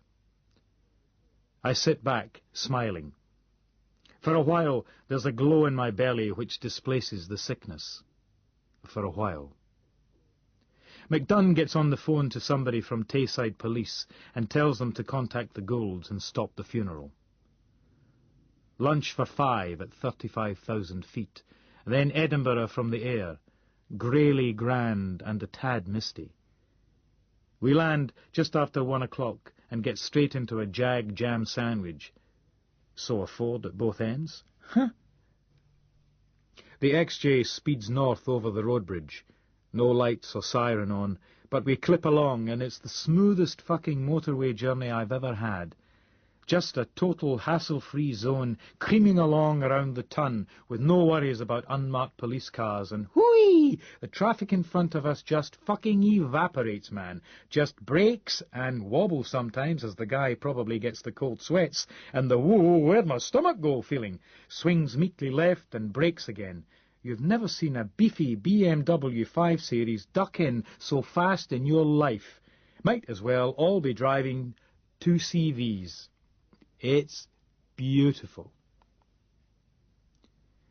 We take a leg each and drag the man, face down, through the ferns towards the northeast end of the hill.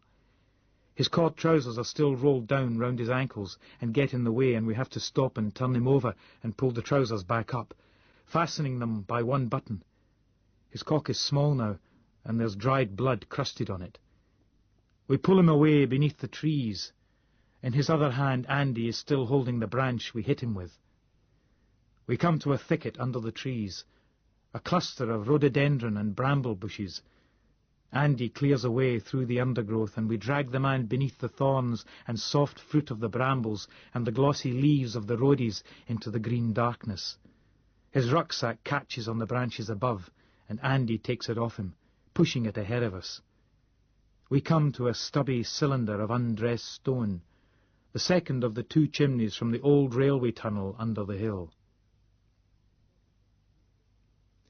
We make good time on the road from the motorway. People actually help you overtake when you're in a cop car. Unbelievable. I almost wish I'd become a cop car driver instead of a journalist now. This is such sweet driving. Still, maybe it kind of takes some of the sport out of it.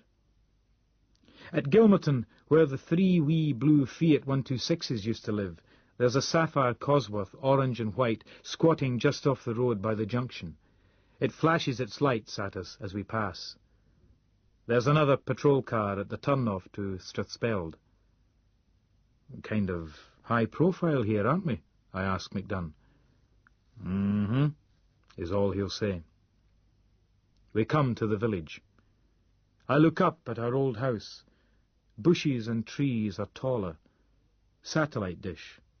Conservatory on one side. I watch the familiar shops and houses go by. Mum's old gift shop, now a video shop. The Arms, where I had my first pint. Dad's old garage, still doing business. Another police car, parked on the village green. Will the Goulds be at the house? I ask. McDunn shakes his head. They're in that hotel we just passed. I'm relieved. I don't think I'd know what to say to them. Hi. The good news is, I didn't kill your son. In fact, he isn't dead at all, but the bad news is, he's a multiple murderer. 5 minutes later, we're at the house. The gravel circle outside the house looks like the car park at a cop convention. I hear a clattering in the air as McDunn gets out of the Jag, and I look up over the trees into high, bright overcast. Fuck me, they've even brought a chopper. McDunn stands talking to some heavily brassed uniformed cops on the steps of the front door. I look round the old place. The window surrounds have been painted. The flower beds look a bit unkempt. Nothing else has changed. I haven't been here since that day a week after Claire died, and it had the same muddily washed-out look about it then. MacDunn comes back towards the car, catches Flavel's eye and beckons him. We get out and follow MacDunn into the house. Nothing much different inside either. Still looks and smells the same. Polished parquet flooring, sumptuous but fading old rugs, assorted mostly very old furniture, lots of big houseplants on the floor and time-dulled landscapes and portraits on the wood-panelled walls. We walk under the angle of the main staircase into the dining room. The place is full of cops. There's a map of the estate on the table, almost covering it. MacDunn introduces me to the other officers. I have never had so many hard, suspicious looks in my life. "So, where's this body?" one of the uniformed guys from Strathclyde asks. "He's here because they've loaned the helicopter." "Still here," I tell him. Unlike the man you're looking for." I look at MacDunn, the one friendly-ish face in here, and the only one I can look at without feeling like a 5-year-old who's just wet his pants. "I thought the idea was to let the funeral go ahead, or at least make it look like it was. He was bound to be here. You might have caught him then." MacDunn's face gives a good impression of being stone-clad. "That was not felt to be the most suitable way of proceeding in this matter," he says, sounding like a police spokesman for the first time. There's a sensation of well-tailored black uniforms rustling in the room, and I get the impression from the general atmosphere and a few exchanged looks that this is a contentious point. "We're still waiting for this body," says the man with the braid from Tayside, the boys officially in charge. "Mr. Colley," he adds. I look down at the map of the estate. "I'll show you," I tell them. "You'll need a crowbar or something, about 50 metres of rope, and a torch. A hacksaw might be handy too." Andy reaches up to the iron grating and pulls at it. "This one comes away," he grunts. His voice is still shaky. I help him. We lift the rusting grating up at one end, but the far side is still secured by an iron pin, and we can't shift it any further. Andy takes the branch we hit the man with and wedges it under the grating. Part of it sticks through, but there's a stump where a smaller branch has broken off, and the grating rests on that, held a half-metre or so off the stone rim.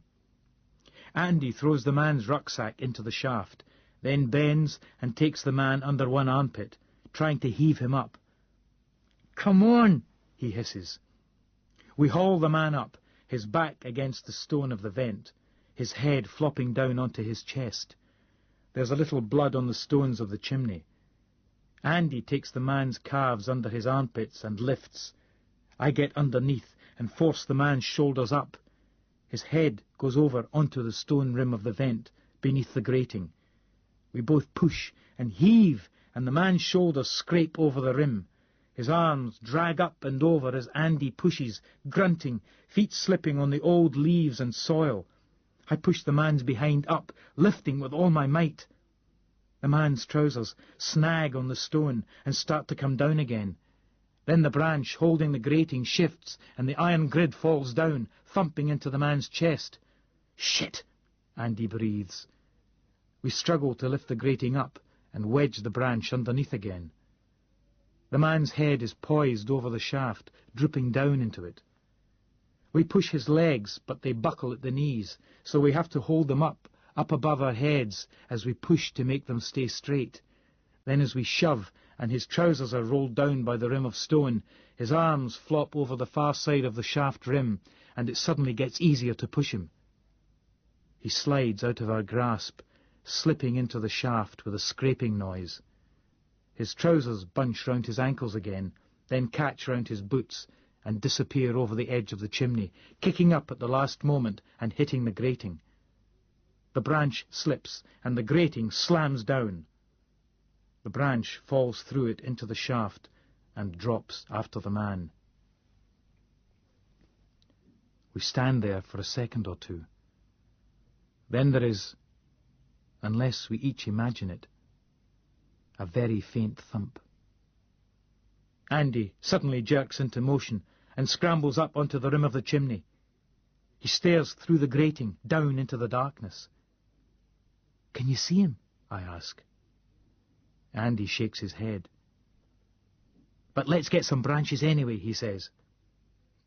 We prop the grating open with another branch and spend the next half hour pulling fallen branches and logs from all over that part of the hill, dragging them into the clump of bushes and throwing them into the shaft. We snap dead branches off trees and bushes and haul and peel living ones off. We scrape together armfuls of dry leaf litter and throw those over the edge of the chimney too. Everything goes under the grating and down into the shaft. We still can't see anything down there. Eventually, a large branch with lots of other branches on it and lots of leaves, half a bush practically, snags only a few meters down the shaft, and we stop, breathless, sweating, trembling from exertion and delayed shock. We let the grating fall back and throw the last branch down into the darkness. It catches on the branches stuck near the top of the shaft. We sit on the dead leaves at the foot of the vent, backs against the stone. "Are you all right?" I ask Andy after a while. He nods. I put a hand out to him, but he flinches again. We sit there for some time, but I keep glancing up, and gradually become terrified that the man is somehow not dead, or has become a zombie and is climbing back up the shaft towards us, to push the grating up and put his already rotting hands down and grab us both by the hair. I stand up and face Andy. My legs are still shaky and my mouth has gone very dry. Andy stands too. "A swim," he says. "What?" "Let's..." Andy swallows. "Let's go for a swim. Down to the loch, the river." He glances back at the stones of the air shaft. "Yeah," I say, trying to sound cheerful and unconcerned. "A swim." I look at my hands, all scraped and dirty. There's some blood on them. They're still shaking. "Good idea." We crawl out of the undergrowth into the bright day. There are a few minutes, perhaps not more than 3 or 4, when I exist in a bewildering storm of hope, joy, incomprehension and dread, when they don't find the body at the bottom of the shaft. We walked here through the gardens and the woods, past the hill where Andy and I lay in the sunlight all those summers ago, into the little glen, then up through the bushes and the dead auburn wreckage of the ferns, to the trees at the summit of the small hill. A damp wind blew from the west, shaking drips off the high, bare trees, and taking the sound of the main road away. There are about 20 of us altogether, including half a dozen constables carrying the gear. I'm still very much attached to Sergeant Flavelle. I'd naively thought they could mount some low-profile operation to catch Andy watching his own funeral. I'd imagined cops slinking through the undergrowth, whispering into radios, gradually closing in. Instead, we're here, mob-handed, crashing through the undergrowth towards a dead body. Except it isn't there. I tell them it is. I tell them there's a man's body at the bottom of the air shaft, and they believe me. It takes them long enough to cut a way through to the chimney of the air shaft, sawing through the roady branches and tearing away the brambles and other undergrowth. Then they lever off the iron grating over the shaft without any difficulty, and one of the younger cops, in an overall and a hard hat, wraps the rope around himself, proper climbing rope they had in the back of one of the Range Rovers, and abseils down into the darkness. MacDunn's listening on a little radio handset. It crackles.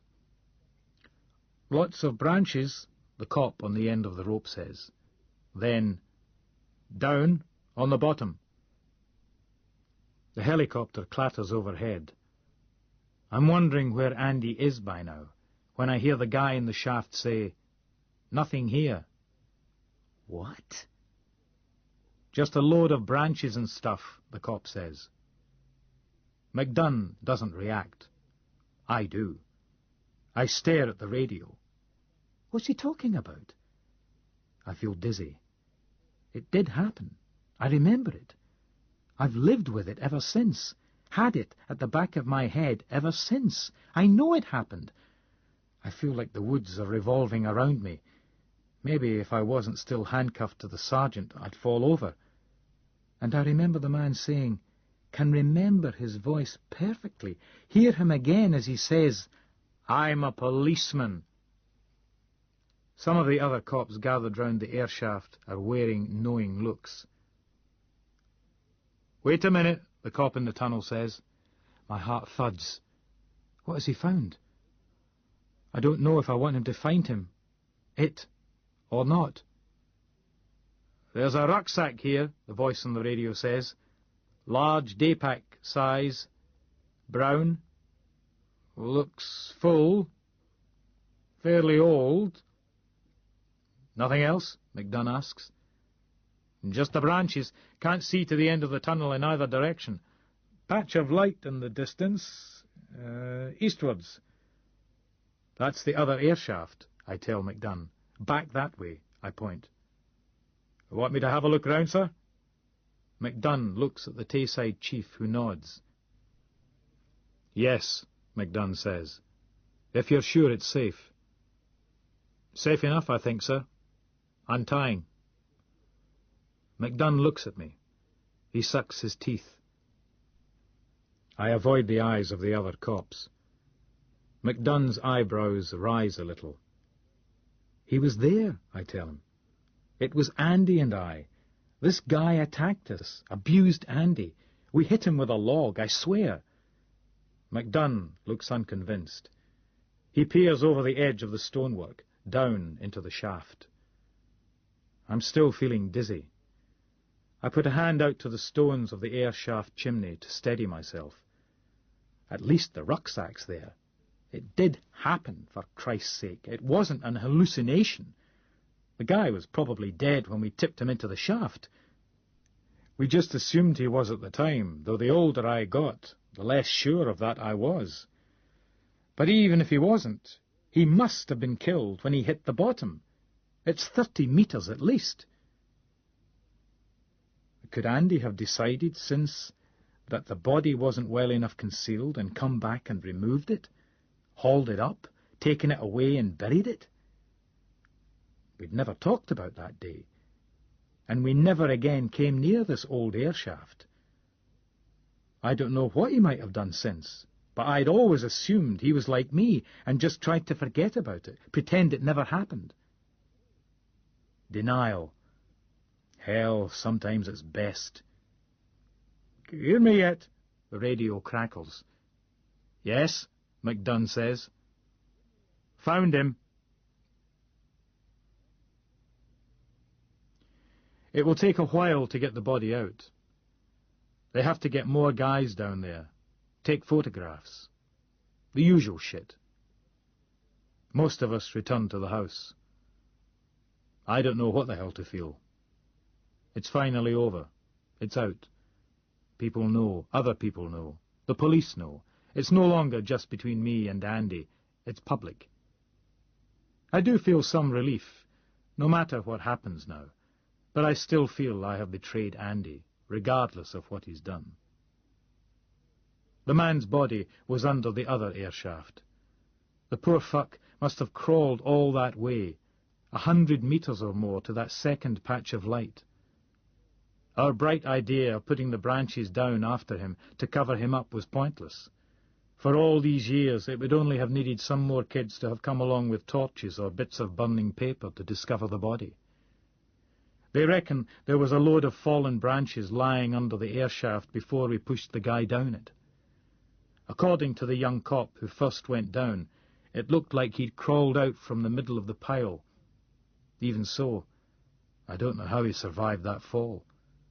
God knows what he broke, how he suffered, how long he took to crawl there to the other slightly brighter patch of light, how long he took to die.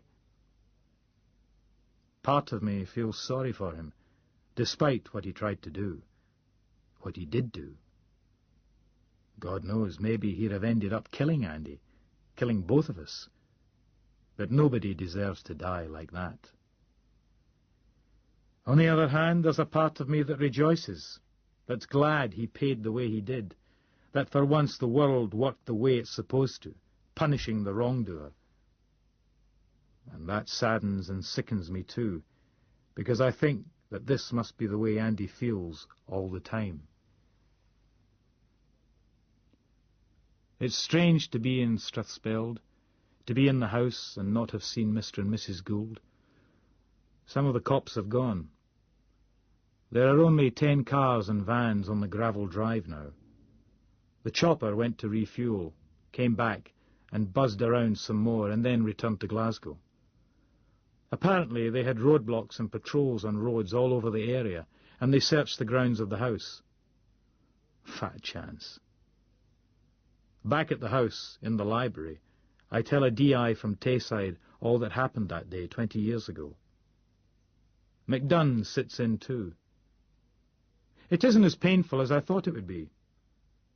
I tell it just as it happened, from where we ran up the hill almost straight into the man. I leave out what Andy and I were doing just before, and the man's line about dirty, perverted things. I can't tell that with McDunn sitting there. It would be like telling my father. Actually, I guess I wouldn't want to tell it to anybody. Not so much because I'm ashamed, I tell myself, as because it's private. One last thing I can hide that's between me and Andy only, so letting me feel that there is one thing at least in which I've not betrayed him utterly. Sergeant Flavel has been released from me to take notes. I'm attached to myself now, wrists cuffed together. The aged, respectable, leather-bound tomes of the Gould family library look down upon the nasty tale I have to tell with musty distaste. Outside it's dark. "Think I'll be charged?" I asked the 2 DIs. I already know there's no time limit between committing a murder and being charged with it. "Not for me to say, Mr. Colley," the Tayside guy says, gathering up his notebook and tape recorder. McDunn's mouth twists down at the edges. He sucks through his teeth, and for some reason I feel encouraged. They've ordered food from the Strathspeld Arms, the same food the funeral guests would have eaten. A bunch of us eat in the dining room. I'm handcuffed to one of the London Burleys now, and we both have to eat with one hand. I'd kind of been hoping they'd take the cuffs off me altogether by now, but I suppose they're thinking that the body in the shaft doesn't prove anything by itself, and that Andy could still be dead, or he could be alive, and he, or somebody else, could have kidnapped Halsey and Lingari to provide cover for me. McDunn comes in as I'm chasing bits of quiche round my plate with my fork. He comes up to me, nods to the Burley, and unlocks the cuffs. "Come here," he tells me, putting the handcuffs in his pocket. I wipe my lips and follow him to the door. "What is it?" I ask him. "It's for you," he says, striding across the hall towards the phone, where the handset's lying on the table and an officer is attaching a little device like a sucker to the phone. A wire leads from the sucker to a Pro Walkman. The officer starts the machine recording. McDunn glances back at me before stopping at the phone and nodding down at it. "It's Andy." He hands me the phone. Chapter 11. Slab. "Andy?" "Hello, Cameron?" It is his voice, urbane and controlled. Until this moment, some tiny part of me still believed he was dead. I get the shivers, and the hair on the nape of my neck prickles. I lean back against the wall, looking at McDunn, who's standing with his arms crossed a metre away. The young officer who turned on the Walkman hands McDunn a pair of earphones plugged into the machine. McDunn listens in. I clear my throat. "What's going on, Andy?" "Sorry to drop you in it, old son," he says in a conversational sort of way, as though apologising for some thoughtless remark or landing me with a mismatched blind date. "Yeah, are you?" McDunn makes a circular waving motion with one hand. "Keep going." Oh, Christ, here we go again. They want me to keep him talking so they can trace him. One more betrayal. "Well, yes," Andy says, sounding as though he's a little surprised to find he actually is sorry, albeit only slightly. I feel a bit bad about that, but at the same time I felt you deserved it. Not that I thought you'd go to prison for it. Wouldn't inflict that on you, but, well, I wanted you to suffer for a while. I take it they found that card I left in the woods near Sir Rufus's place." "Yes, they did." "Thanks, Andy. Yeah, great. I thought we were friends." "We were, Cameron," he says reasonably. "But you did run away, twice."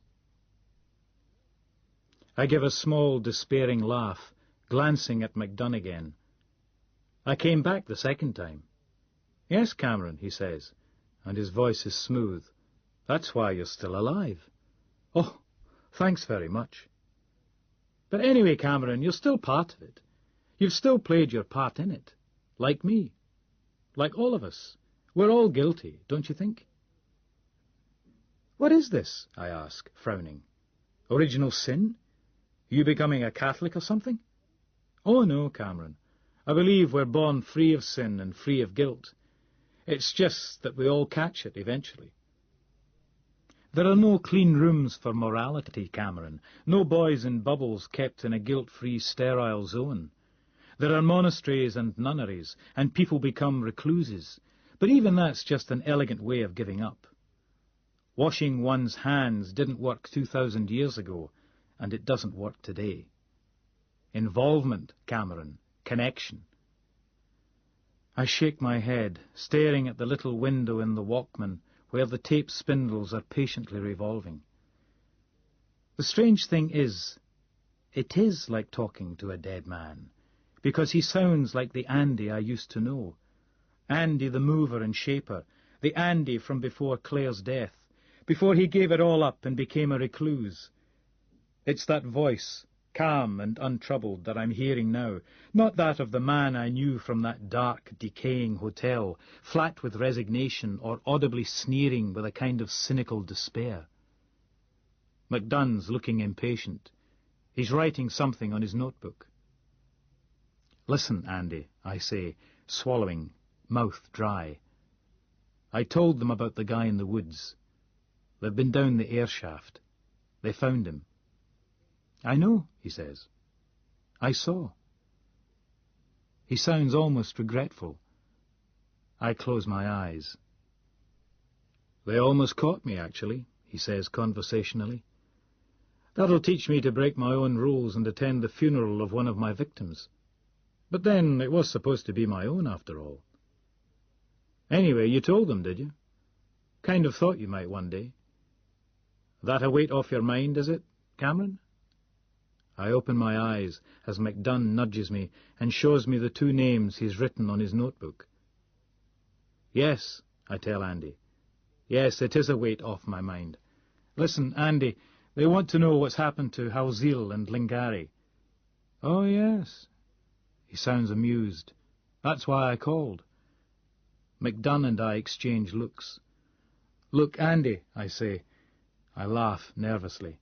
"I kind of think you've made your point, you know. You've scared a lot of people." "Cameron, I've murdered a lot of people." Yeah, I know. And a lot more are terrified to open their doors. But the point is, you've done it, man. I mean, you might as well let these guys go, you know. Just let them go and, you know, I'm sure if we can just talk about this, you know, talk about this, Andy says, laughing. "Oh, stop gibbering, Cameron." He sounds so relaxed. I can't believe he's talking this long. He must know they can trace calls really quickly these days. "What next?" he asks, sounding amused. "Are you going to suggest I give myself up and I'll get a fair trial?" He laughs again. Andy, all I'm saying is let those guys go and just fucking stop all this. All right. I mean, what? I said, all right. You'll let them go. I look at McDunn. He's raised his eyebrows. A uniformed cop comes in the front door and whispers something to McDunn, who takes one of the earphones out to listen. He looks annoyed. Yeah, Andy says. They're a boring couple of farts, and I guess they've suffered enough. Andy, are you being serious? Of course, he says. You'll get them back unharmed. Can't vouch for their mental state, of course. With any luck, the bastards will have nightmares for the rest of their lives, but... McDunn looks pained. He makes the waving, keep-going signal again. Listen, Andy, I guessed you were Mr. Archer. Yes, I used a voice synthesizer, Andy says patiently. But all that heiress stuff, was it all? A diversion, Cameron, that's all. Hey, he laughs. Maybe there was some heinous plot linking those 5 dead guys, but if so, I've no idea what it was, and as far as I know, there's no link between them and Smout and Azul. Pretty neat conspiracy theory, though, don't you think? I know you hacks just love that sort of thing. Oh, yeah, had me fooled.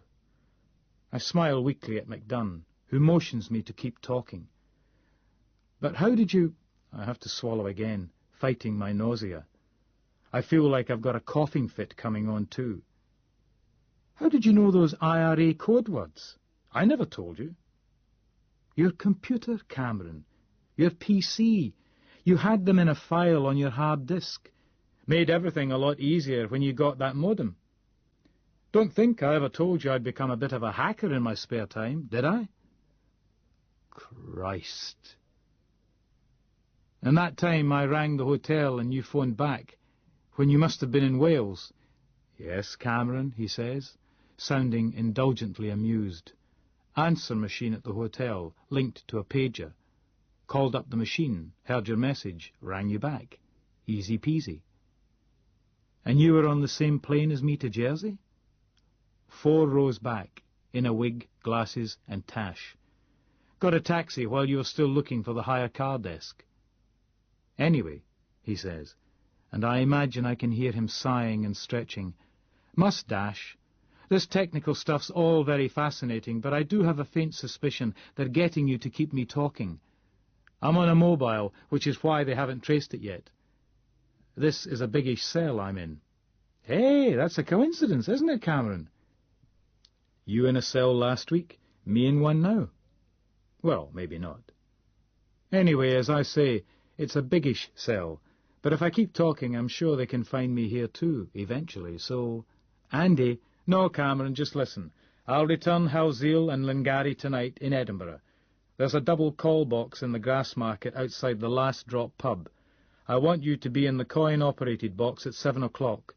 You personally, 1900 hours tonight. Coin-op box outside the Last Drop public house in the grass market, Edinburgh. Bye now. The line goes dead. I look at McDunn, who nods. I put the phone down. Edinburgh on a cold November evening.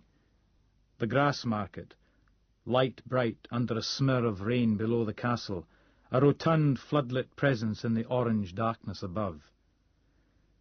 The grass market is a kind of long square in the hollow southeast of the castle, surrounded by mostly old buildings. I can remember when it was a seedy, run-down old place full of winos, but it's moved gradually upmarket over the years, and it's a fairly cool area to hang out now. Chic eateries, good bars, fashion outlets, and shops specializing in things like kites or minerals and fossils, though there's still a homeless hostel round the corner, so it hasn't been irredeemably gentrified. The Last Drop is at the east end of the grass market, near the split-level curve of Victoria Street, home of yet more specialist shops, including one that mystifyingly seems to provide a living, selling only brushes, brooms, and very large balls of string. The pub's name is less jolly and more witty than it sounds at first. The city gallows used to be right outside. No obvious cop cars around. I'm sitting, handcuffed to Sergeant Flavelle, in an unmarked Senator with McDunn and 2 plainclothes guys from Lothian. There's another unmarked car at the far end of the grass market, several others nearby, and a couple of vans full of uniform guys parked in side streets, plus various cruising patrol cars in the vicinity. They say they've checked the box itself and all likely vantage points, but I'm still worried that Andy's not finished with me yet, that he's lying through his teeth, and if I step into that telephone box, I'll get a rifle bullet through the head. A plainclothes guy is in the box, pretending to use it, so it'll be free when Andy calls. It's already wired up so they can record everything. I look at the facade of the last drop. There's a new upmarket Indian restaurant within sniffing distance too, near where the old Travers Theatre used to be. A pint and a curry. Jesus, my mouth waters. We're spitting distance from the Cowgate and the Casbah too. McDunn looks at his watch. 7 o'clock, he says. I wonder... He breaks off as the cop in the phone box waves at us. McDunn grunts. Military precision, he says, then nods to Flavelle. We get out of the car as the driver switches something on the radio, producing a ringing tone in time with the one I can hear coming from the box. Flavelle squeezes into the box with me while the other cop waits outside. Hello, I say. Cameron? Yeah, it's me. Change of plans. Be in the same place at 3 o'clock this morning. You'll get them back then. Click. The line goes dead. I look at Flavelle. 3 o'clock, did he say? Flavelle says, looking peeved. Think of the overtime, I tell him. They take me to a cop shop in Chambers Street, about a minute's drive away. I get fed and watered and put into a cell that looks damp and smells of disinfectant. The food they give me is crap. Gristly stew, mushed potatoes and Brussels sprouts. But there is one wonderful thing. They've given me back my laptop. McDunn's idea. I try not to feel too pathetically grateful. I check the files first. Nothing missing. I give half a thought to going into Xerion to try the mushroom cloud riding trick Andy showed me, but it's only half a thought. Instead, I go straight into Despot. I can't believe it's the same game. I feel my mouth open. It's a wasteland. My kingdom is gone. The land is still there. Some of the people are. And the capital city, designed in the shape of 2 giant crescents of buildings around 2 lakes, so that from the air it says CC. But something terrible seems to have happened. The city is crumbling, largely abandoned. Aqueducts fallen, reservoirs cracked and dry, districts flooded, others burnt down. The activity taking place within the city is about what you'd expect from a small town. The countryside has either become desert or marsh or returned to forest. Huge areas are barren. And where there is any agriculture, it's in the shape of tiny strip fields around little villages deep in the woods or on the fringe of the waste. The ports are drowned or silted up. The roads and canals have fallen into disrepair or just disappeared altogether. The mines have caved in or been flooded. All the cities and towns have shrunk back, and all the temples, all my temples, are ruined, dark, abandoned. Bandits roam the land. Foreign tribes raid the provinces. Plagues are rife, and the population is much smaller, less productive and individually shorter-lived. The civilization to the south that I had so many problems with seems to have retreated or relapsed as well. But that is the extent of the good news. The worst of it is there's no head man, no despot, no me. I can look at all this, but I can't do anything about it, not on this scale. To start playing again, I'd have to trade this omniscient but omni-impotent view for that of, God knows, some tribal warrior, village elder, a mayor or a bandit chief. I range over it all for a while, looking down, appalled. Somebody must have started it up just to look, then left it running while they checked out the other stuff. Or maybe they tried to meddle, played with the game, but couldn't control it. Unless this is what they wanted, what they designed. I guess a radical green or deep ecologist would think it's a pretty cool result. The battery alarm beeps. Might have known they wouldn't have charged the damn thing up properly. I watch the unfolding of my once great realm until the machine senses too little power to work with and closes itself down. The screen fades out on the overhead view of my capital. I watch my vainglorious CC-shaped city just dissolve quietly into darkness. They put the cell lights out a few minutes later. I sleep on the narrow little metal cot with the laptop cradled in my arms. 3 a.m. Dry now, but cold. The police driver leaves the engine running, and our exhaust smoke drifts into the air to one side on a chilly breeze. The grass market is silent. The car isn't. The radio chirps now and again, and I can't stop coughing. The cop in the phone box waves, bang on 3. Corner of Westport and Bread Street soon, Andy says, then hangs up. It's walking distance, but we take the car anyway, pulling up outside the Kaz Rock Cafe Bar. Nothing much here. Office buildings, shops across the street. Another unmarked car is parked on Bread Street itself. The vans with the uniformed police are parked on Fountainbridge and the Grass Market, and the various patrol vehicles are still cruising in the neighbourhood. McDunn takes a walk around, then comes back to the car. We have some coffee from a big thermos, sipping it black. It helps my cough a bit. Soon, McDunn says, contemplatively, looking into his plastic cup, as if searching for coffee grounds to read. That's what he said, I tell him, clearing my throat. McDunn leans forward to the 2 guys in the front. Don't smoke, do you, lads? No, sir. I'll go outside to be unhealthy, then. That's all right, sir. No, I want to stretch my legs anyway. He looks at me. Collie? Smoke? I cough again. Can't make me any worse. Handcuffed to the DI. I guess it's a kind of promotion. We light our fags and have a stroll, down past the pub, across the road to look in the window of a second-hand bookshop, then walk up past a video shop, a butcher's and a sandwich shop, all of them dark and quiet. A taxi rattles past, for hire light on, heading into the Grass Market.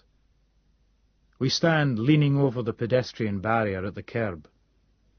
The tenement buildings behind look run down, and from here I can see the Victorian pile of the old Co-op building, which closed just this year, and the 60s modern Goldberg's department store, shut down the year before. Doesn't even smell too good right here. There's a wet fish shop just behind us, and a chip shop down the road, but upwind. Even the pavement looks greasy. Can't imagine they'll be bringing the Euro heads of state down this neck of the woods for a black pudding supper and a dirty video. Christ. That Beano's only 3 weeks away now. Bet the Lothian police boys are enjoying this little outing when they've got all that to look forward to. I expect it to be busy doing lots of Euro articles for the paper in the run-up, right about now. Ah, well. He had a good army record, your friend, McDunn says after a while.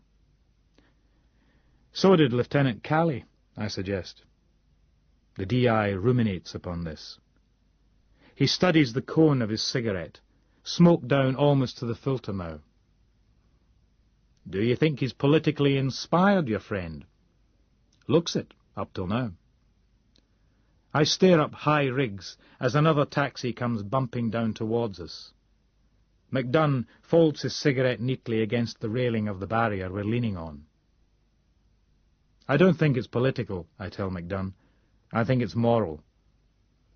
The DI looks at me. Moral, Cameron? He sucks through his teeth. He's disillusioned, I say. He used to have lots of illusions, and now he's got only one, that what he's doing will make any difference. We turn to go. I drop my fag to the greasy pavement and grind the butt out with my shoe, then look up. The lights of the cab turning out of High Rigs and rattling down Westport swing across behind us. I stare. McDunn's saying something, but I can't hear what it is. Funny noise in my ears. McDunn's tugging at my wrist with the handcuffs. Cameron, I hear him say, somewhere in the distance. He says something else after that, but I can't hear what it is. There's this weird roaring noise in my ears, high-pitched but roaring. Cameron? McDunn's saying, but it's still no good. I open my mouth. He taps me on the shoulder, then holds my elbow. Finally he brings his head round in front of me, putting his face between me and the fish shop. Cameron, he says, you all right? I nod, then shake my head. I nod again, pointing forward, but when he looks he can't see anything. The shop is dark, and the streetlights don't light up the interior. Ha! I begin. I try again. Have you got a torch? I ask him. A torch? He says. No, got my lighter. What is it? I nod my head at the fish shop window again. McDunn flicks his lighter. He peers in, face close to the glass. He shields his eyes with his other hand, taking my hand with it. Can't see anything, he says. Fish shop, isn't it? He glances up at the shop sign. I nod back towards the unmarked car. Tell them to reverse up Lauriston Street and put full beam on. On here, I say. McDunn looks narrow-eyed at me, then seems to see something in my face. He waves to the car. They put the window down and he tells them. The car whines backward up Lauriston Street, lights on. Full beam. We turn away from the glare and stand just to one side of the shop front. The fish shop has a pull-up front window. Inside there is a single slab of what looks like green granite, sloped a little off the horizontal, where the fish are displayed when the shop's open. It has stubby, rounded walls at each side, and a little gutter at the bottom near the window. On the slab there are bits of meat, not fish. I recognize liver, ruddy, chocolate-brown and silky-looking, kidneys like dark, grotesque mushrooms, what is probably a heart and various other cuts of meat in steaks, cubes and strips. At top centre of the slab there is a large brain, creamy grey-looking. Good Christ, McDunn whispers. Funny, it's that brings the shivers, not the sight. Not after that first glimpse and realization in the taxi's headlights. I look back at the neat, almost bloodless display. I suspect even a sun reader would know none of this came from a fish.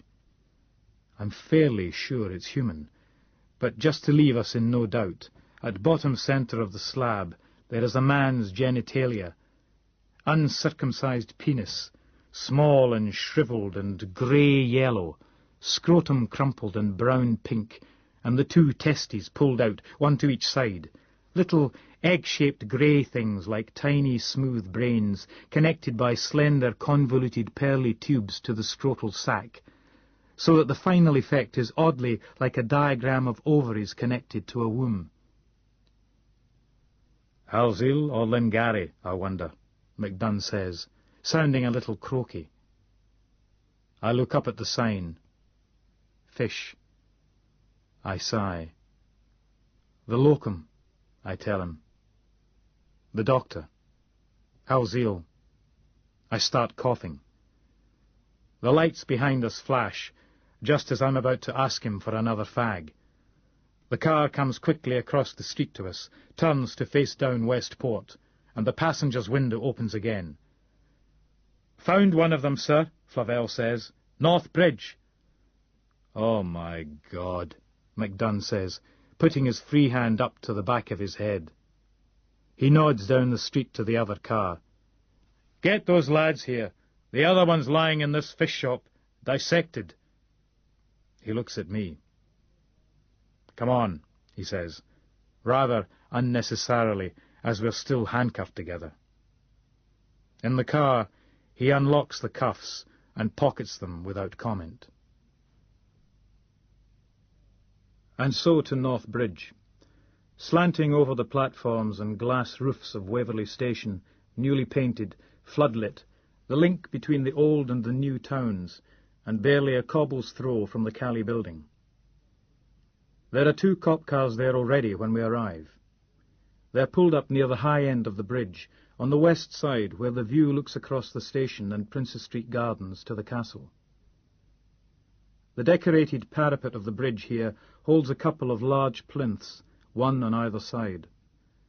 On the east, where during the day you can see Salisbury Crags, the countryside of Lothian, and the scoop of the Forth Coast at Musselburgh and Preston Pans, the plinth supports a memorial to the King's Own Scottish borderers. A group sculpture of 4 giant stone soldiers. There's a similar plinth on the west side, where the cop cars are, blue lights strobing along the painted panels of the parapet and the grubby blonde stonework of the plinth. Until now that plinth has been empty, sitting there unoccupied and unused, except to provide temporary parking for the odd wittily removed road cone, or possibly a platform for an adventurous rugby fan to demonstrate high-altitude pissing from. Tonight, though, it has another role to play. Tonight it is the stage for Andy's tableau of Major Lingari, retired, in full-dress major's uniform, but with the insignia torn off, and with his sword lying, broken, beside him. He has been shot twice in the back of the head. MacDunn and I stand looking at him for a while. In the morning at Chambers Street, they feed me a fairly decent breakfast and give me back my own clothes. I was back in the same cell for the rest of the night, but this time the door wasn't locked. They're letting me go, after a few statements. The interview room at Chambers Street is smaller and older than the one at Paddington Green. Green-painted walls, lino floor. I'm becoming something of a connoisseur of interview rooms, and this one definitely wouldn't rate a star. First, there's a CID guy from Tayside wanting to be told the whole story about the man in the woods who became the body in the tunnel. Gerald Rudd, the man's name was, been on the missing persons list for 20 years, assumed to have walked into the Grampians and disappeared, and, ironically, he really was a policeman, if only part-time. A special constable and scoutmaster from Glasgow, he was already under investigation for interfering with one of the Boy Scouts. Coffee at 11. They even send somebody out to get me fags. Then another statement, punctuated by my coughs, to a couple of Lothian CID lads, covering what I know about Halzeel and Lingari. They haven't got much from last night. Inside the fish shop, the display got even more bizarre. Andy had used the doc's fingers to spell out, "I lied," on the counter. Only the E gave him any problems. And somebody saw a white escort driving away from the plinth on North Bridge shortly before Lingari's body was discovered. The car was later found abandoned on Leith Walk. They're dusting the fish shop and the car, but I don't expect they'll find anything. MacDunn comes in with another plainclothes guy about 12:30. He introduces the other cop as Detective Inspector Burrell from Lothian. They're holding on to my passport, and they still want me to keep them informed of my whereabouts, in case the Procurator Fiscal decides to prosecute on the Rudd case. I have to sign for the passport. I'm coughing a lot. "I'd get to a doctor about that cough," MacDunn says, sounding concerned. I nod, tears in my eyes from the coughing. "Yeah," I wheeze. "Good idea." After I've had a walk and a few pints, maybe, I'm thinking. Mr. Colley, the Lothian cop says. He's a serious-looking guy, a bit older than me, with very pale skin and thinning black hair. I'm sure you'll understand we're concerned about Andrew Gold possibly still being in the city, especially with the European summit coming up. Detective Inspector McDunn believes there's a chance Andrew Gold will attempt to contact you, and even that he might try to attack or kidnap you.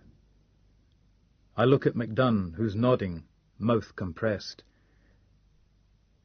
I have to admit, the idea of Andy paying a visit had occurred to me as well. After that, I lied.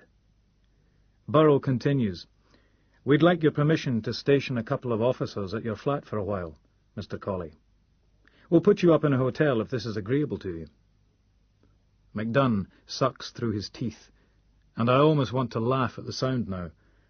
I don't. I cough instead. I'd advise you to say yes, Cameron, McDunn says, frowning at me. Of course, you'll want to pick up some clothes and things first, but the door swings open, and a uniformed guy rushes in, glances at me and whispers into McDunn's ear. McDunn looks at me. What sort of present for you would he leave at Torfindale? Torfindale, I say. The sickness comes back. Oh, Christ, oh, Christ, oh, Christ. It's like I've been kicked in the balls. I have to struggle to make my mouth work. That's where William and Yvonne live. McDunn stares at me for a moment. Address, he says. 4 Baberton Drive, I tell him. He glances up at the uniformed guy. Got that? Sir. Get some cars out there and get one for us. Then he's up out of his chair, nodding at Burrell and me. Come on. I stand up, but my legs don't work too well as we walk quickly out of the station into a bright, cold afternoon. A uniformed driver runs out ahead of us, pulling on a jacket and blipping the doors on an unmarked Cavalier. A present for me at Torfindale. Oh, sweet Jesus, no. Come on, get out the way! Now, Cameron, McDunn says. Burrell puts the radio handset down. McDunn asked me for the telephone number of William and Yvonne's house. Chambers Street is ringing there now, and they'll call us if they get through. Come on, I mutter under my breath, willing the road to clear for us. The driver's doing his best. We've a siren going and blue lights flashing behind the grill. We're darting in and out of the traffic and taking a few risks, but there's just too much traffic. What are all these people doing on the road? Why aren't they at work or at home or on public transport? Can't the bastards walk? We go wailing across the red lights at Tollcross, snarling traffic up in all directions, take the right turn lane heading up Howe Street, dodge a little old lady on the pedestrian crossing at Bruntsfield, and scream down Collington Road through thinning traffic. The radio gibbers away at us. I lean forward trying to listen. A patrol car's there at the house. No sign of anybody. My hands are hurting. I look down and see they're clenched tight, tendons standing out on my wrist. I sit back, thrown to one side as we swerve for a car coming suddenly out of a side street. The radio tells us the garage doors are open at the house. The beat cops can't get any answer at the front door.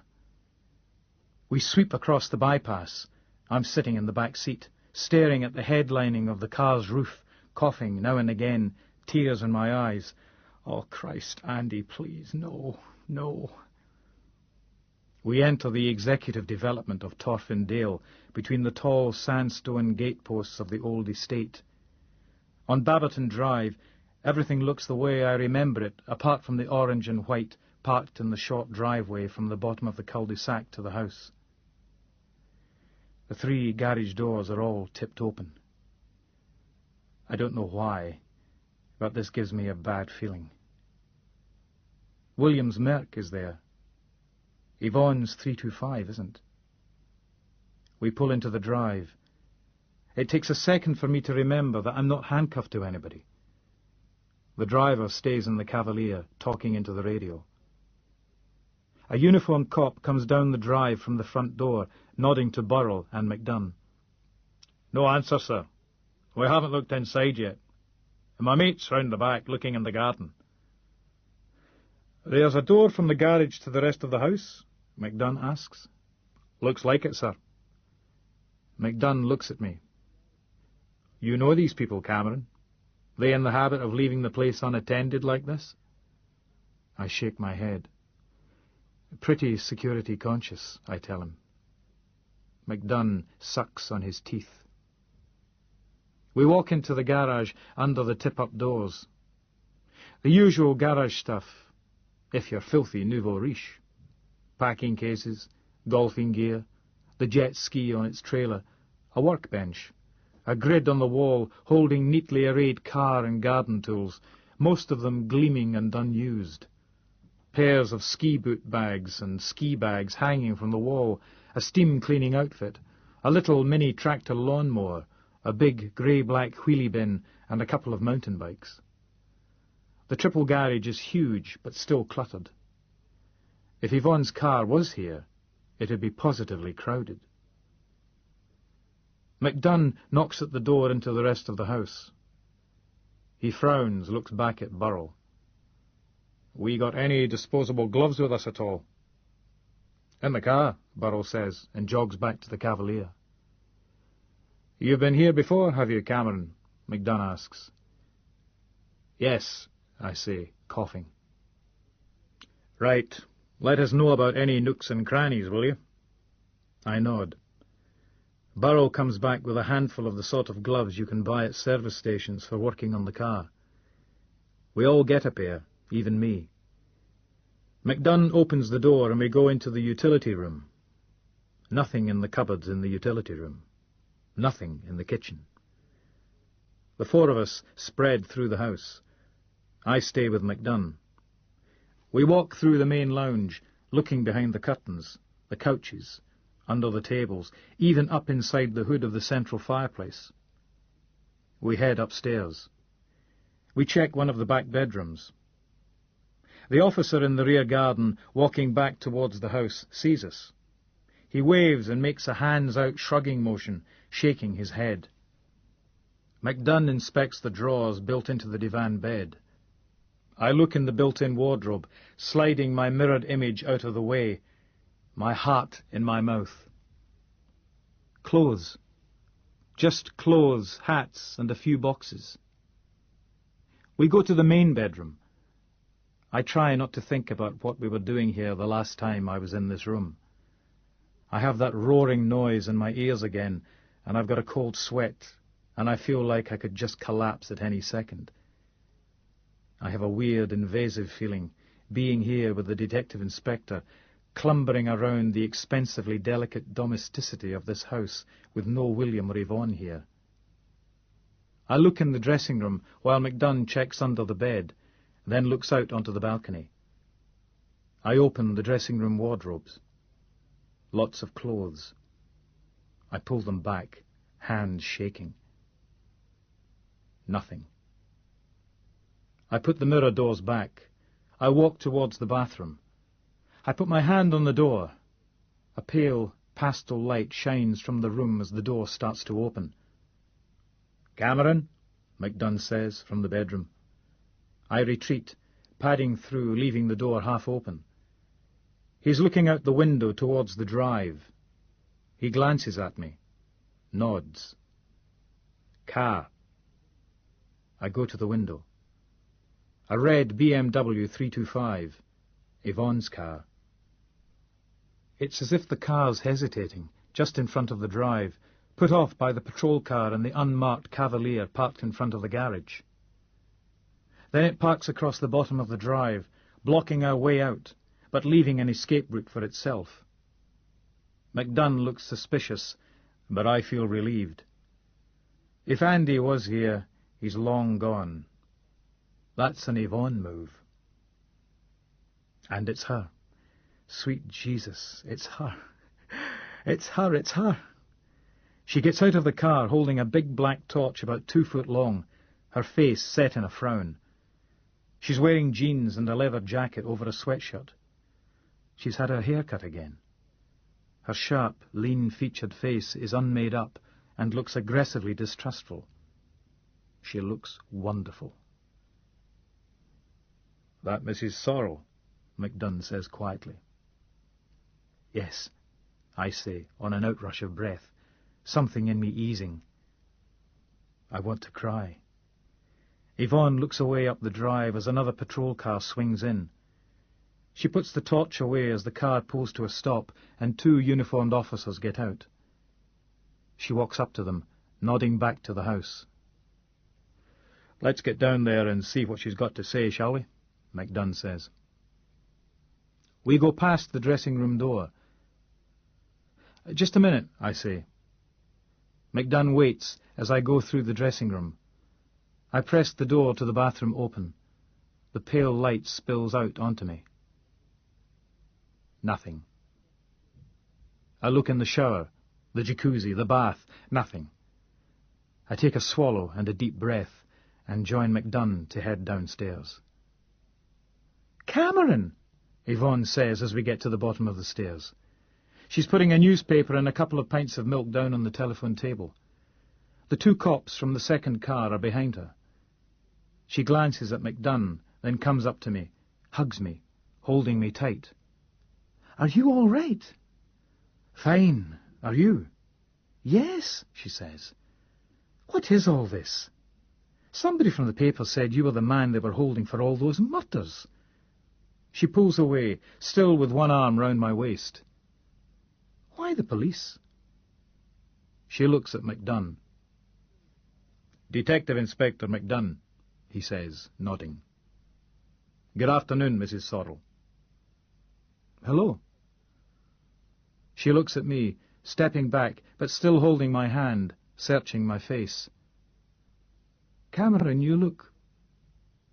She shakes her head, sucking on her lips.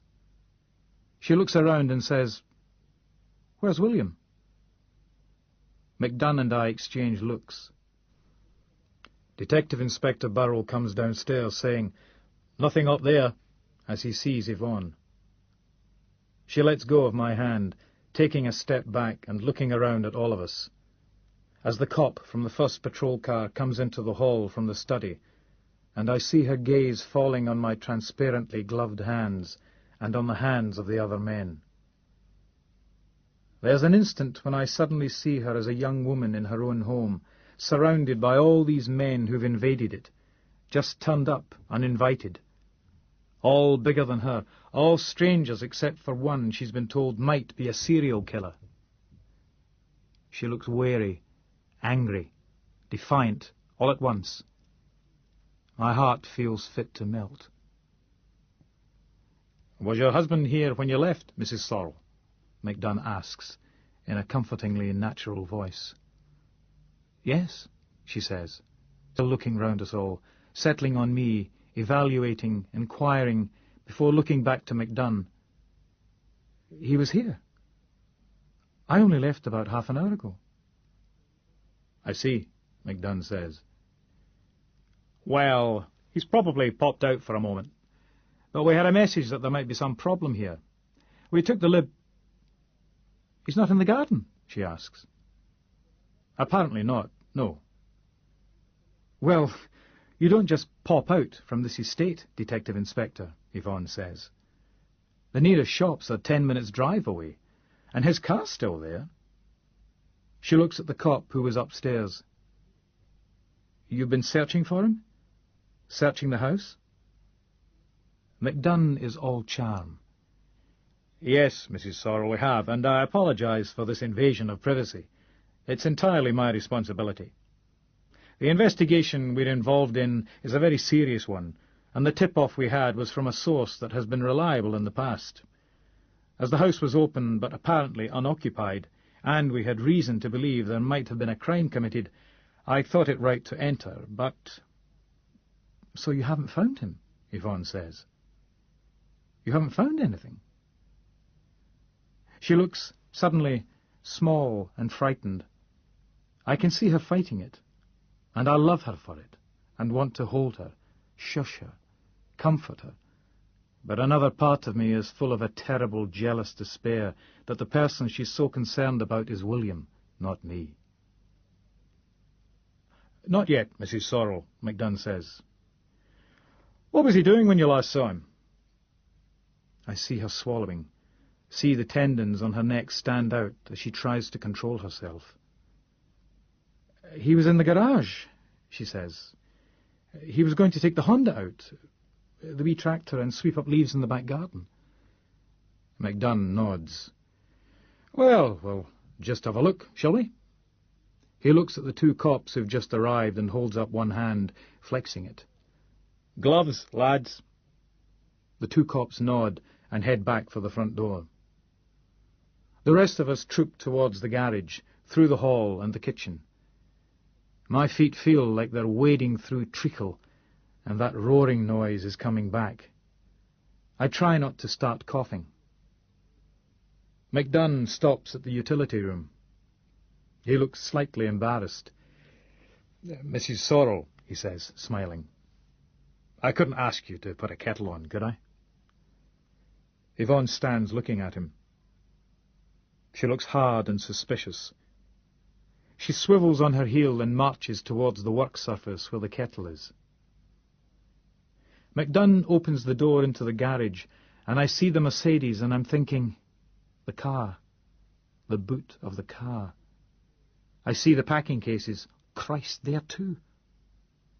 I don't feel so good. I start coughing. MacDunn and the officers look in the packing cases and the car, and it's like they're not seeing the big black wheelie bin.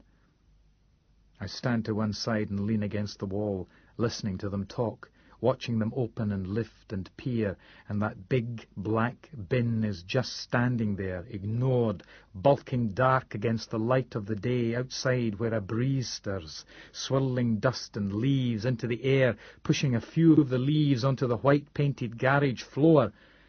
MacDunn looks under the car. Burrell and the other cop are removing some of the packing cases and tea chests against the wall to look in the ones beneath. The two cops from the second patrol car are walking up the drive, pulling on plastic gloves. I push myself away from the wall when I can't take it any longer. Just as Yvonne comes into the garage from the house, I stagger across to the fat, chest-high bin. I can feel the others looking at me and sense Yvonne behind me. I'm coughing as I put my hand on the bin's smooth plastic handle. I lift it. A rotting, fishy smell comes out, faint and tinged with other scents. The bin is empty. I stare into it, perversely shocked, reeling back. I let the lid fall. I bump into Yvonne and she holds me. The breeze eddies in through the open garage doors again. One of the poised garage doors creaks. Then something snaps overhead, and the middle door swings suddenly down in the faces of the two policemen coming up the drive, making me flinch and step back. And as that middle section of the light closes off and the door slams clanging down in a cloud of dust, and Yvonne gives a quick cut-off scream, I see William.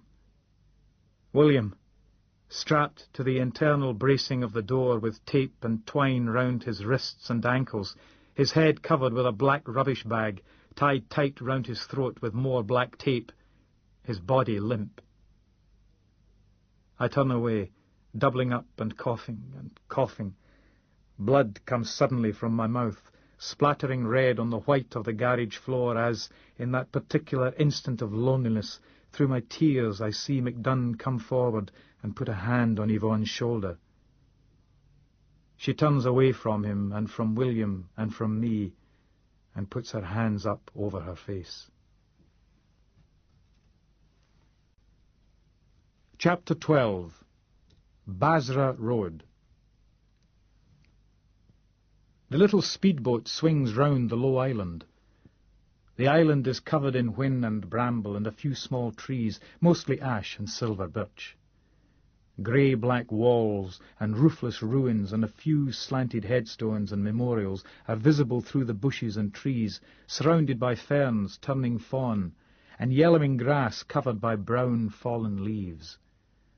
A gunmetal sky looks down. Loch Bruch constricts here, amongst the low, bare hills near the sea, until it is only 100 metres in breadth. The little funeral aisle fills most of this bend in the Narrows. William guns the engine once, sending the speedboat surging ahead towards the little jetty which slants into the calm, dark water. The jetty's stones look old. They are unevenly sized, mostly very large, and on the top surface of smooth dressed stone there are time-worn iron rings set into circular depressions. On the shore behind us there's an identical slipway, angling out from the end of a track through the trees and the reed-clumped grass. "Eilean Dubh, the Dark Isle," William announces, letting the boat drift in towards the island jetty. "Old family burial ground, on my mother's side." He looks around at the gently sloped hills and the higher, steeper mountains to the north. "A lot of this used to belong to them." "Was that before or after the clearances, William?" I ask. "Both," he grins. Andy sips whisky from his hip flask. He offers me some, and I accept. Andy smacks his lips and looks around, giving the impression he's drinking in the silence. "Nice place." "For a cemetery," Yvonne says. She's frowning, looking cold, even though she has her ski gear on, down plump jacket and big Gore-Tex mitts. "Yeah," I say in an approximation of a down-home American accent. "Kinda morbid for a graveyard, isn't it, Bill, old buddy? Couldn't ya kinda liven it up a bit, know what I mean? A few neon gravestones, talking holograms of the departed, and, hey, let's not forget a flower concession stand featuring tasteful plastic blooms. A ghost train ride for the youngsters, necro burgers made with real dead meat in coffin-shaped polystyrene packs, high-speed boat trips in the funeral barge used in Don't Look Now, the movie." "Funny you should say that, actually," William says, tossing his blonde hair back and leaning out to fend the stone jetty off with his hand. "I used to run boat trips out here from the hotel." He puts a couple of white plastic fenders over the gunwales to protect the boat, then steps up onto the slip, holding the painter. "Locals take to that all right?" Andy asks, standing up and pulling the stern of the boat closer into the pier. William scratches his head. "Not really." He secures the painter to one of the iron rings. "Funeral party turned up one day while one lot were having a barbie. Bit of a fracas." "You mean this place is still used?" Yvonne says, accepting William's hand and being pulled up onto the slipway. She tuts and looks away, shaking her head. "Oh, hell yeah," William says, as Andy and I get out too. A little unsteadily, it has to be said, as we weren't totally sober when we woke up, around noon, in William's parents' house at the top of the loch, and we've been getting stuck into the whisky and first my hip flask, then his on the 20-kilometre journey down the loch. "I mean," William says, flapping his arms, "that's why I wanted you guys to see this place. This is where I want to be buried." He smiles beatifically at his wife. "You too, Blue Eyes, if you want." Yvonne stares at him. "We could be buried together," William says, sounding happy. Yvonne frowns severely and walks past us, heading towards the island. "You'd only want to go on top as usual." William laughs uproariously, then looks briefly crestfallen as we follow Yvonne onto the grass and head up to the ruined chapel. "I meant side by side," he says plaintively. Andy chuckles and screws down the cap of the hip flask. He looks thin and kind of hunched. This visit to the west coast was my idea. I invited myself and Andy here for a long weekend with William and Yvonne at William's parents' place on the shores of the loch, not so much for my own enjoyment. I get jealous around William and Yvonne when they're in their weekend horseplay mode, but because it was the first idea I'd had for a break that Andy didn't reject immediately. Claire died 6 months ago, and apart from a month of night-clubbing in London, which seemed to leave him more depressed than ever, and certainly less wealthy and healthy, Andy hasn't left Strathspeld since. I've tried a dozen different ways of getting him away from the estate for a while, but this was the only one that sparked any interest. I think Andy just plain likes Yvonne, and is sort of morbidly fascinated with William, who spent a large part of the journey down the loch telling us about his non-ethical investment policy, deliberately putting money into arms businesses, tobacco companies, exploitative mining industries, rainforest timber concerns, that sort of thing. His theory is that if the smart but ethical money is getting out, the dividends have to get bigger for the smart but unscrupulous money that takes its place. I assumed he was joking. Yvonne pretended not to listen, but Andy was taking him quite seriously, and from William's appreciative reaction, I suspect the guy wasn't kidding at all. We walk up between gravestones of various ages. Some are only a year or two old, many date back to the last century, and some are dated in the 17 and 1600s. Others have been worn smooth by the elements, their text levelled and obliterated back into the grainy nap of the rock. Some of the stones are just flat, irregular slabs, and you get the impression that if the poor people who erected these, and could not afford a stonemason, could write, and did carve the names and dates of their loved ones on such slabs, the letters and numerals must only have been scratched onto the surface of the stone. I stand looking at some long, flat gravestones set into the ground with crude depictions of skeletons chiselled into them. Other carvings are of skulls and scythes and hourglasses and crossed bones. Most of the horizontal stones are covered in grey, black and light green lichens and mosses. There are a couple of family plots where more affluent locals have walled off bits of the little island, and grander gravestones of marble and granite stand proud, if they're not covered by brambles. Some of the more recent graves still have wee cellophane parcels of flowers lying on them. Many have small granite flower pots, covered by perforated metal caps that make them look like giant pepper pots, and a couple of these have dead, faded flowers in them. The walls of the ruined chapel barely come up to shoulder height. At one end, beneath a gable wall with an aperture like a small window at the apex, where a bell might have hung once, there's a stone altar, just 3 heavy slabs. On the altar there's a metal bell, green-black with age, and chained to the wall behind. It looks rather like a very old Swiss cowbell.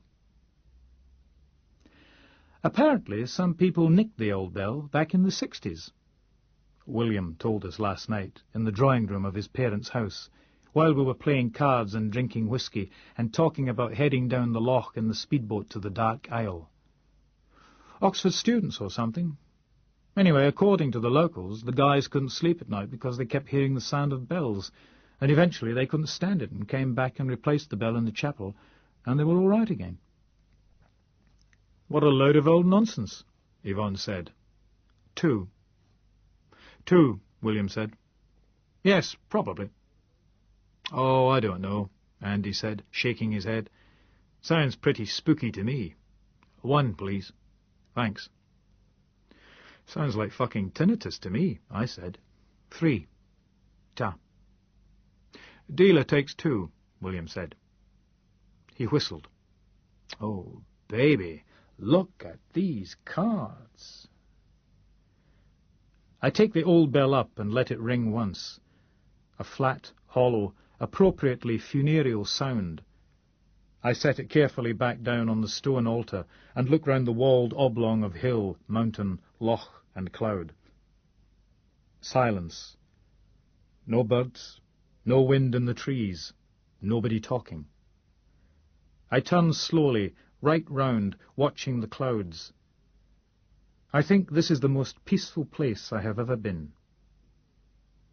I walk out among the cold, carved little stones to find Yvonne standing glaring at a tall gravestone.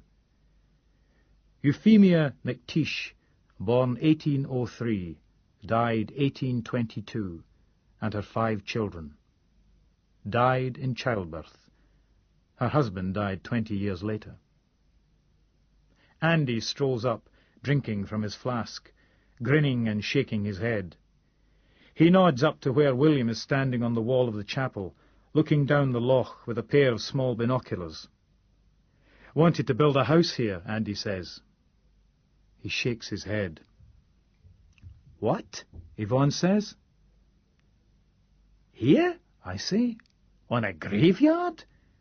Is he mad? Hasn't he read Stephen King?" Yvonne looks coldly at her distant husband.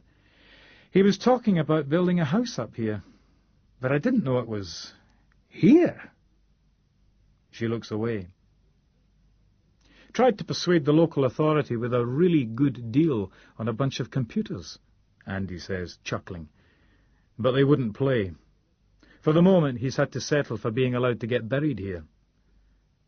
Yvonne draws herself up. "Which might happen sooner than he's expecting," she says, and marches off towards the chapel, where William is staring down into the building's interior and shaking his head. Hard rain on a soft day.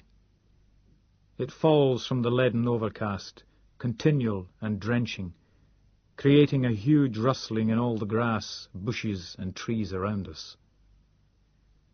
William's body is laid to rest in the thick, peaty soil of the dark aisle. According to the pathologist's report, he was clubbed unconscious and then suffocated. Yvonne, beautiful and pale in slim black, her face veiled, nods to the mourners and their few soft words, and murmurs something of her own. The rain drums on my umbrella. She glances at me, catching my gaze for the first time since I got here. I barely made it in time. I had a hospital appointment for this morning, yet more tests, and had to drive hard across country towards Rannoch and the west. But I got here, got to the Sorrells' home, met William's father and brother, and saw Yvonne briefly, but did not get a chance to talk to her before it was time for us all to set off for the circuitous drive round the mountains and down to the far end of the loch, and the hotel there, and the drive up the track to the slipway facing Eileen Dubh, and the 2 little boats that shuttled us across, the last one bringing the coffin.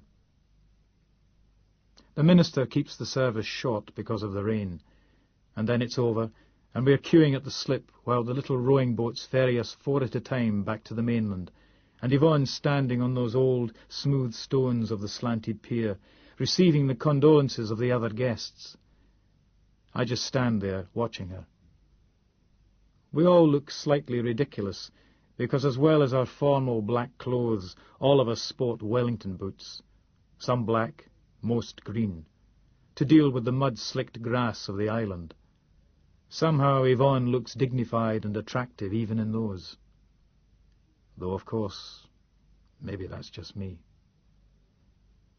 It's been a funny few days, getting back to work, trying to pick up the threads there, having a long soul-to-soul with a very sympathetic Eddie, getting embarrassing slaps on the back, and we were rooting for yous from colleagues, and finding that Frank had run out of amusing Scottish place name spell checks for me.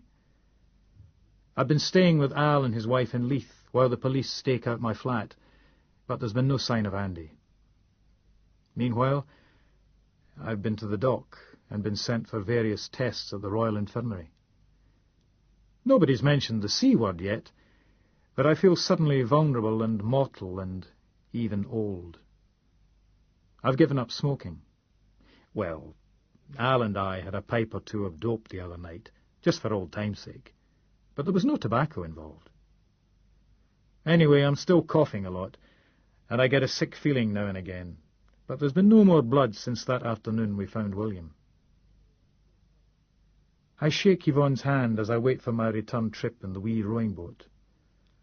The fine black tracery of her veil, scattered with tiny black gathered specks, makes her look at once mysteriously distant and rawly seductive, rain or no rain, wellies or no wellies. Through the trees on the mainland, I can see and hear the cars reversing and manoeuvring and bumping away back down the track to the village and the hotel. The tradition is that Yvonne, as the widow, is last onto the last boat. Sort of like a captain in a sinking ship, I guess. You all right? She asks me, eyes narrowed, her sharp, evaluating gaze flitting over my face. Surviving. And you? The same, she says. She looks cold again and small. I want so much to take her in my arms and hug her. I feel tears prick behind my eyes. I'm selling the house, she tells me, looking briefly down, long black lashes flickering. The company's opening a Euro office in Frankfurt.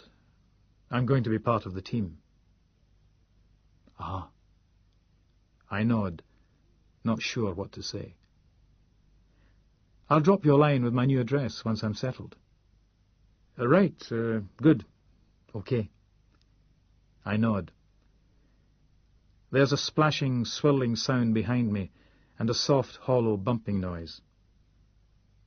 Well, I say, any time you're in Edinburgh. She shakes her head and looks away, then smiles gallantly for me and tips her head, indicating. That's your boat, Cameron. I just stand there, nodding like an idiot, wanting to say the one right thing that must exist for me to change all of this, make it good, make it all better, make it eventually happen happily for us, but knowing that that thing just doesn't exist, and there's no point looking for it, and so just stand there nodding dumbly with my lips trapped, compressed between my teeth, looking down, not able to look her in the eyes, and knowing that's it, the end. Goodbye. Until after those moments, she puts me out of my misery and puts out her hand and gently says, Goodbye, Cameron. And I nod and shake her hand, and after a while I get my mouth to work, and it says, Goodbye. I hold her hand one last time, just for a moment. The hotel at that end of the loch is full of dead stuffed fish in glass cages and mangy-looking taxidermized otters, wild cats, and eagles. I don't know many people, and I think Yvonne's avoiding me, so I have a single whiskey and a few sandwiches, and then I leave. The rain is still torrential. I have my wipers on quick time, but even so they're hardly coping. The moisture coming off my brolly and coat, lying puddling on the back seat, is fighting a pretty equal battle with the heater and blower to mist up the glass on the inside. I get about 15 miles on the single-track road round the mountains when the engine starts to misfire. I glance at the instruments. Half a tank of fuel. No warning lights. Oh, no, I groan. Come on, baby, come on, don't let me down. Come on, come on. I tap the car's dashboard gently, encouragingly. Come on now, come on. I'm heading up a slight hill into a stretch of road through a Forestry Commission plantation when the engine does a passable impression of me in the morning, coughing and spluttering and not quite firing on all cylinders. Then it dies completely. I coast quickly to a stop in a passing place. Oh, Christ! Shit! I yell, slamming the dashboard, then feeling stupid. The rain makes machine gun noises on the roof. I try starting the engine, but there's just another bout of coughing from under the bonnet. I release the bonnet catch, put my coat back on, take up the sopping umbrella, and get out. The engine makes little metallic, creaking, tinking noises. Steam wisps up as raindrops hit the exhaust manifold. I test the plug leads and look for something obvious like a loose wire. It doesn't appear to be anything obvious. I don't think I've heard of anybody in a situation like this ever finding it was something obvious. I hear an engine and look round the side of the raised bonnet to see a car heading in the same direction as me. I don't know whether to try and wave them down or not. I settle for just looking pleadingly at the approaching car. It's one guy in a beaten-up Micra. He flashes his lights and pulls in ahead of me. "Hi," I say, as he opens the door and gets out, pulling on an anorak and shoving a deerstalker hat on. He's red-haired, bearded. "It just stopped," I tell him. "I've got fuel, but it just cut out. Could be the rain, I suppose." My voice trails off as I suddenly think, Christ, it might be him. It might be Andy. This could be him, disguised. Come for me. What am I doing? Why didn't I get round to the boot and get out the fucking tyre iron the instant the car stopped? Why aren't I carrying a baseball bat, a can of mace, anything? I stare at the guy thinking, is it him? Is it? He's the right height, the right build. I stare at his cheek and his red beard, trying to see a join, trying to see glue. "Aye," he says, stuffing his hands in his anorak pockets and glancing down the road. "You got any WD-40, pal?" He nods at the engine. "Looks like yon bit there could do with some." I'm staring at him, my heart pounding. There's a weird roaring noise in my head, and I can hardly hear him over it. His voice sounds different, but he was always good at accents. My belly feels like a solid chunk of ice, and my legs like they're about to buckle and give way. I'm still staring at the guy. Oh, Christ, oh, Christ, oh, Christ! I'd run, but my legs won't work, and he was always faster than me anyway. He frowns at me, and I feel like I've got tunnel vision. All I can see is his face, his eyes, just the right colour, just the right look. Then he changes somehow, seems to straighten and relax, and in a voice I recognise says, "Ah, very perceptive, Cameron." I don't see what he hits me with, just his arm swinging round at me, quick and blurring as a striking snake. The blow lands above my right ear and fells me, sends me folding down in a galaxy of flickering stars and a huge growling swell of noise, as if I'm falling through the air towards a great waterfall. I twist as I fall and hit the engine, but it doesn't hurt, and I slide off it and down and fall towards the puddles and the road, and I hit the road, but I don't feel that either. Oh, God, help me here on the island of the dead, with the cries of the tormented, here with the angel of death and the acrid stench of excrement and carrion taking me back in the darkness and the pale fawn light to the place I never wanted to go back to, the man-made earthly black hell and the human scrapyard kilometres long. Here down amongst the dead men, midst ways with the torn-souled and their wild, inhuman screams. Here with the ferryman, the boatman, my eyes covered and my brain scrambled. Here with this prince of death, this prophet of reprisal, this jealous, vengeful, unforgiving son of our bastard commonwealth of greed. Help me, help me, help me. My head hurts like buggery. My hearing feels blurred. That's not the right word, but it is. Eyes shut.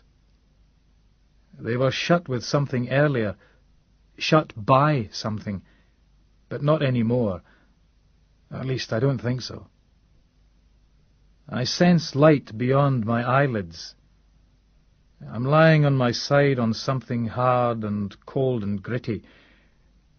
I'm cold, and my hands and feet are tied or taped. I shiver uncontrollably, scraping my cheek across the chill, granular floor. Bad taste in mouth. The air smells sharp, and I can hear the dead men, hear their flayed souls wailing on the wind to no ear save mine and no understanding at all. The view behind my eyelids goes from pink to red, then purple into black, and is suffused with a rumbling shift into a terrible, tearing, roaring noise, shaking the ground, filling the air, pounding my bones, dark, going dark, black, stinking hell. Oh, Mum, oh, Dad, oh, no, no, please don't take me back there.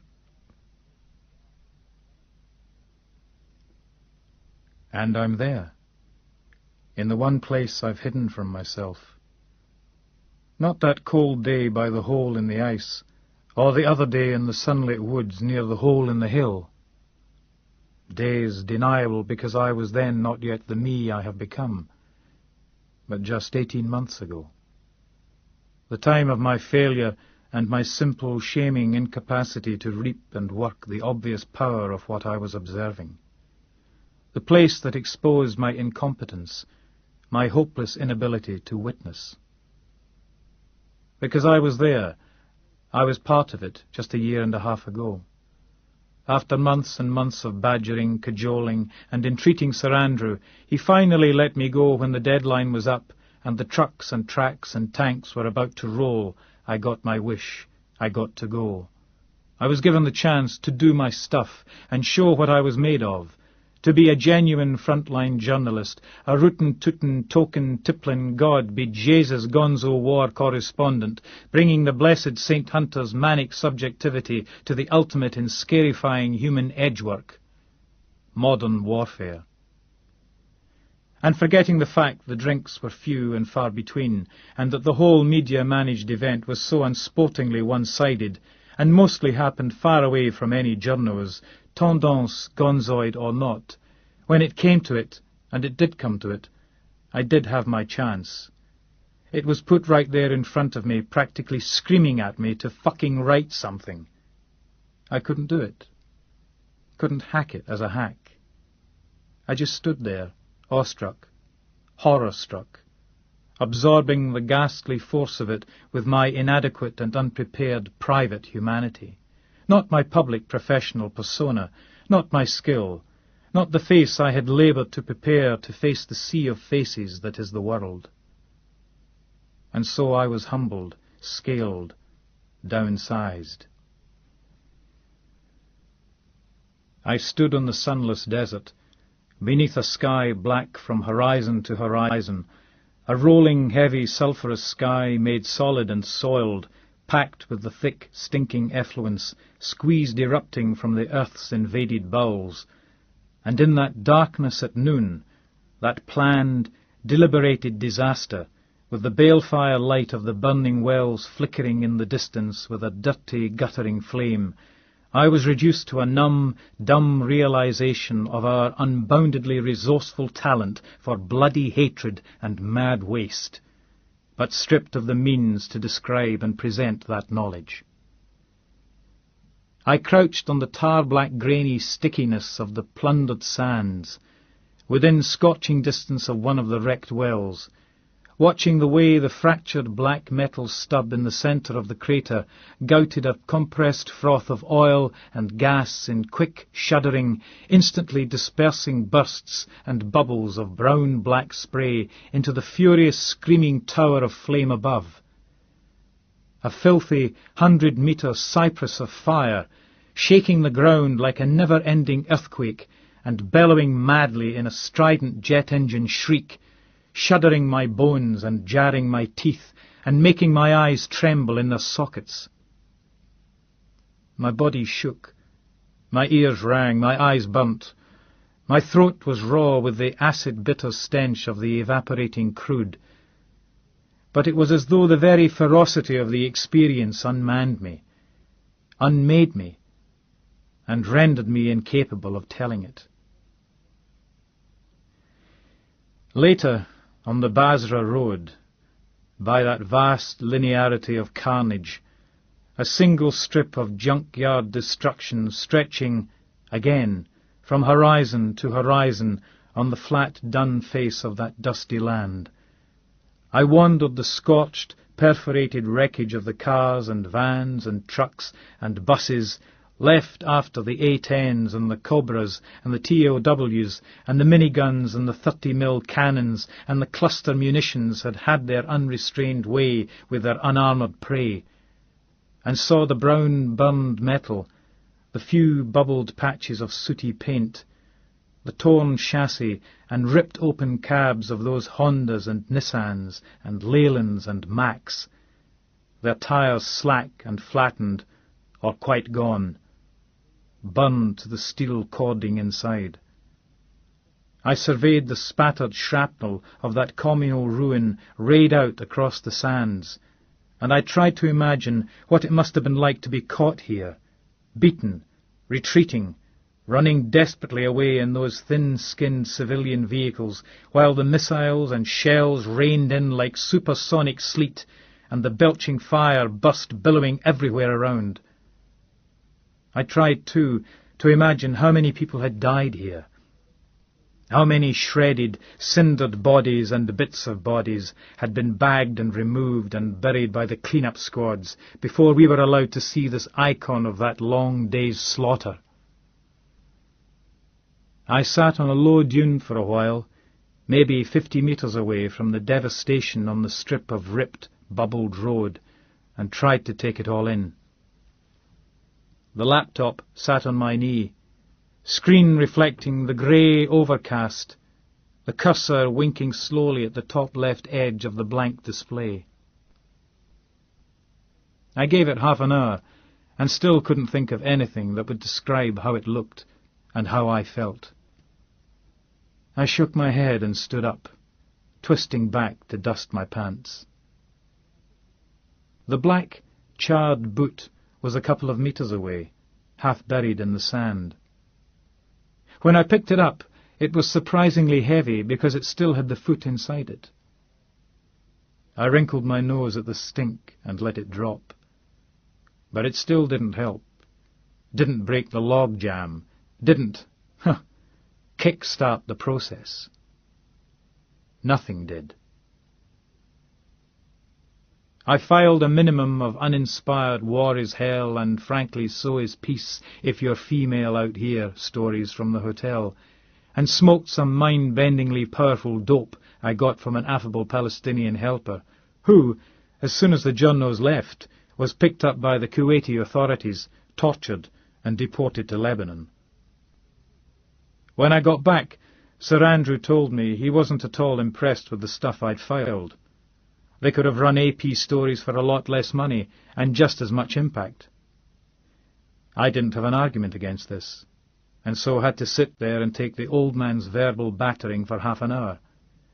And, even though at the time I knew it was wrong, unjustifiable, and a feeble, contemptible piece of self-important self-pity, for a while, under that withering deluge of professional contempt, I felt like something trapped and pulverized amongst the dust and greasy ashes on the Basra road.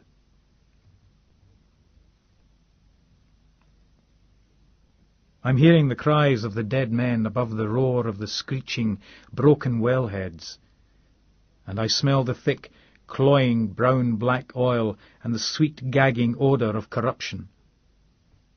Then the cries turn to the calls of seagulls, and the smell to that of the sea, with an acrid overtone of birdshit. I'm still tied up. I open my eyes. Andy is sitting across from me, his back against a rough concrete wall. The floor underneath is concrete, as is the roof. There is a doorway to Andy's left. No door, just a pitted aperture to the sunlight outside. I can see more concrete buildings, all derelict, and a skinny concrete tower spattered with seagull droppings. Beyond, there are chopping waves rolling white at their tops, and a glimpse of distant land. The wind sighs through the doorway over little stones and shards of glass. I can hear waves hitting rocks. I blink, looking at Andy. He smiles. My hands are tied behind my back. My ankles are taped together. I work back to the wall behind me and lever myself up until I'm sitting too. I can see more of the water outside now, and more land. A faraway scatter of houses, a couple of boys bobbing in the wind-patterned water, and a small coastal freighter heading away. I work my mouth. It tastes foul. I blink, start to shake my head to try and clear some of the fuzziness, but then think the better of it. My head aches and throbs. "How are you feeling?" Andy asks me. "Fucking awful. What do you expect?" "Could be worse." "Oh, I'm sure," I say, and feel very cold. I close my eyes and put my head carefully back against the chilly concrete of the wall. My heart feels like it's beating air, too fast and faint to be propelling anything as thick as blood. Air, I think. Christ, he's injected me with air. I'm going to die. Heart thrashing on foam, on froth, on air. Brain dying, starved of oxygen. Sweet Jesus, no! But a minute or so passes, and while I still don't feel too good, I don't die either. I open my eyes again. Andy is still sitting there. He's wearing brown cord trousers, a combat jacket and hiking boots. There's a big camouflaged rucksack against the wall, a metre to his left, and a half-full bottle of mineral water in front of him. By his right hand there's a cell phone. By his left, a gun. I don't know very much about handguns beyond the difference between a revolver and an automatic. But I think I recognize that grey pistol. I think it's the one he had that night a week or two after Claire died, when he was all set to take vengeance right then on Dr. Halzeel. Maybe, I'm thinking now, I should have let him. I'm still wearing what I was when he kidnapped me.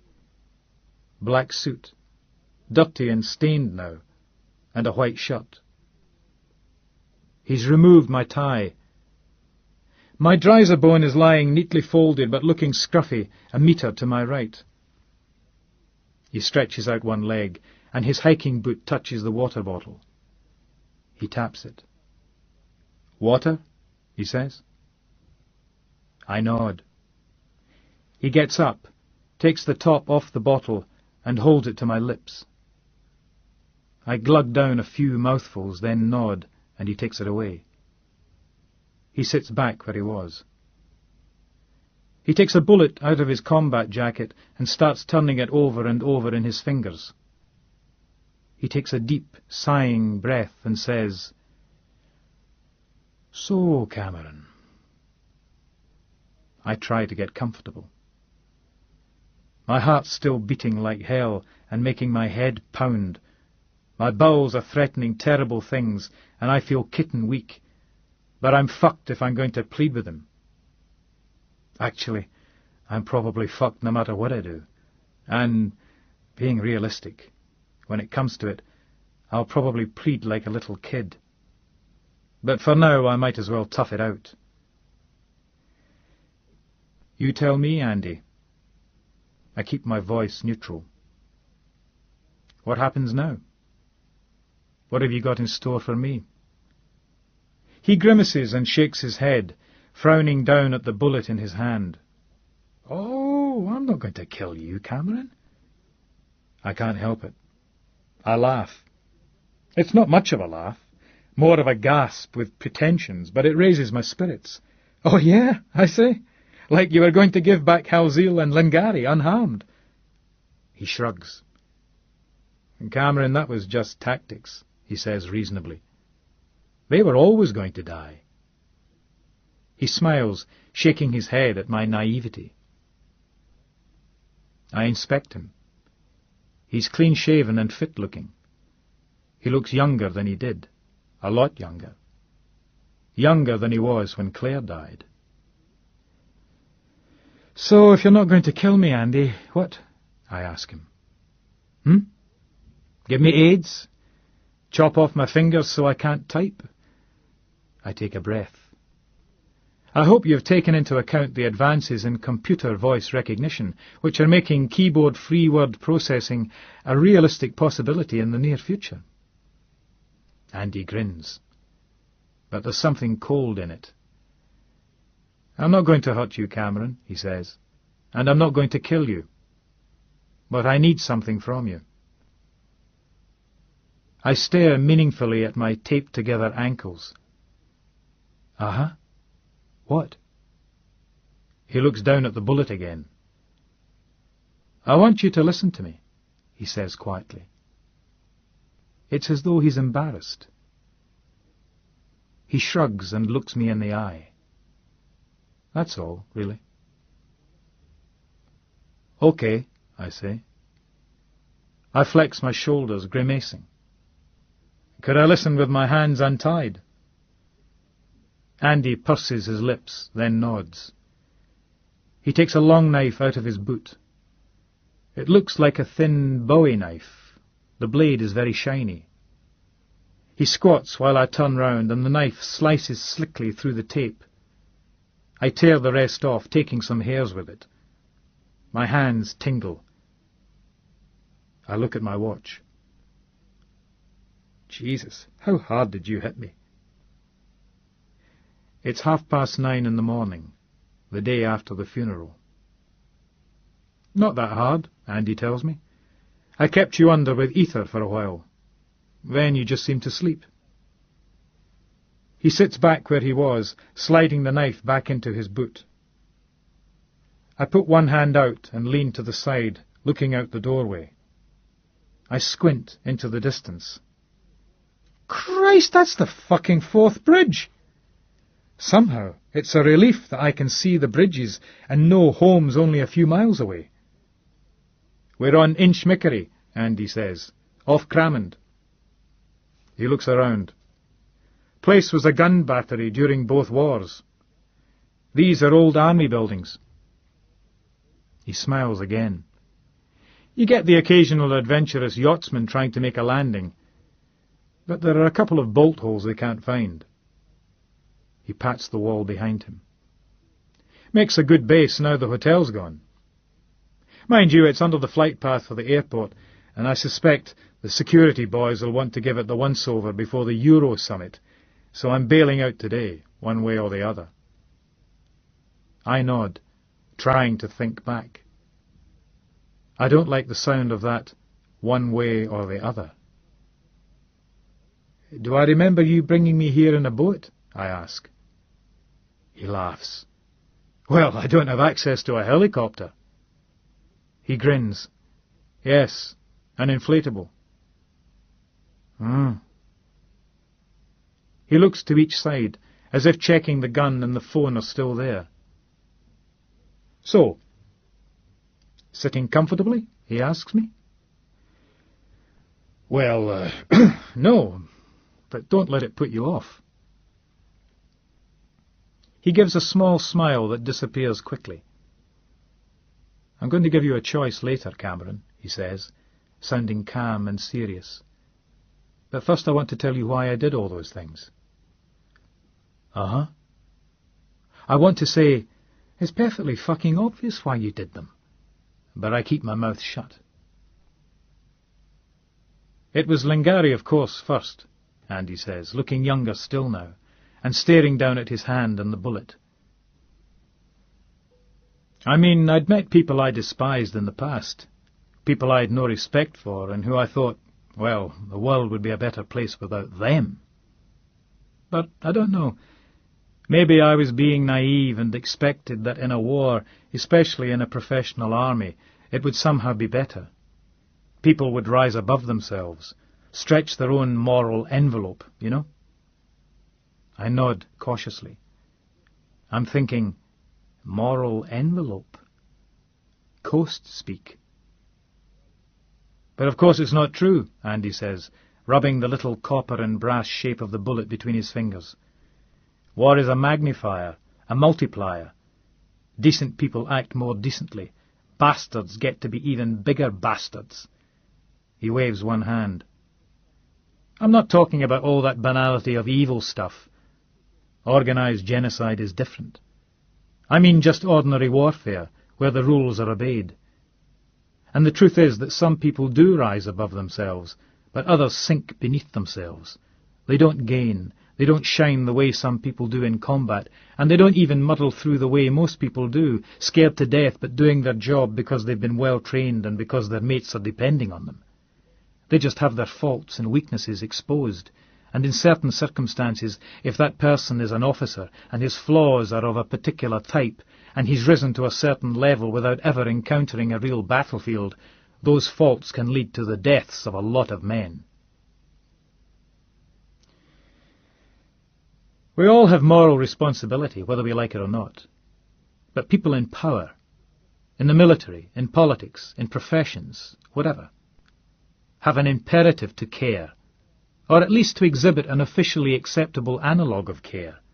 Duty, I suppose. It was people I knew had abused that responsibility that I attacked. That's what I was taking as my authority. He shrugs, frowns. The situation was a little different with Oliver, the pawn merchant. That was partly to throw them off the scent, and partly because I just despised what he was doing. And the judge, well, he wasn't quite so culpable as the others. I was comparatively lenient with him. The rest, they were all powerful men, all rich, several of them very rich indeed. All of them had all they could ask for in life, but they all wanted more. Which is okay, I suppose. It's just a failing. You can't kill people for that alone. But they all treated people like shit, literally like shit. Something unpleasant to be disposed of. It was like they'd forgotten their humanity and could never find it again, and there was only one way to remind them of it, and remind all the others like them, and make them feel frightened and vulnerable and powerless, the way they made other people feel all the time. He holds the bullet up in front of his face, peering at it. There wasn't one of those men who hadn't killed people. Indirectly, the way the Nuremberg Nazis mostly did, but definitely, unarguably, beyond any reasonable doubt. And Halsey, he says, taking a deep breath. Well, you know about him. Jesus, Andy, I say. I know I should shut up and let him talk on as much as he likes, but I can't help it. The guy was a selfish bastard and a lousy doctor, but he was incompetent, not malicious. He didn't hate Claire or anything, or wish her. But that's just it, Andy says, holding his hands out. If a certain level of skill, of competence, translates into the gift of life or death, it becomes malice when you don't bother to exercise that skill, because people are relying on you to do just that. But he holds up one hand to me, forestalling, and nods. I'll admit to a level of personal vengeance there. Once I'd done all the others, and I reckoned I didn't have much longer to operate over ground, as it were. Well, it just seemed the right thing to do. He looks up at me, a strange, wide-eyed, open smile on his face. I'm shocking you, aren't I, Cameron? I gaze into his eyes for a while, then look away out the doorway towards the water and the small white shapes of the circling, crying birds. No, I tell him. Not as much as when I realized it was you who'd spiked Bissett like that, and it was you behind that gorilla mask, and you who burned Howie. Howie didn't suffer, Andy says matter-of-factly. I stoved his head in with a log first. He grins. Probably saved him from a terrible hangover. I stare at him, feeling sick and close to tears at the off-handed way the man I've always thought of as my best friend is talking about murder, and also feeling pretty vulnerable and at risk myself right now too. No matter what he said, and even though he has untied my hands. Andy reads my expression. He was a cunt, Cameron. He pauses, looks at the ceiling. No, that's not fair. And that's what he usually called women as well. So let's say he was a prick, a dickhead. And a violent prick, a vindictive, bullying dickhead at that. Over the years he broke his wife's jaw, both her arms and her collarbone. He fractured her skull, and he kicked her when she was pregnant. He was just an unmitigated pig-fuck of a man. He was probably battered as a kid himself. He never talked about it. But fuck him. That's what we're human for, so we can choose to alter our behaviour. He wouldn't do it himself, so I did it for him. Andy, I say, for Christ's sake, there are laws, there are courts. I know they're not perfect, but, oh, laws, Andy says, voice saturated with scorn. Laws based on what? With what authority? Well, how about democracy, for example? Democracy? A two-way choice between tough shit and not quite so tough shit every 4 or 5 years if you're lucky. That's not what democracy is. It's not just that. It's a free press, and we have that, don't we? Andy laughs.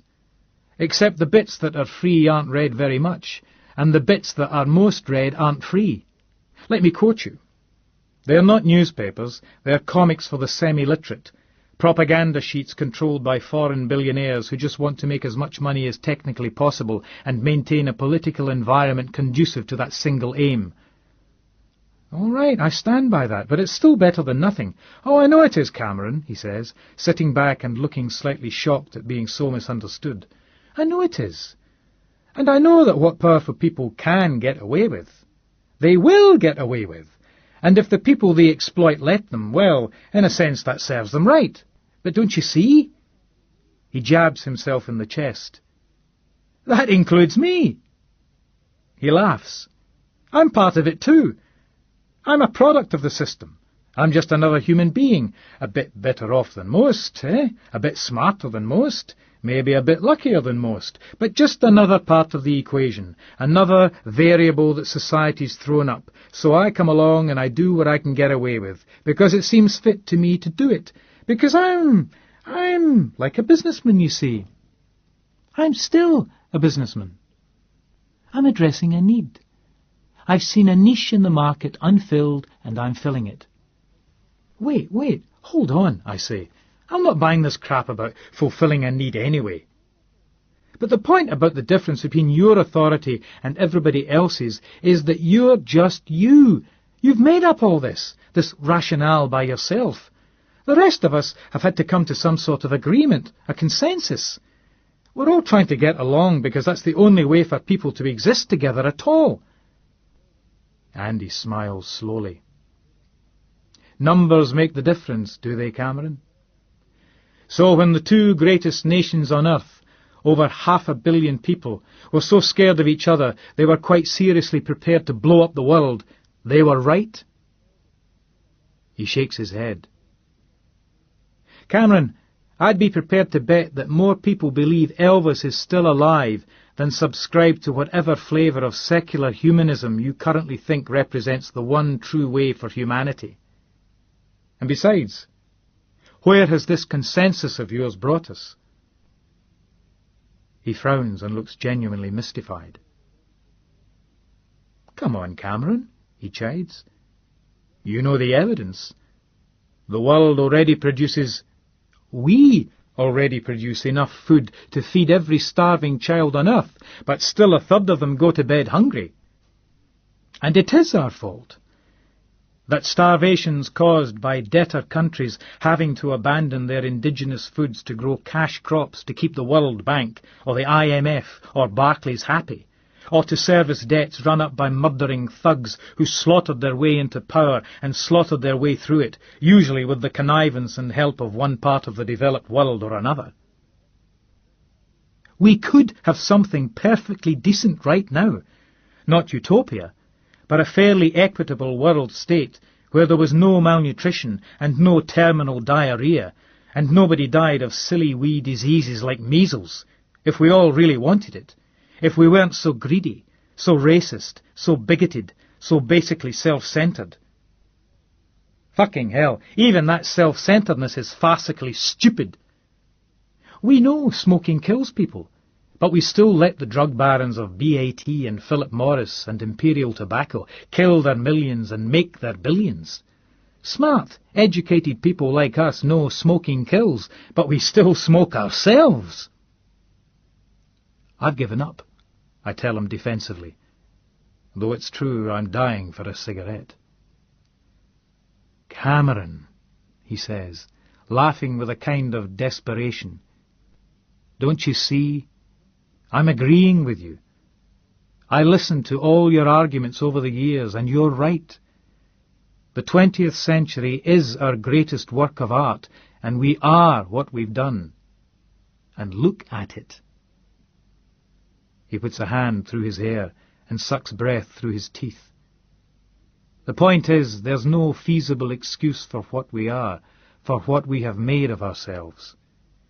We have chosen to put profits before people, money before morality, dividends before decency, fanaticism before fairness, and our own trivial comforts before the unspeakable agonies of others. He stares pointedly at me, and his brows flex. I nod, reluctantly recognizing something I wrote once. So, he says, in that climate of culpability, that perversion of moral values, nothing I have done has been out of place, or out of order, or wrong. I open my mouth to speak, but he waves his hand, and with a faint sneer says, I mean, what am I supposed to do, Cameron? Wait for the workers' revolution to make everything right? That's like Judgment Day. It never fucking comes. And I want justice now. I don't want these bastards dying a natural death. He takes a deep breath and looks at me quizzically. So, how am I doing so far, Cameron? Do you think I'm mad, or what? I shake my head. No, I don't think you're mad, Andy, I tell him. You're just wrong. He nods slowly at this, looking at the bullet he's turning over and over in his fingers. You're right about one thing, I tell him. You are one of them. Maybe this spotting a niche in the market stuff isn't so fatuous after all. But is a sick response to a sick system really the best we can do? You think you're fighting it, but you're just joining in. They've poisoned you, man. They've taken the hope out of your soul and put some of their own greedy hate in its place. Soul, did you say, Cameron? He smiles at me. You getting religion? No, I just mean the core of you, the essence of who you are. They've infected it with despair, and I'm sorry you can't see any better response than to kill people. Not even when they deserve it. No, I still don't believe in capital punishment, Andy. Well, they do, he sighs. And I suppose I do. And what about hope? Do you believe in that? He looks disparaging. What are you, Bill Clinton? He shakes his head. Oh, I know there's goodness in the world too, Cameron, and compassion and a few fair laws. But they exist against a background of global barbarism. They float on an ocean of bloody horror that can tear apart any petty social construction of ours in an instant. That's the bottom line. That's the real framework we all operate within, even though most of us can't or won't recognize it, and so perpetuate it. We're all guilty, Cameron. Some more than others. Some a lot more than others. But don't tell me we aren't all guilty. I resist the urge to say, who's sounding religious now? Instead I ask, and what was William guilty of? Andy frowns and looks away. Being everything he claimed to be, he says, sounding bitter for the first time. William wasn't a personal score like Halzeel or Lingari. He was one of them. He meant everything he ever said. I knew him better than you did, when it mattered, and he was quite serious about his ambitions. Buying a knighthood, for example. He'd been giving money to the Conservative Party for the past 10 years. He gave money to Labour too, last year, and this, because he thought they were going to win the election. But he'd been putting respectable amounts into Tory coffers for a decade, as well as keeping an eye on how much the average successful businessman has to donate to ensure a knighthood. He once asked me which charity he'd be best advised to join, to provide the usual excuse. Wanted one that didn't encourage scroungers. This was all long-term, but that was the way William thought. He was still determined to build a house on Eileen Dove, and he even had a complicated scheme involving a front company and a threatened underground toxic chemicals store in the area, which, if it had worked, would have had grateful locals practically begging him to take the island. And a few times when he was drunk, he talked about trading in Yvonne for a more upmarket, user-friendly model, preferably one with her own title and a daddy in serious big business or the government. His non-ethical investment program wasn't a joke either. He pursued it vigorously. Andy shrugs. It was just a coincidence that I knew him. But I don't think there was any doubt William was going to turn into a man like the others I killed. He rolls the bullet around in his palm, eyes lowered. However, for what it's worth, if killing him screwed up things between you and Yvonne, I'm sorry. Oh, I say. That makes it all right, then. It's meant to sound sarcastic, but it just sounds dumb. He nods, not looking at me. He was a very charming, but actually quite an evil man, Cameron. I stare at him for a while. He rubs the bullet between his fingers. Finally I say, "Yes, but you're not God, Andy." "No, I'm not," he agrees.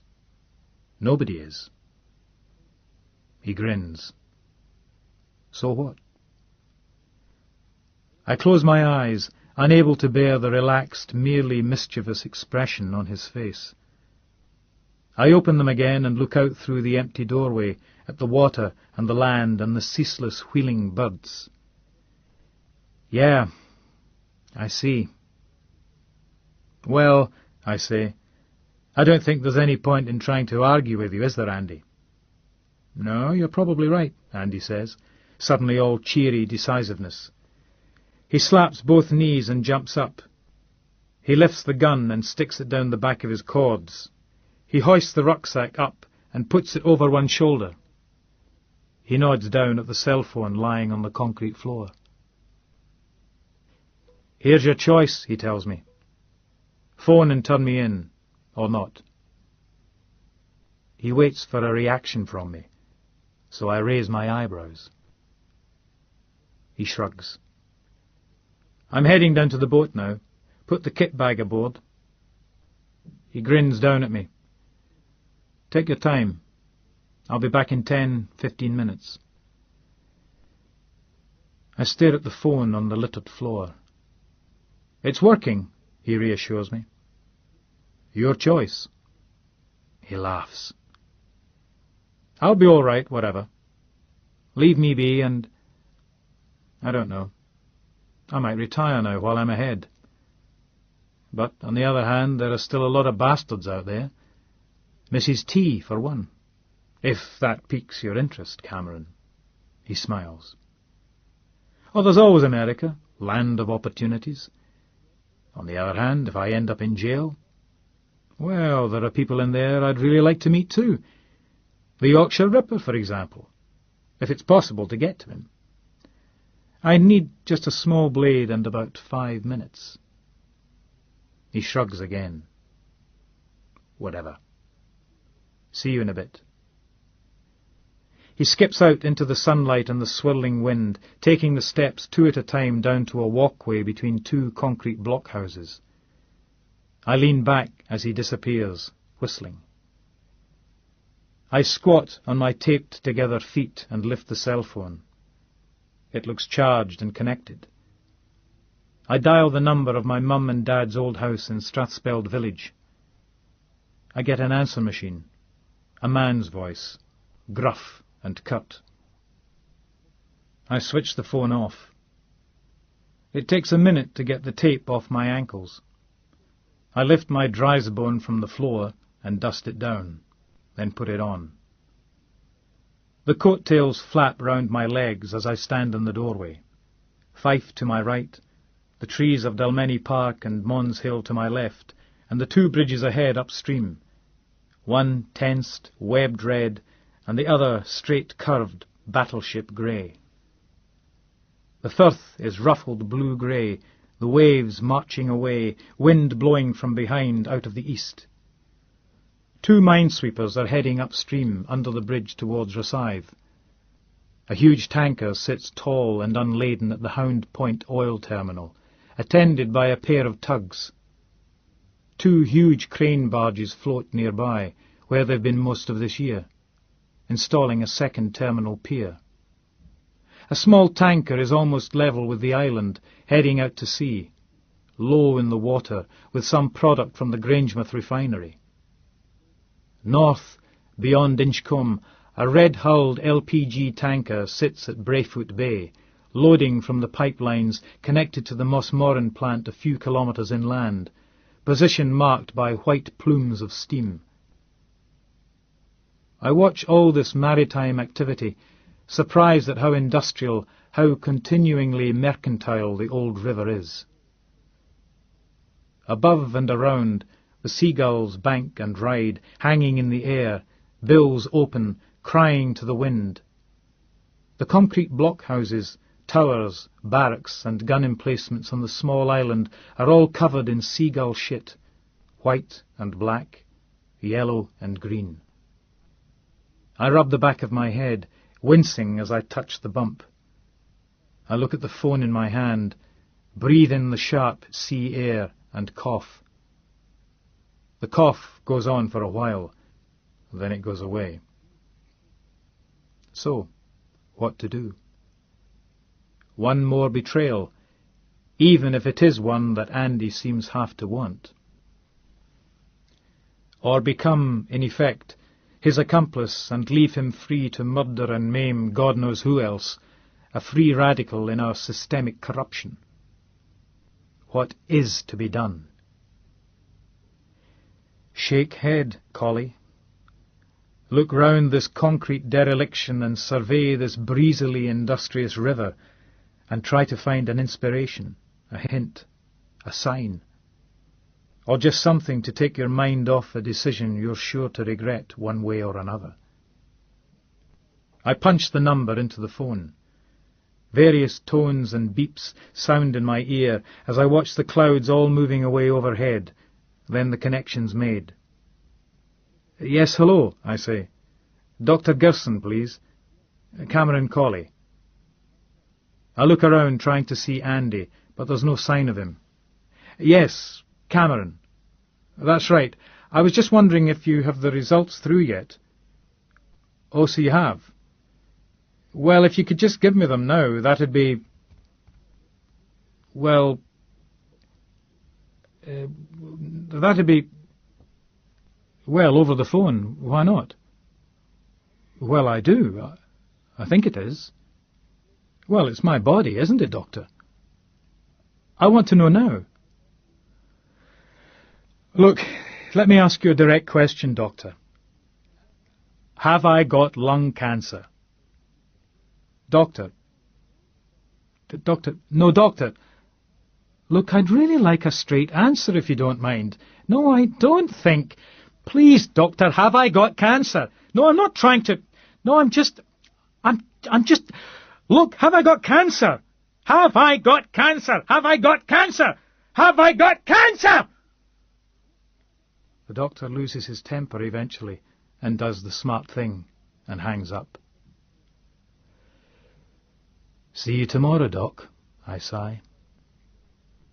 I switch the phone off and sit down on the step, looking out to the water and the two long bridges under a blue and cloud-strewn sky. A seal pops its head out of the water about 50 metres out into the waves. It bobs there for a while, looking at the island and maybe at me. Then it disappears back into the rolling grey water. I look at the keypad of the cell phone and put my finger on the 9 button. For all I know, Andy's going to come back, cheerfully say, "Hi," and then blow my brains out, just on general principles. I don't know. My finger hovers over the button, then retreats. No, I don't know. I sit there for a while in the wind and the sunlight, coughing now and again, and looking out, and holding the phone tightly in both hands. Chapter 13. Sleep when I'm dead. At the heart of the grand grey elegance of this festive city, there is a literal darkness, an old void of disease, despair, and death. Beneath the 18th century high-rise of the city chambers, slotted into the steep hillside between the banked S of Cockburn Street and the cobbled width of High Street, opposite the Cathedral of St. Giles, there is a section of the old city which was walled up 400 years ago. Mary King's Close was abandoned and covered over in the 16th century, left just as it was, untouched, because so many people had died of the plague in that part of the old town's swarming tenement warrens. The bodies consigned to the shared grave that their homes had become were simply left to rot, and the bones only removed much later. So, in the glacier-scoured debris east of the Castle Crag's volcanic plug, deep underneath the civic core of this dormant capital, that old, cold, utter darkness sits to this day. And you have been there. You went there 5 years ago with Andy and the girls you were going out with at the time. Andy knew people in the council and arranged a visit while he was in the city for the opening of the gadget shop's Edinburgh branch. Just for a laugh, he said. The place was smaller than you expected, and dark, and it smelt of damp, and the black roof and black walls ran with glistening water. The girl you were with couldn't handle it, and just had to go back up the steps to the corridor above, where the old caretaker who'd shown you in had gone, and when the lights went out suddenly a few minutes later, there was a darkness more complete and final than anything you had ever known before. The girl with Andy gave a small scream, but Andy just chuckled and produced a torch. He'd set it all up with the caretaker. A joke. But in those moments of blackness you stood there, as though you yourself were made of stone like the stunted, buried buildings around you, and for all your educated cynicism, for all your late 20th century materialist Western maleness and your fierce despisal of all things superstitious, you felt a touch of true and absolute terror, a consummately feral dread of the dark, a fear rooted back somewhere before your species had truly become human and came to know itself, and in that primeval mirror of the soul, that shaft of self-conscious understanding which sounded both the depths of your collective history and your own individual being, you glimpsed, during that extended, petrified moment, something that was you and was not you, was a threat and not a threat, an enemy and not an enemy, but possessed of a final, expediently functional indifference more horrifying than evil.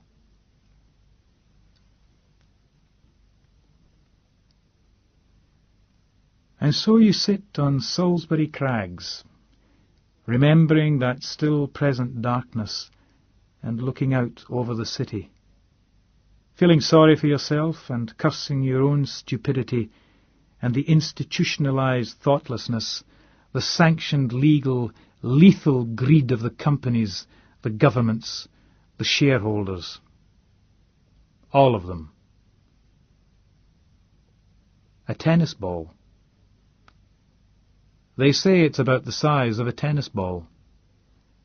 You slide your hand inside your coat and jacket and press up under the floating rib on your left side. Pain.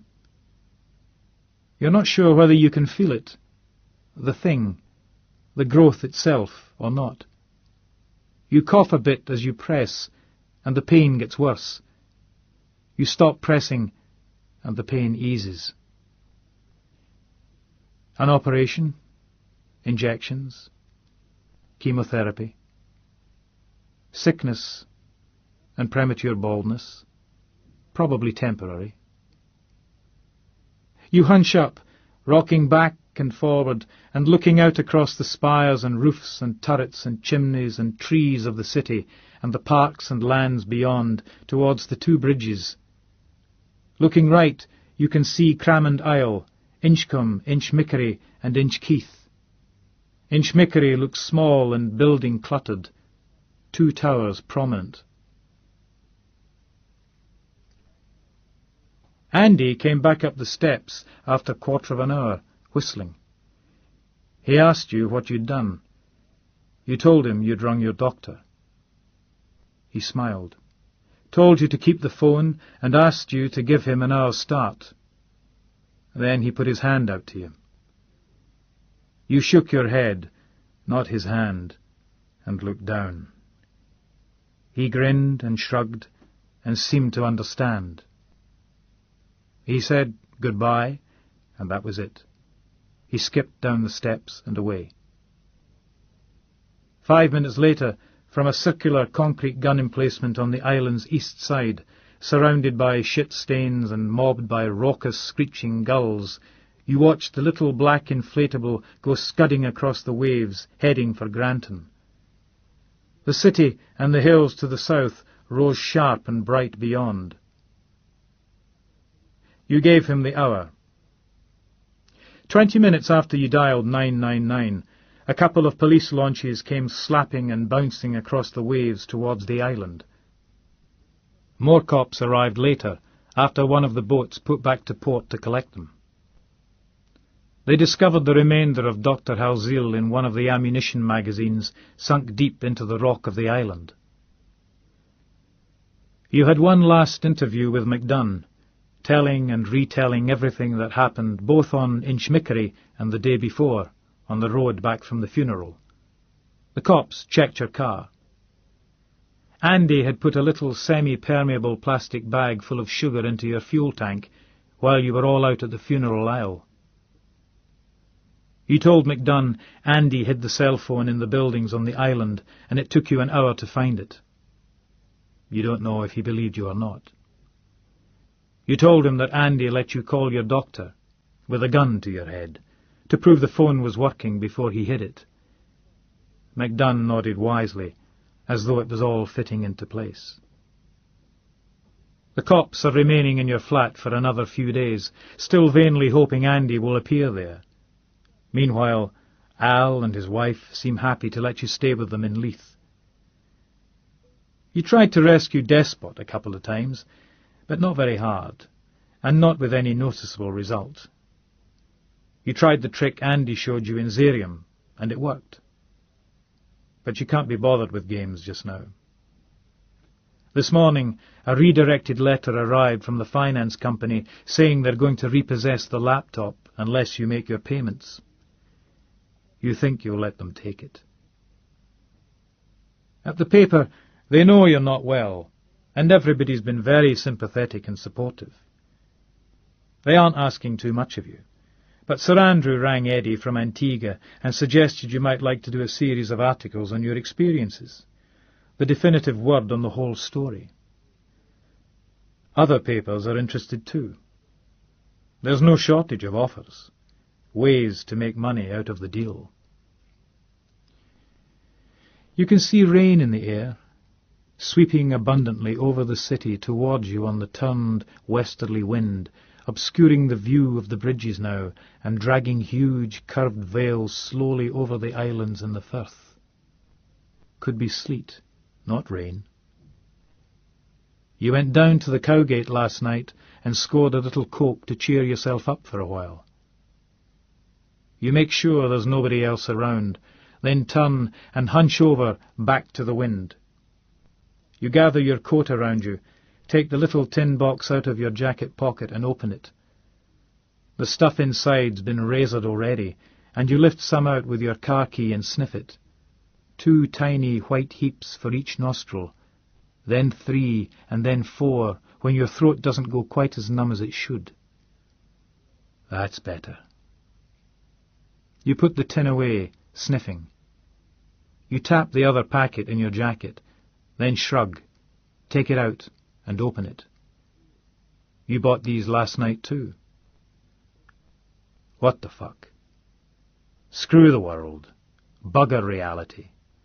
St. Hunter would understand. Uncle Warren wrote a song about it. You light a cigarette. Shake your head as you look out over the grey enthroned city. And laugh. That is the end of Complicity by Iain Banks.